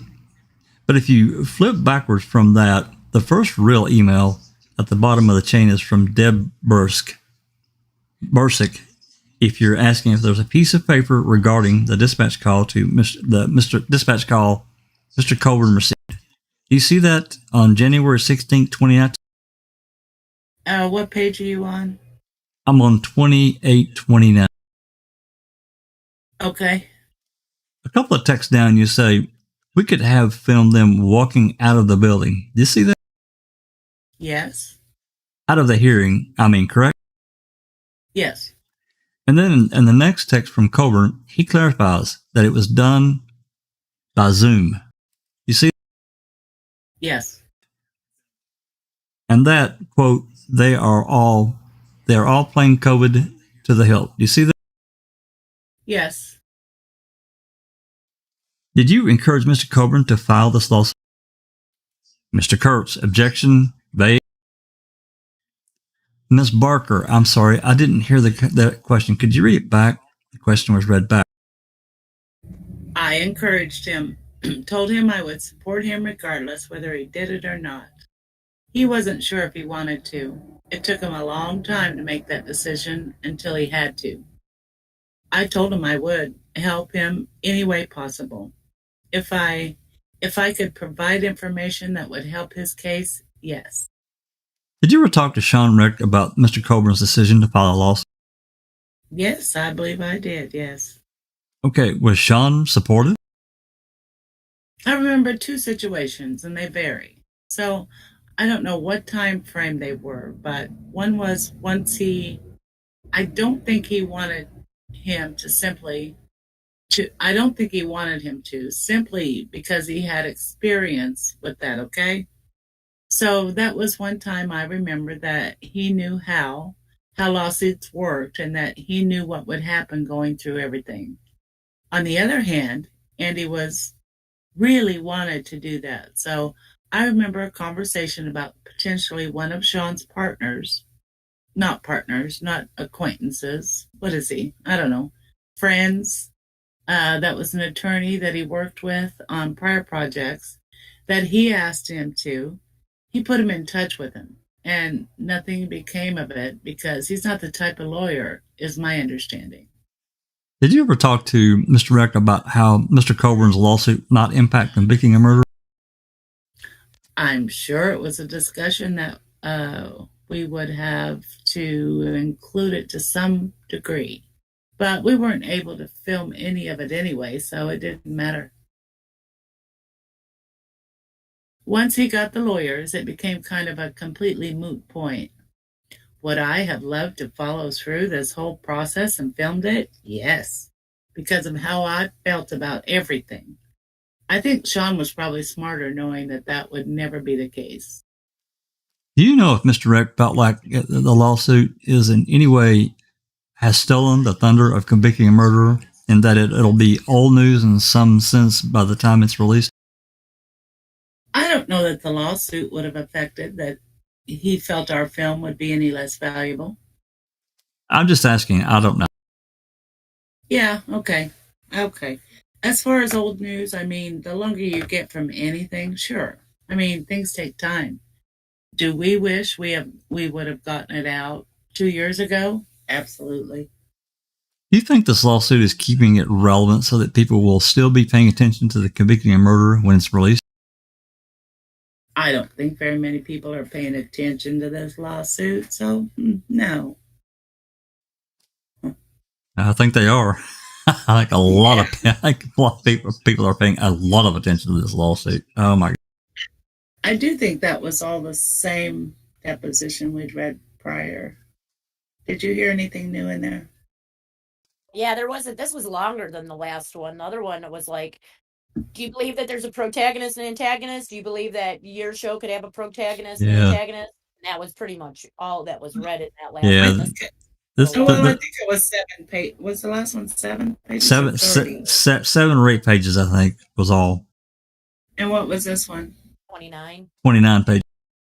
Oh, okay. Yeah, I thought I heard some new stuff in there, but there's just a lot of the other stuff mixed in there. So. Yeah, and interesting that we learned about this other unknown project of Kratz, whatever it was, a movie or series. No, I don't. Let's see here. Give me just one. Who knows? Who cares? Right. She also mentioned him putting stuff on YouTube. So what? Which he did. Yeah. Yeah. Sure did. All right, guys. It's 10 o'clock my time, 9 for Susan and those in the Central Time Zone, and it's late as 5 hours, right? Yeah, 4 hours. We're 4 hours and 32 minutes in, so I'm going to stop here, and we'll. 5 hours. Yeah, I'm going to stop here. It looks like this is a deposition of Mary Manhart. I think we've read some of this, and this is a short document anyway. It's only 7 pages or 8 pages. So we're going to stop at 289-3. This is what we'll pick up next time. And awesome. It's probably going to be a few days. Today being Tuesday, tomorrow I have a commitment. I think we do the recording for Jeff's podcast tomorrow, so there's just no way I can do both. And then Thursday, I think Rhonda's planning on her next. Rhonda and Cherie and Kay are planning on their next alleged victim in the whole thought case on Thursday. So possibly Friday. I don't know what. Brendan talks is on Friday. Yeah. Well, I mean, if she's planning on an episode, then I probably will not. Interrupt that. So potentially it could be Sunday before we resume. Whenever the next open slot is, and it's not going to interrupt other people, I don't like doing that. Then we will. Cool. Yeah, well, I don't like to do that. Yeah. I mean, if this was going to set the world on fire, that would be different, but it's not. Yeah. Some good stuff tonight, though. Absolutely good stuff. Definitely. So, definitely some interesting revelations in a couple of different. What do you guys think about her being the encourager of this lawsuit? He doesn't know if he even wants to do it, and she's encouraging him to do. Well, I want to know where those conversations came from, because we don't have anything. Especially an email. I'm sure phone calls could have happened, but she's admitting it. She's admitting it in her deposition. That's right. We haven't seen all 4,000 emails, so could be in there. So it must be somewhere that they would ask her those questions, right? Like that they've seen it. Otherwise, why ask them? Correct. That's right. That's correct. So she's encouraging Colborn to file a frivolous lawsuit against Netflix. She's acting like, nah, it had no bearing. We, in her text about wishing we could sue also Buting and Farrick and all of them. It was a we statement. Well, that's right. There are other potentials there that we've talked about. This is her lawsuit because she's so enraged that she believes ma'am got it wrong, that she encouraged Colborn, who was already thinking about going to a lawsuit for defamation. So she encouraged him to do so that she feels like she's vindicated because she can't sue. So he's the face of her lawsuit. That's how I see this. Well, I mean, I know that trailers for Making a Murderer came out about a month prior to its release. It was in November of 2015. And then they continued to, they would play that trailer on Netflix, and then, it got to YouTube pretty quickly. So, I just want to know where the basis from that and this connection was made, because, maybe it's important, maybe it's not, but I think it's relevant. That's me. So anyway, Phaedrex, you're welcome for the readings and the work. We're really interested in this case, and it being a civil case and the ramifications. It is, to me, it is a landmark case. It's all about censorship and what you can say and what you can't say. The truth is its own defense, and I think the declaration that we read from Maura is very enlightening. It was for me. Learned about the cameras, how fucked up the film was on camera A. It was unusable for broadcast. The reason for doing that. Absolutely. And she told the story of what they had to go through. So yeah. And now I have to wonder if the state was trying to sabotage their well, Kratz did try to take their footage from them, so we know all about that. Anyway. Anything's possible in this frigging case. You know what I mean? So it's ridiculous. But we've had a steady over 40 people in chat, so thank you to all the supporters. Thank you to the ones in the UK who have stuck it out this long as well. We are from the UK, but we're not addicted. Lol. Absolutely. Yep. Because it's 3:15 in the morning here, and there's still a few UKers in the chat. So well done, guys, and thanks very much for your support. It means a lot to us all, and we love having you here. So thank you. Absolutely. I have one other comment, or maybe a question, but sure. Do you think that this, like, Wisconsin doesn't have an anti-slap law, like, which is for public officials to try to take away the rights of freedom of speech, basically. That's what this anti-slap is. So they can't file frivolous lawsuits on citizens to keep them quiet, right? So do you think maybe that this case will be the change of that too? Maybe this whole Stephen Avery saga will change many of Wisconsin laws. Let's have the hope that it does. Certainly should. Absolutely. That's for sure. And people should have the right, if they're talking from the point of truth, absolutely. And again, I think that everything that was in that deposition for Maura, it more than explained everything. And nothing was changed in the overall theme and the information in Making a Murderer. People have the right to make up their own decision. And anyone that's interested in, this kind of case or these other cases that we look at, they should know better than to just believe every single thing verbatim, because there's always more information they can't squeeze into a documentary. It's always been that way. Come on. So, all right, guys, I'm going to get us out of here. We're pushing 4 hours and 40 minutes, and we do appreciate, as Al said, we appreciate everyone that's hung around, the UKers and everyone in the European time zone. It's late as hell. The early risers in Australia, and of course, it's getting kind of late here, and I've not eaten dinner. Susan got to sneak a burger and fries in. Good for you. But I'm going to have something here shortly. I don't know what I'm going to have, but I'm certainly going to tear something apart because I'm quite hungry. As soon as I get a firm date, obviously I get it posted. It could be Sunday before we get started back on this. I don't know. Well, we'll see. We'll see how it flies out. We don't have too much more to go. There are still several documents. There are some that do have exhibits. We'll get through them. But for purposes of this, we'll start where we left off there for the next time. With that said, if you like what we do, give us a like, a subscribe, share the video, and turn the bell on. And that way you'll know the next time we have something coming. With that said, this has been a Foul Play production.